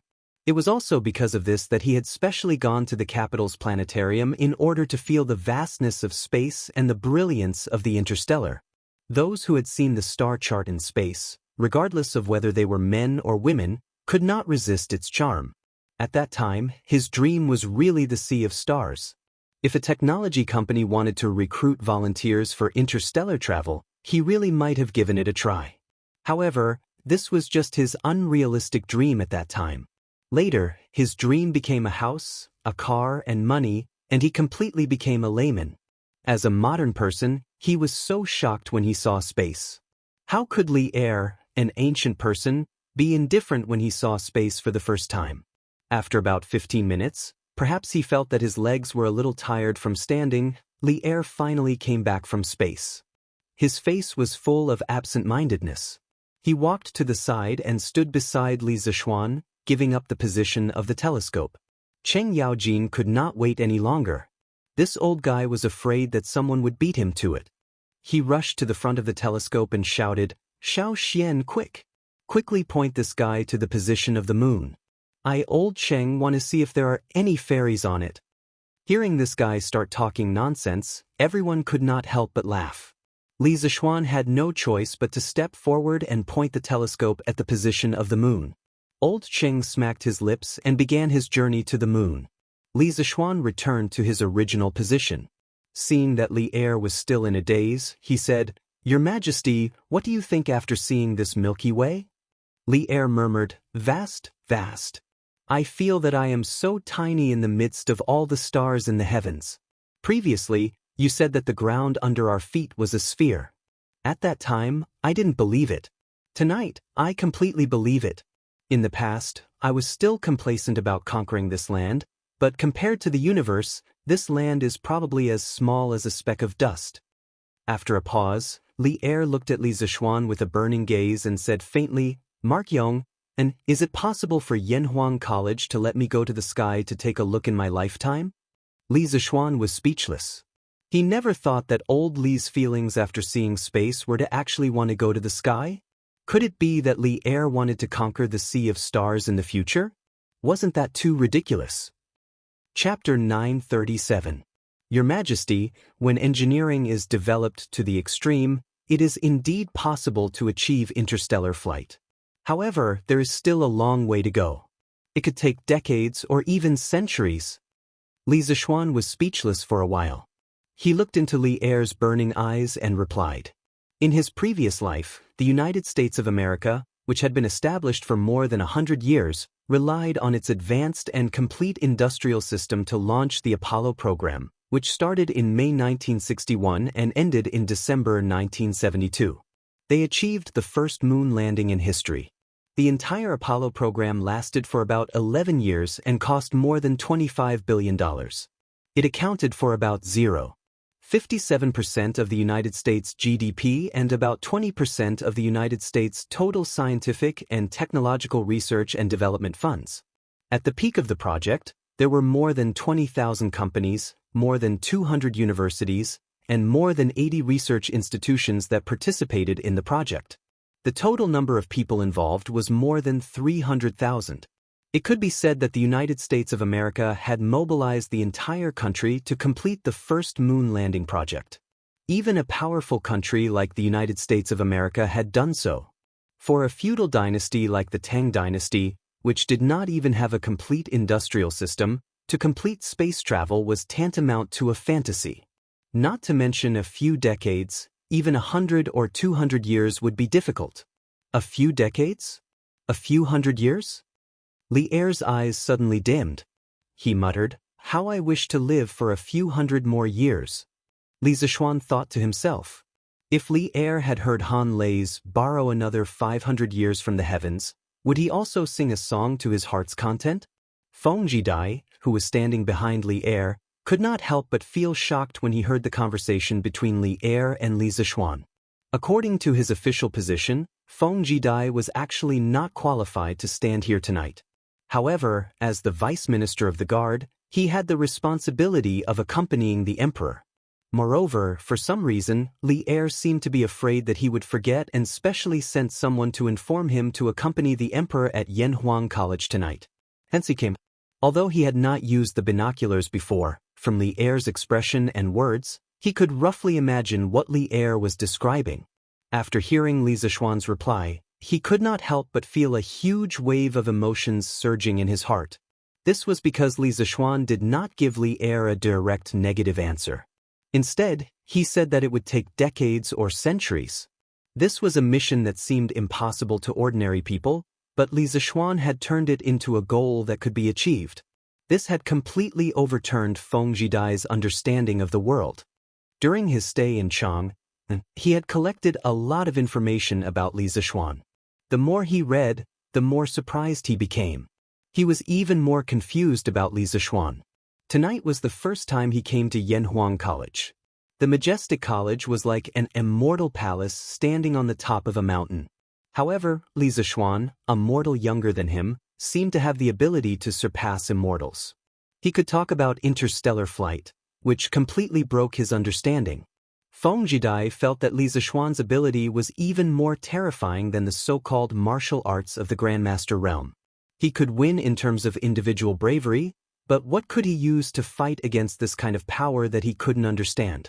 If he made an enemy of such a person, he wouldn't even know how he died. At this moment, Feng Jidai was deeply grateful for his original decision. Li Zishuan was very difficult to defeat, and with the help of someone like Li Zishuan, Feng Jidai felt that if the Feng family had the slightest disloyalty, they would definitely die a horrible death. At the same time, he also rejoiced for his father's wise decision. Earlier on, some of the tribes under the Feng family had tried to persuade Feng Ong to establish himself as the king, but Feng Ong had refused. Now it seemed that the older the ginger, the spicier it was. At this time, Cheng Yaojin had already come down from the platform where the telescope was placed. The other ministers went up to look at the moon according to their ranks and qualifications.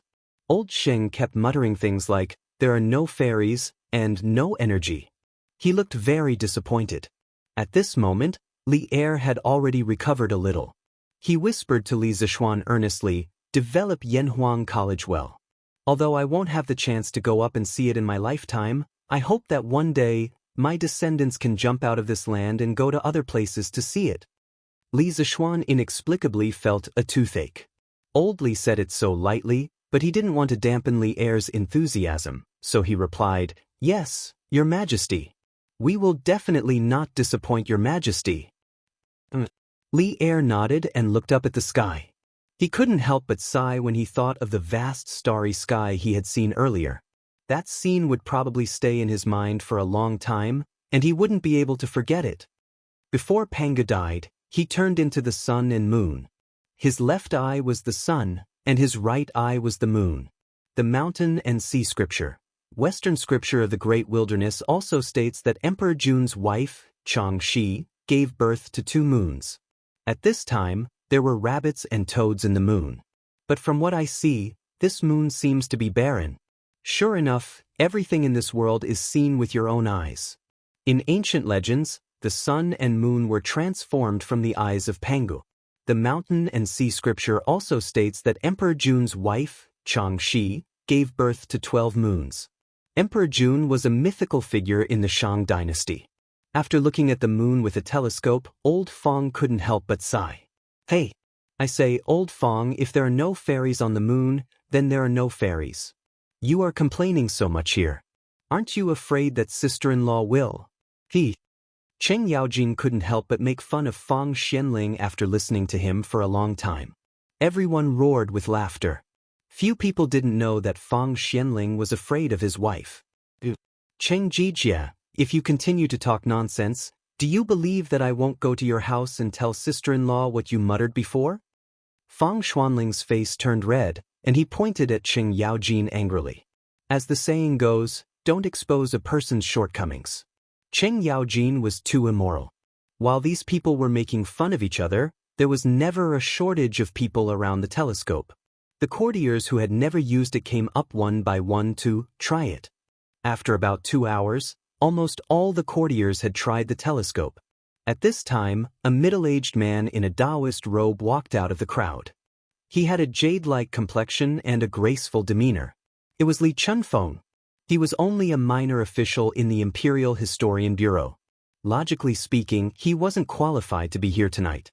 He heard from the Imperial Historian Bureau that Li Er was going to bring courtiers above the 3rd rank to the Cloud Mountain to use Li Zishuan's newly made telescope to observe the moon. He was curious, so he asked Li Er personally for a spot. When Li Chunfeng met Li Er for the first time this year, he left a deep impression on Li Er with his knowledge of the calendar. When Li Er heard that Li Chunfeng wanted to go to the academy to observe the moon, he thought about it and agreed. At this moment, seeing that this man in a Taoist robe also wanted to use the telescope, Li Zishuan was curious. He couldn't help but ask, "May I know who you are?" Li Chunfeng smiled and bowed. "I am Huang Guanzi. Greetings, Ma." Chapter 938. Huang Guanzi? Li Zishuan found the name familiar. It didn't take him long to remember. When the results of the entrance exam of Yanhuang College were announced, Li Zixuan had investigated the families of the top students. Li Zixuan was ranked second among the freshmen. Li Chuanfeng's information was on Li Zixuan's desk. Therefore, Li Zixuan knew a thing or two about Li Chunfeng. Li Chuanfeng's Taoist name was Huang Guanzi. In the first year of Xingguan, he made 18 comments on the Wuyin Yuan calendar written by Fu Rinjun, a Taoist priest. Li Er appreciated his talent and accepted 7 of his comments. Li Chunfeng was appointed to serve in the Bureau of Imperial History. Right now, Li Chunfeng was just a young man who had just made a name for himself in the imperial court. Few people would pay attention to him. However, Li Zixuan, who had transmigrated from the modern world, knew what Li Chuanfeng's name meant. For this reason, he even asked someone to look into Yuan Tiangang's information. He didn't give up until he found out that Yuan Tiangang wasn't in the imperial court. In fact, Yuan Tiangang only entered the imperial court in the 5th year of Xingguan. "Oh, it's Taoist Li. Sorry for the disrespect." Li Zixuan bowed to Li Chunfeng and said politely. Li Zixuan looked at Li Zixuan seriously. This made Li Zixuan uncomfortable. He felt that Li Chuanfeng's eyes had a penetrating power that could see through everything. Under this kind of gaze, no secrets could be hidden. Li Zixuan's heart skipped a beat. He quickly used the Taishan Sutra to maximize his mental strength and stay alert. Li Chuanfeng's face suddenly turned pale. Sorry. I was surprised by Marquis' appearance just now. I couldn't help but look at you a little longer. I hope Marquis won't blame me." Li Zixuan smiled and said, "It's fine. You and I are both Taoists, so how can we blame each other? This Marquis has heard that Taoist priest is quite accomplished in calendar, astronomy, and mathematics. If there's a chance in the future, I'll definitely ask for your advice. I hope Taoist priest won't hold back." Li Chunfeng cupped his fists and said, You flatter me. Marquis has been taught by a famous sect since he was a child. How can my insignificant skills be compared to Marquis? I'm here today to use Yanhuang College's binoculars to verify some of my past conjectures. I hope that Marquis can help me. Confirm some conjectures? It was probably related to the calendar, right? Li Zixuan thought to himself. At the same time, he promised, "Just use it, Taoist priest. In the future, the door of the academy will always be open for you. If you want to use this telescope, you can come anytime." Li Chuanfeng's face lit up and he said, "Marty, are you serious?" Li Zixuan smiled and said, "Of course. If I'm not wrong, you probably want to use the telescope to calculate the calendar, right?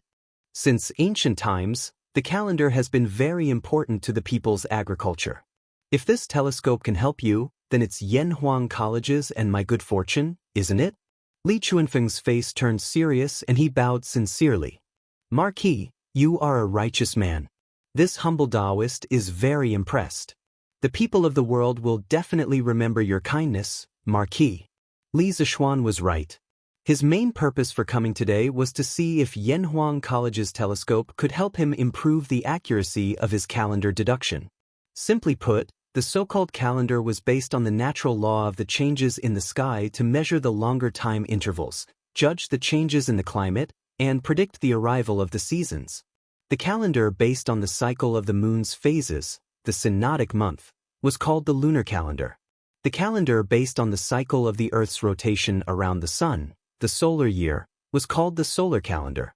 China's ancient calendar used the solar year as the unit of year and the synodic month as the unit of month. It was a combination of the solar and lunar calendars.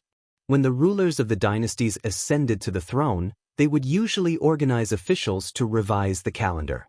This was because the people's annual spring plowing, autumn harvest, and other agricultural activities were all based on the calendar. The importance of the calendar to the country could be seen from this. Many people who knew about China's lunar calendar would sigh in their hearts. How could the 24 solar terms in the lunar calendar, which had existed for thousands of years, be so accurate in predicting agricultural activities? At the beginning of spring, people would start to cultivate the land to raise seedlings. The rain would weed the wheat, the insects would fertilize the wheat would grow at the spring equinox, and so on. Every mid-autumn festival, the moon would never be round. the creator of the calendar and the discoverer of the laws of the calendar for thousands of years, was truly admirable. Compared to it, the modern Gregorian calendar was so weak. In fact, China's lunar calendar used the 24 solar terms to determine the year, the leap month, the leap year, and the lunar moon to determine the month. The 24 solar terms were based on the solar calendar. Thus, it was very accurate in predicting the farming season. Thus, China's lunar calendar was based on the solar calendar. The 24 solar terms were based on the solar calendar. Its cycle was the same as the Earth's revolution. Observed from the Earth, the moment when the sun passed the spring equinox in the ecliptic was the beginning of a new year and the end of an old one. The ancient dynasties set up the imperial astronomer to observe and correct the equinox every year to ensure that the spring equinox was accurate and the farming season was accurate. Li Zishuan felt that giving the telescope to Li Chunfeng was like giving a sword to a hero. This way, Li Chunfeng might be able to perfect the calendar even more. This was something that would benefit the country and the people. Furthermore, if Li Chunfeng discovered the 8 planets of the solar system through the telescope and came up with a heliocentric theory or solar system theory, wouldn't that be a contribution to the Tang dynasty's astronomy? Immortal, I don't know what tricks you used to make Dr. Sun move to Yunshan, but now you want to use the telescope to poach my man? The two of them were chatting happily, as if they regretted not having met earlier. Li Er walked over from the side and said angrily. He had always been a good judge of character. Li Er had high hopes for Li Chunfeng. I am afraid. I, Li Chunfeng, will always be loyal to your majesty and the Tang dynasty. Perhaps Li Er was joking, but Li Chunfeng had not known Li Er for a long time, so he did not know much about Li Er's personality. As the saying went, being in the king's company was akin to being in the company of a tiger, so he did not dare to treat Li Er's words as a joke. Li Zishuan wasn't afraid at all. He could tell that old Li was joking. He cupped his hands and said helplessly, Your Majesty, I would like to borrow the Academy's technology to help Li Shilang perfect the calendar. We are both working for Your Majesty, the Tang dynasty, and the people. How can you say that we are poaching him? Although Li Zishuan did have this idea, he couldn't say it out loud. Chapter 939.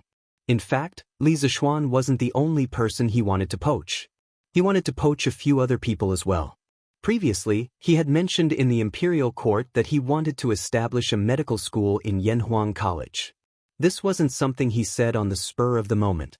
He truly wanted to contribute to the development of Tang dynasty's medical science, not only for others, but also for himself.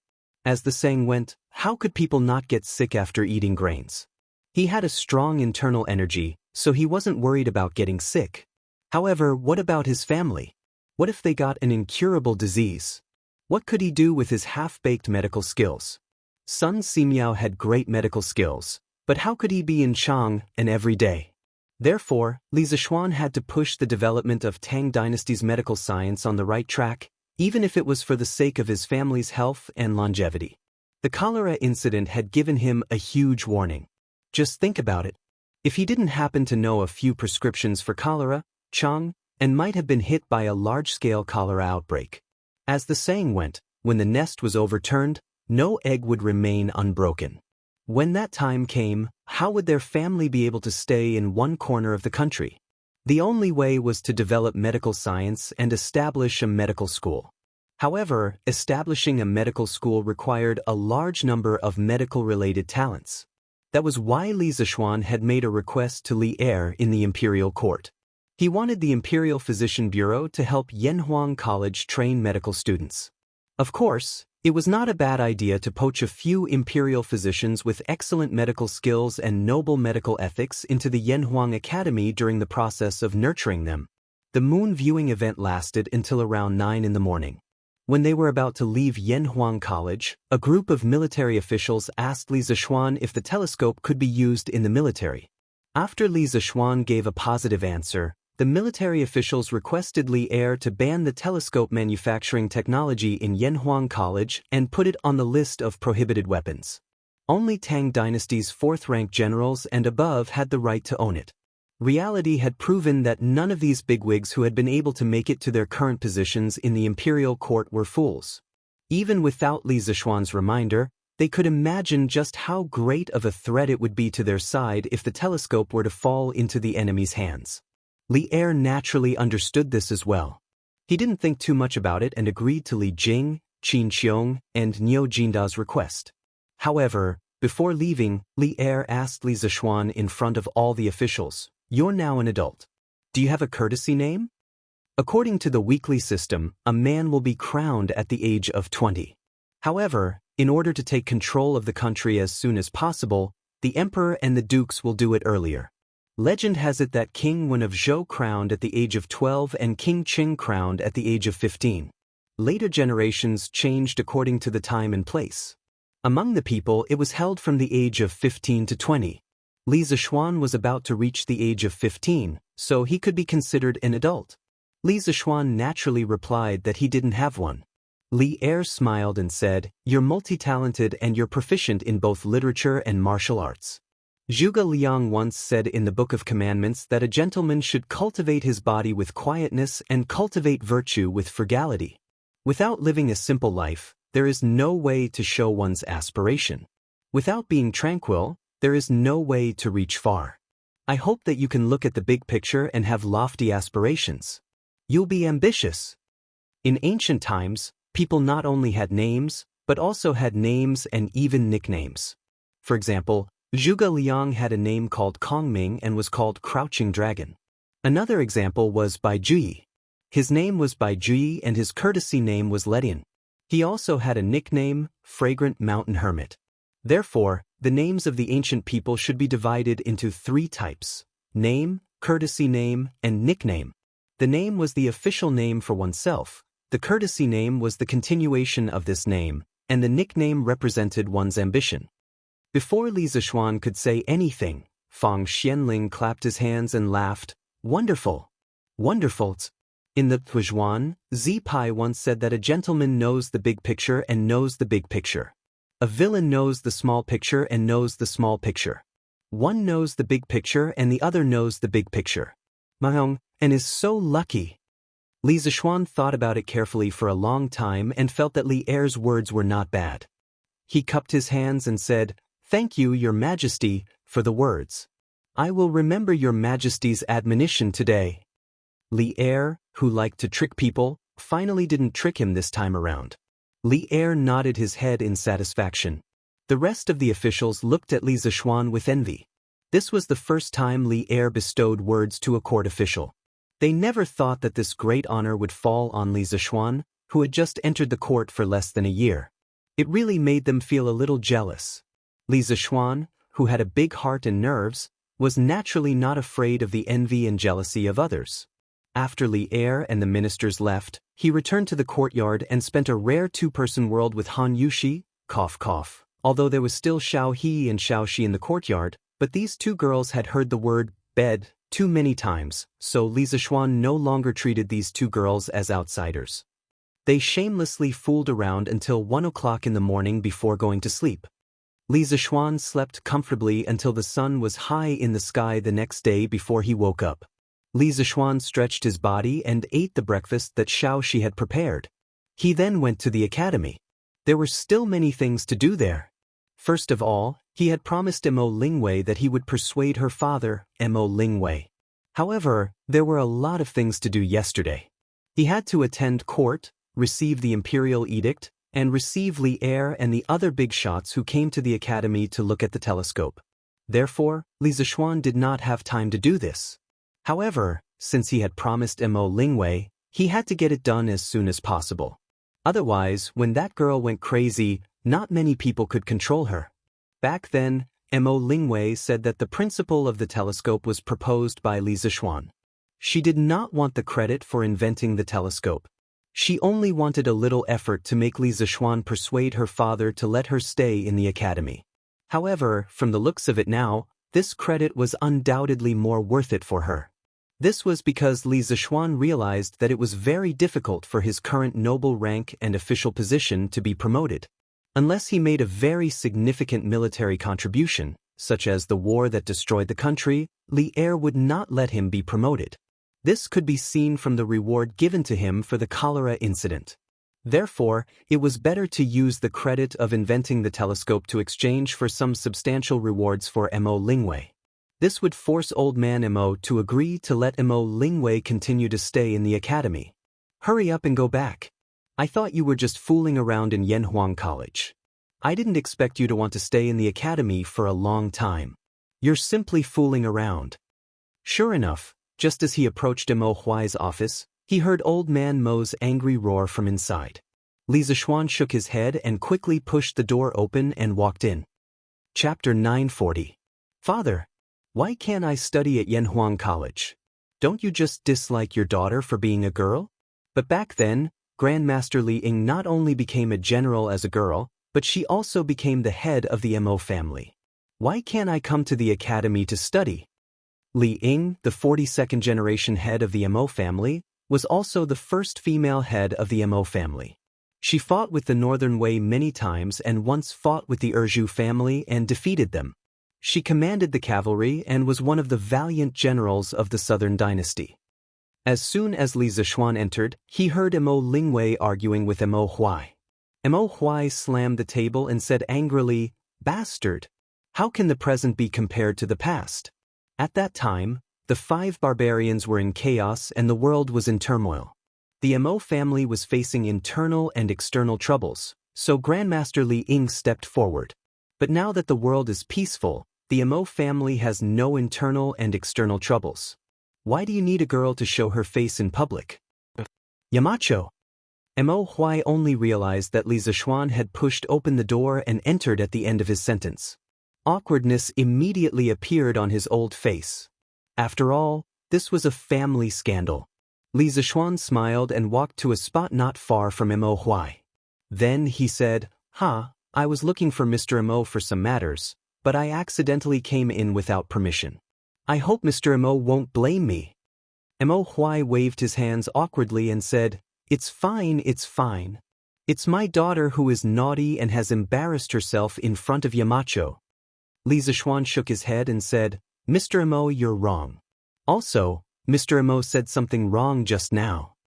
Mo Huai asked, "Oh? May I ask what Yamacho is referring to?" Li Zishuan glanced at Mo Lingwei and gave her a look that said, "Leave it to me." Then he said to Mo Huai, "Mr. Mo just said that now that the world is at peace, the Mo family no longer has any internal or external troubles. Why would they need Ink Girl to show her face in public alone? In the past, Confucius," Li Zishuan said Confucius, not Confucius, in order to avoid provoking Mo Huai. After all, in the eyes of the followers of the school of Mo, there was only one saint, and that was Mozi, said, "Only women and villains are difficult to raise." Later on, the Western Han Confucian Grandmaster Dong Zhongshu was given an important position by Emperor Wu of Han due to his 3 strategies for heaven and man. Emperor Wu then adopted Dong Zhongshu's theory of heaven and man interaction, the 3 cardinal principles and 5 constant principles, and officially proposed, abolish the 100 schools of thought and respect Confucianism.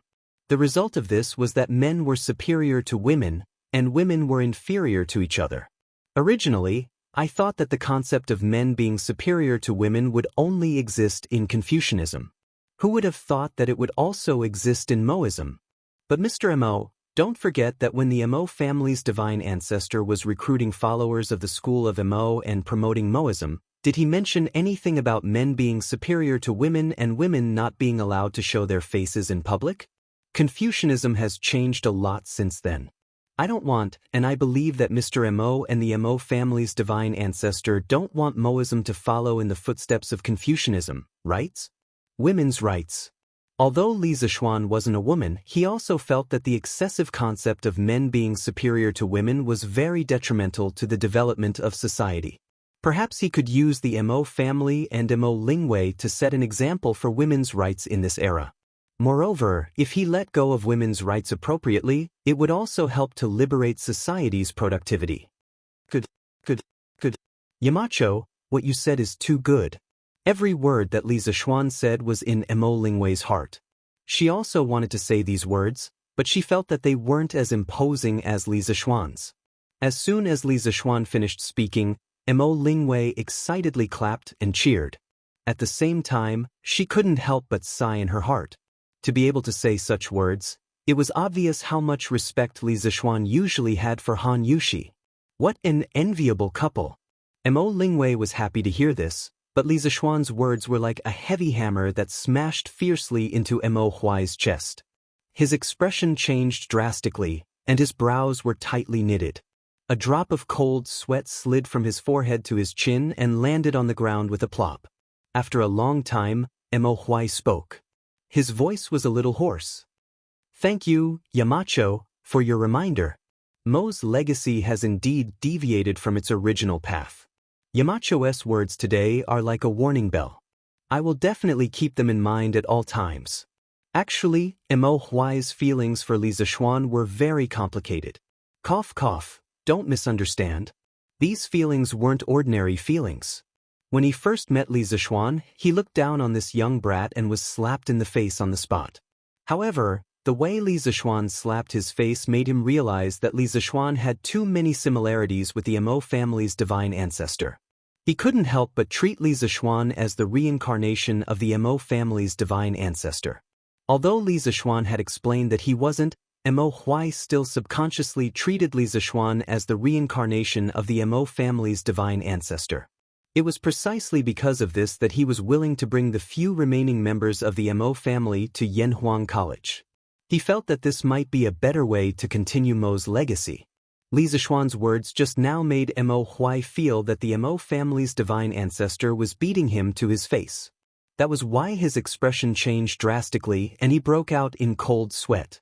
Li Zixuan saw this and hurriedly said, "Mr. Mo, you're too kind. That was just my opinion. If you feel that it's wrong, please don't take it to heart." Mo Huai said with shame, "No, no, no. Yamacho is right. This old man brought the Mo family's disciples into the world for several months. I didn't expect that they would be tainted with the vulgarity of the world. I really shouldn't have. Oh, by the way, Yamacho, didn't you say that you wanted to talk to this old man about something?" Li Zixuan finally revealed his fox tail at this moment and said, "Ahem, Mr. Mo, I'm sure you've seen the telescope upstairs. His Majesty is very satisfied with it. And this telescope was mainly completed by your daughter. I see that your daughter is very talented in this area, so I want to invite her to the academy as a specially appointed professor. What do you think?" Mo Huai frowned. Li Zixuan saw this and hurriedly said, "Don't worry, Ink Girl will only be responsible for research after coming to the academy. She won't be responsible for teaching students. What do you think?" Unexpectedly, Mo Zhong waved his hand and said, "Yamacho, you're mistaken. This old man isn't worried about that. This old man thinks that the identity of a professor in the academy is very noble. How can this girl be qualified with her little cleverness?" Li Zixuan laughed and said, "Mr. Mo, you don't have to worry about that. Ink Girl's knowledge and ability are obvious to everyone. As the saying goes, a hero doesn't care about his background. A person's ambition doesn't depend on his age. The academy needs to promote talent. Ink Girl is completely worthy of the title of a specially appointed professor." Mo Huai couldn't help but feel happy when he heard Li Zixuan praise his daughter. After all, she was still his biological daughter. In that case, this old man has no objections. Mo Huai glanced at his daughter and nodded. "Dad, you finally agreed. That's great. You're so open-minded." Mo Lingwei, who had gone through a lot and finally got what she wanted, immediately flattered him without hesitation, causing Mo Huai to roll his eyes. Chapter 941. Yamacho, thank you so much this time. If it weren't for you, I would have to stay at home and do needlework every day. Mo Lingwei followed Li Zixuan out of Mo Huai's office. The girl caught up to Li Zixuan and smiled sweetly. Li Zixuan shook his head with a smile and said, "There's no need to thank me. This is what I promised you. I'm just fulfilling my promise." "Yamacho, your businesslike manner makes you very boring," Mo Lingwei complained. Li Zixuan rolled his eyes. "If I don't do business with you, do you want me to say some witty words to make you laugh and flirt with you? I can't bully my friend's wife. I won't do such a wicked thing. Ink Girl, I know why you want to stay in the academy so much. Don't worry, I'll think of a way to make Xiaoning stay in the academy too. Li Zishuan changed the topic and said with a faint smile. Mo Lingwei's cheeks flushed red. She hurriedly said, Yamacho, what are you talking about? What does it have to do with me whether Xiaoning is in the academy or not? Li Zishuan saw that the girl was not saying what she meant and deliberately teased, oh, since that's the case, then forget it. Xiaoning doesn't seem to be willing to continue staying in the academy anyway. Don't. Mo Lingwei immediately panicked and shouted subconsciously. Then, she saw Li Zishuan's teasing face and knew that she had been fooled. She said angrily, Yamacho, you're playing with me again. Li Zishuan couldn't help but laugh and said, all right, I won't tease you anymore. But Ink Girl, seeing that the two of you are progressing so slowly, there's something I have to say in my heart. Mo Lingwei asked curiously, what is it? Li Zishuan looked at the girl seriously and said in a deep voice, since you love him, then teach him well. Time waits for no one, and neither does love. Faced with such straightforward words, Mo Lingwei couldn't help blushing no matter how shrewish she was. However, the meaning of Li Zishuan's words aroused her curiosity and anticipation, making her unable to care about her embarrassment. Train? Yamacho, what is training? Seeing that Mo Lingwei had taken the bait, Li Zishuan's lips curled into an inexplicable smile. He said, well, for example, you have a dog and you play with it all day long. You comb and bathe the dog carefully. When the dog makes a fuss, you play with it. When the dog lies down and doesn't speak, it looks at you. You look at the dog and stroke its head. Everything is going well, but the only thing that makes you feel awkward is that the dog doesn't go to the designated place to pee. It always pees here and there, leaving behind either a wet mark or a small pile of dog poop. Tell me, what should you do? Mo Lingwei stared at him and said with a disgusted expression, if it were me, I would beat it until it doesn't dare to pee anywhere. Li Zishuan shook his head and said, this is the problem I want to talk to you about today. Sometimes, violence, oh no, force, sometimes blindly using force can't solve the problem. Take this dog for example. If you blindly beat it, it might not do as you wish. I have another method here. You can see if it's better. You can first lead the dog to the designated place to pee 5 or 6 times a day for a week. After a week, you can start doing something. When you find the dog peeing at the designated place, you should try to gently hug its neck and stroke its head. Let it know that it will be praised by its owner if it pees here. When you find the dog peeing somewhere else, you should severely reprimand it on the spot. Poke its nose and scold it. After a period of time, the dog will obediently go to the designated place to pee. Mo Lingwei frowned and thought seriously for a while. She said, It seems that Yamacho's method is better. Li Zishuan smiled and said, of course. In fact, this process is training. Training is a reward and punishment. The purpose of training is also very direct. It is to make the other party obedient. Obedient is the so-called obedience. Dogs need to be trained, but some people also need to be trained. If you blindly use force on Yan Xiaoning, it will only make him more afraid of you. In this way, the distance between you and him will naturally increase. I believe that you don't want to see this result, right? Mo Lingwei's little face was a bit pale. She was probably frightened by Li Zishuan's analysis. At this moment, the girl nodded pitifully and said, yes. Although Yan Xiaoning is usually quite hateful, I know that he has a good heart. Yamacho, did you just say that you want me to train him like a dog? Underscore. Li Zishuan was sweating profusely. He resisted the urge to vomit blood and said, cough cough, that was just an example. Mo Lingwei blinked and said, I know. I mean like training a dog. You have to clearly punish and reward Yan Xiaoning. This way, he won't be afraid of me in the future. Li Zishuan said in his heart, that's what you mean, but can't you put it in a nicer way? Logically speaking, he was already regretting telling Mo Lingwei these things. He didn't know if it was good or bad for Yan Xiaoning. He waved his hand and turned around. All right, I've said everything that needs to be said. If you feel that this relationship is worth cherishing, then manage it well. You can't always let your emotions affect your decisions. When you encounter problems, you have to think for the other party. Things like relationships are not simple at all. I'll leave first. Think about it carefully. Mo Lingwei replied sullenly. She was a little curious as to why Li Zixuan knew so much about relationships. Seeing that Li Zixuan was about to leave, she suddenly thought of something and hurriedly chased after him. Hey, Yamacho, I'm now a professor of the academy. Can you give me a courtyard in Yunshan? Li Zixuan's face darkened. Not only did he have to be a relationship consultant for this girl for free, he also had to give her a house? What the F***ck is going on here? According to the rules of the academy, it's like this. Li Zixuan's face tightened as he said sullenly. Mo Lingwei was instantly amused. Then Yamacho, can you give me the third courtyard? Li Zixuan was a little curious as to why this girl wanted the third courtyard, but he couldn't give it to her. He shook his head and said, No, Sun Daozhang just moved into the third courtyard. You'd better choose another courtyard. Mo Lingwei's face was filled with disappointment.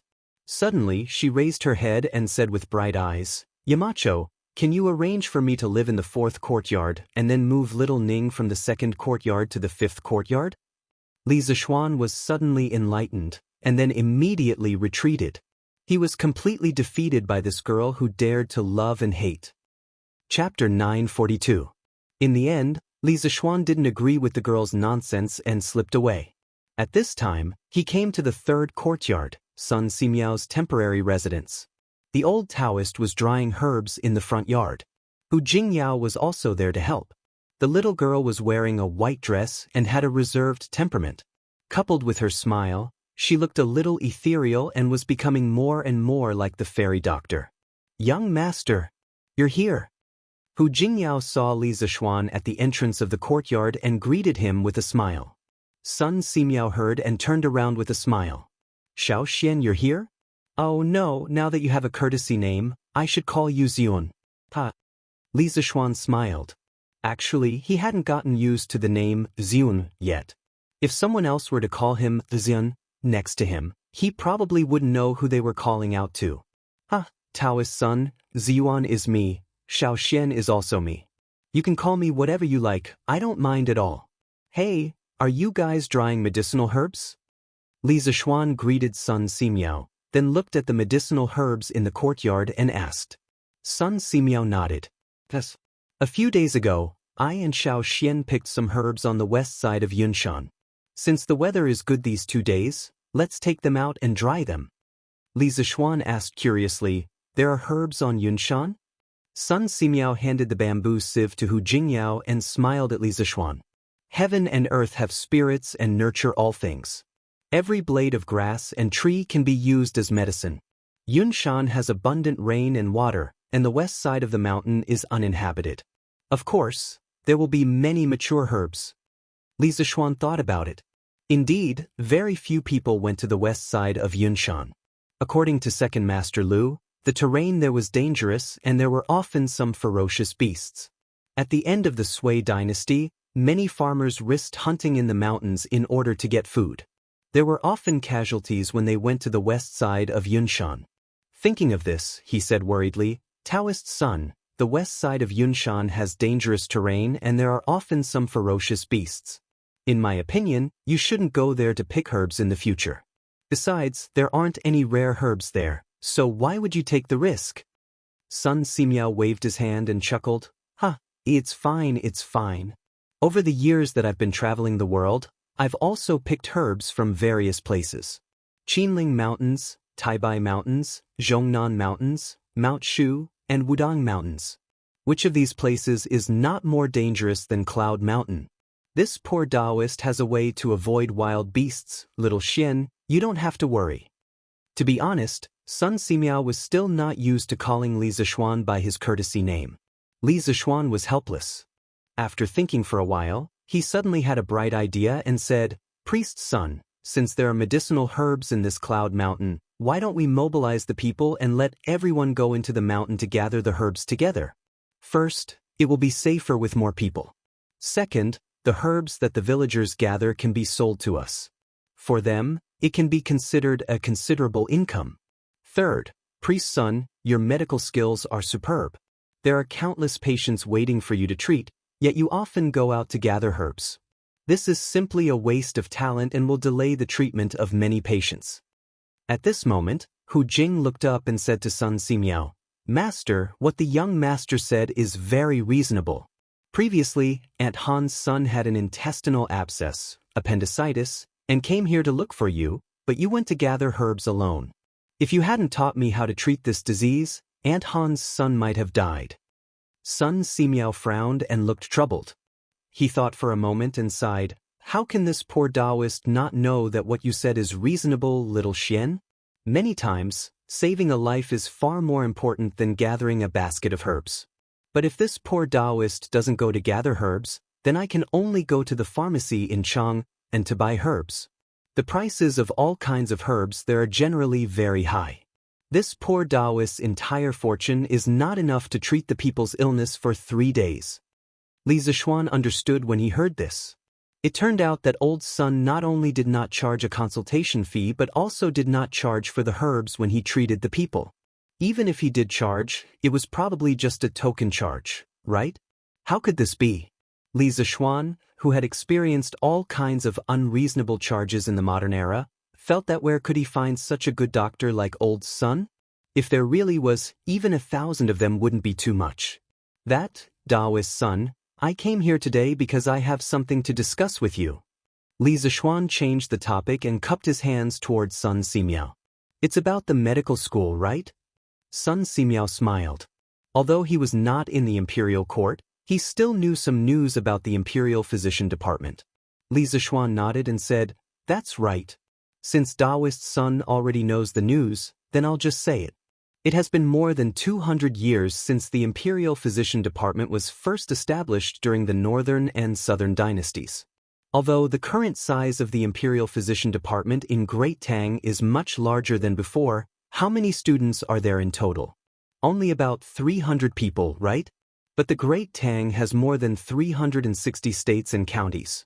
These 300 students of the Imperial Physician Department are like a cup of water to the entire Great Tang. Furthermore, the Imperial Physician Department only serves the important officials in the Imperial Palace and the Imperial Court. If the common people want to see a doctor, they can only seek help from the private medical centers. The inheritance of medical skills among the common people is mostly passed down through the family. How can the common people's medical skills improve if they keep it to themselves? Taoist Sun, although your medical skills are superb, you're still just one person. Once there are more patients, you won't be able to do anything else. My original intention of establishing the medical school is to cultivate thousands of medical experts like you. Then, I'll set up joint hospitals in the various states of the Great Tang, also known as joint medical centers. In this way, not only will the problem of the inheritance of medical skills be solved, but it will also allow the common people to be treated. Taoist Sun, won't your wish come true? Sun Simiao originally thought that Li Zishuan only wanted to imitate the talent cultivation method of the Imperial Physician Department, cultivate a group of medical students, and then set up a medical center. However, he never expected that Li Zishuan would have such a huge plan behind it. He couldn't help but be shocked. If he really followed this plan, perhaps all the common people would really be able to be treated. Sun Simiao started his medical career at a young age and painstakingly studied medical skills for more than 40 years. Didn't he travel to hundreds of states and counties all for this dream? Little Xian, are you serious about what you said? You have to know that opening medical centers in all the states and counties of the Great Tang will cost tens of millions. Don't tell me you want to earn back this money from the patient's fees? That won't do. Sun Simiao was excited at first, but then he thought of a realistic problem and quickly shook his head. Li Zishuan said seriously, Taoist Sun, do you think I'm that kind of person? You have a kind heart. Although I'm not as good as you, I'm not evil. Hearing his witty words, Hu couldn't help but burst into laughter. Li Zishuan glanced at the little girl and said, Taoist Sun, don't worry. I'll find a way to get the money for the establishment of the joint hospital. The purpose of this joint hospital is definitely not to make money. When the time comes, the consultation fees will definitely be cheaper than ordinary medical centers. Sun Simiao saw that Li Zishuan was speaking so confidently. Moreover, based on his understanding of Li Zishuan, he really wasn't a greedy person, so he was relieved. That's good. Little Xian, if you really want to set up this joint hospital, I'll definitely give you a hand. You don't have to worry about the medical center. Since His Majesty has agreed, the doctors of the Imperial Physician Department will definitely help you set up the medical center. I'm afraid there won't be enough time to enroll students this year. Wait until next spring to enroll students. At that time, if I'm free, I can also help teach the students. Li Zishuan said happily, "Thank you, Taoist son." Chapter 943. Li Zishuan did not have much confidence in getting Sun Simiao to join them. Now that the results were out of his expectations, he left the third courtyard with satisfaction. Then he prepared to go down the mountain to find his father-in-law, Han Tianhu, to discuss the matter of organizing the villagers to go into the mountains to collect herbs. Recently, he had planned to set up a school hospital department in Yanhuang College. When the time came, he would need to buy a batch of herbs. It would be better to buy them from the villagers. As for the herbs that Yunshan did not have, he would buy them from the pharmacies in Cheng. After all, Yanhuang College was a highly ranked institution. If it did not even have a school hospital, wouldn't it be lacking in style? As for the doctors in the school hospital, Li Zishuan had also thought about it. He wanted to poach some old imperial physicians who were about to retire from the imperial medical department. For doctors, the older they were, the more diseases they had seen and the more experience they had. When the time came, the old imperial physicians would bring in a group of apprentices. Wouldn't the problem of inheriting talents in the school hospital be solved? The master and madam want you to go back to Chang'an. Li Zishuan had just reached the mountain gate when he saw Pang Feiji walking quickly towards him and saying such a strange sentence. My parents want me to go back to Chang? For what? Li Zishuan stopped in his tracks and asked with a strange expression. Pang Feiji's face showed a trace of difficulty. Under Li Zishuan's gaze, he finally answered, It's your grandfather, grandmother, and uncle who have come to Cheng. They are in the mansion now. Li Zishuan opened his mouth and took a long time to recover. What the F***CK? I have a grandfather and grandmother? It was no wonder that he was surprised. In the memories of his predecessor, there was not a single bit of information about his mother's family. After transmigrating for so long, he sometimes wondered why his mother's parents and brothers never came to visit him. It was impossible to say that they were too far away. After all, he was his mother's precious son and had finally returned from Mount Longhu with great difficulty. His body had also fully recovered. No matter how far away his mother's family was, they would still have to come and visit, right? Although he had many questions in his mind, he had never asked them in his long time in the Great Tang, because he was afraid that he would be exposed. What if the previous owner of the body knew about this, but the fusion of memories wasn't complete? Wouldn't that be exposed? Now that Li Zishuan suddenly heard that his maternal grandparents had come to Chang, and he was a little dumbfounded. Hearing Li Zishuan's strange words, Pang Feiji's face twitched a few times and said, Marquis, everyone has a maternal grandfather and maternal grandmother.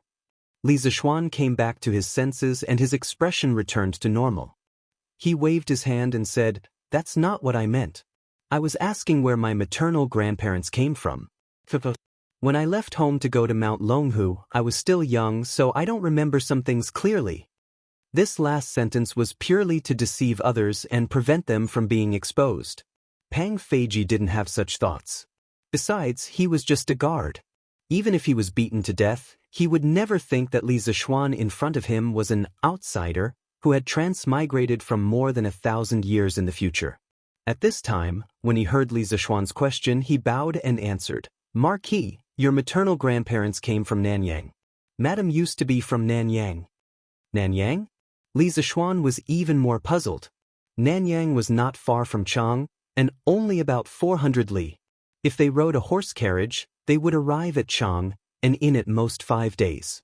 But his grandson, who had been away for treatment, had returned to Chang, and for so long. Why hadn't his maternal grandparents come to visit him? It didn't make sense. Pang Feiji definitely didn't know the answer to this question, so Li Zishuan was too lazy to ask.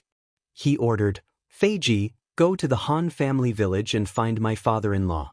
Tell him to inform the 8 villages under my rule that there are large amounts of herbs in the west of Mount Yunshan. Each village can organize young adults to go into the mountain to collect herbs. The herbs that they collect can be sold in Chang and by themselves, or they can be sent to the academy to exchange for money. The academy recently wants to purchase a batch of herbs. In short, this matter is voluntary and not forced. But you must travel together to ensure your safety. Yes, Marquis.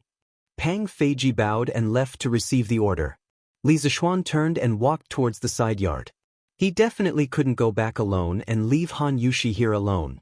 When he returned to the side yard, he explained the situation to Han Yushi. The husband and wife took the 2 young maidservants and boarded the horse carriage back to Chang. On the way, Han Yushi seemed to be very uneasy. Li Zishuan saw this and couldn't help but laugh. Wife, don't be nervous. You're just going to see the 2 elders. They won't eat you. Han Yushi said uneasily, but husband, what if grandfather and grandmother don't like me? Li Zishuan rolled his eyes and said, my wife is so beautiful, how could they not like her? Besides, we are officially married under the orders of our parents and the words of the matchmaker. Even if they don't like her, what can they do? You're living with me, not with them. Husband, don't say such nonsense.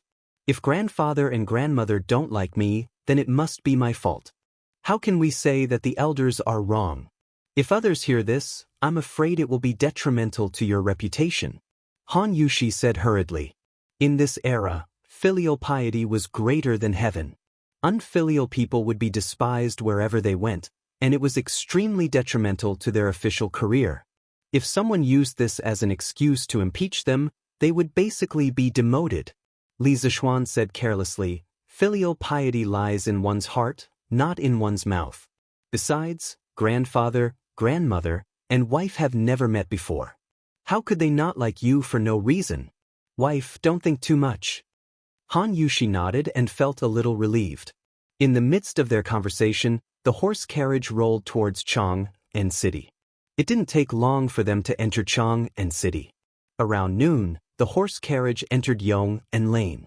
Looking at the familiar streets and neighborhoods outside the window, Li Zishuan couldn't help but sigh. He hadn't been back for a long time. Ever since he built Yanhuang College in Yunshan, he spent most of his time in Yunshan and rarely came back here. If this continued, he would probably forget that he was from Chang and city. It was quite funny when he thought about it. He was born and raised in the capital. Instead of being a rich second generation in the capital, he insisted on running to the suburbs of the capital to start a business. If this happened now, he would probably be called a fool. Young master? Young master, you're back. While his thoughts were running wild, the horse carriage had already arrived in front of the Lord Protector's mansion. When Sanbao saw the horse carriage, she hurriedly ran out and greeted him. Li Zishuan nodded and asked, "Where are my parents?" "Young master, old master and madam are in the front hall. You should go quickly." Chapter 944. Yongla Lane, House of Marquis. Li Zishuan held Han Yushi's hand and walked toward the main hall. However, he felt that the atmosphere in the house was a little strange. If he had to describe it, it would be that it was oppressive. The house was not like this in the past. With doubts in his heart, the couple came to the front hall. He saw an old man with a dignified face and a slightly plump figure sitting on the left side of the main hall. The old man was wearing a black robe and a hat similar to a Taoist crown on his head. Next to him sat a kind-looking old lady in her 60s. Mrs. Li sat below the old lady and was whispering something to the old lady. Below the old man was a middle-aged man in his 40s who wore a Taoist robe. He had a stern face and a stern look on his face. He looked very serious. Old man Li sat next to the middle-aged man, holding a cup of tea in his hand. His face revealed a trace of an awkward fawning smile. Below Li Jingma sat a handsome young man in a white robe with his hair tied up. The young man looked to be no more than 12 or 13 years old. From his appearance, he looked very young and inexperienced. At this moment, he was sitting upright on the special armchair of the Marquis estate. His eyes were slightly closed, and his appearance was solemn and dignified. There was a kind of calmness and sage-like aura that did not match his age. Li Zixuan had just stepped into the main hall with Han Yushi when he saw this scene. At the same time, he also felt the oppressive atmosphere in the house. "Father, mother, your son is back." Li Zixuan's expression did not change as he entered the house and shouted to his parents. As for the other people's expressions, he did not have the time to care. "Xian, rude." Mrs. Li got up and was about to greet her son when she heard a cold snort from the seat above. It was the old man. "Your grandfather and grandmother are here. Why don't you greet them first?" Mrs. Li's expression changed as she hurriedly said, "Father, when you came to Chang, Xin was still young. Mother, please sit down." Li Zixuan frowned as if he understood something. He stepped forward and interrupted his mother. Then he looked straight at the old man and said, "So, you are my grandfather." "So you're my grandfather. Pardon my rudeness."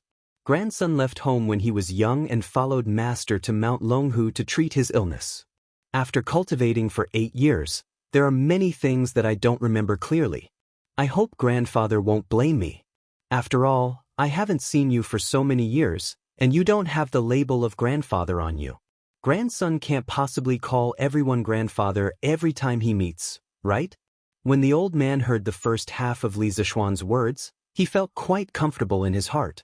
However, when he heard the second half, his face suddenly changed and he said angrily, "How dare you? What an eloquent tongue. Jade Bamboo. Did you hear that? Is this how you talk to your elders? Is this how you and Li Jingma teach your children? I've already told you more than 10 years ago that the two of you aren't suited to be together, but you refused to listen. In the end, you gave birth to such an unfilial son who's plagued with misfortunes." When Li Jingma heard this, he couldn't help but tighten his grip on his teacup. Madame Li reprimanded her son, "Xian, don't be rude." Then she hurriedly said to the old man, "Father, Xian doesn't mean any harm. Please don't blame him." The old woman sitting to the right of the old man finally spoke, "Old man, don't be so picky. Let bygones be bygones. Xian has already grown up, and Jade Bamboo and Jingma are also living happily. Why do you have to bring up the past again?" The old man's face flushed red. He wanted to say something, but in the end, all he could say was a sigh. The old woman looked at Li Zixuan and said lovingly, "Xin, come, let grandmother take a look at you. I haven't seen you for more than 10 years. I've missed you so much." Li Zixuan stopped in his tracks and looked hesitant. Madame Li nudged her son and whispered, "Xin, go. Your grandmother is calling for you." Li Zixuan thought for a moment, then finally walked forward and called out to the old woman, "Grandmother. Hey, good grandson, come to grandmother's side." The old woman held Li Zixuan's hand, the smile on her face never fading. "The last time grandmother saw you, you weren't even a month old. There was one time when grandmother hugged you, and you even peed on grandmother's body. It's been almost 15 years since we last met, and in the blink of an eye, you're even taller than grandmother. You're also in the imperial court, and you're valued by the current emperor. Grandmother can even hear news about you from Nanyang. Grandmother only found out that you've returned to Chang and from Mount Longhu when she heard that you've been conferred a title. Thinking that your body has recovered, grandmother happily ate 3 big bowls of rice that night. After that, I heard that you created some kind of newspaper, so I asked your uncle, Hui Ming, to buy a copy for me every day. There were all kinds of interesting things in the newspaper. Every time I read the newspaper, I would think, is my good grandson happy now? Is he healthy? Does he well?" In July, grandmother heard that Xian had founded an academy and was recruiting students from all over the Great Tang Empire. Grandmother originally wanted to send your cousin, Fa Shan, to add to your popularity, but this child's ambitions were not there, so she gave up. Then, grandmother heard that Xian had been conferred a title of Marquis, and she was so happy. "Good child. It's all your grandfather's fault. Otherwise, grandmother wouldn't have worried about you every day, and not come to Chang and to see you. If you blame grandmother in your heart, grandmother will accept it. To be able to see my good grandson today, grandmother is satisfied." Perhaps it was because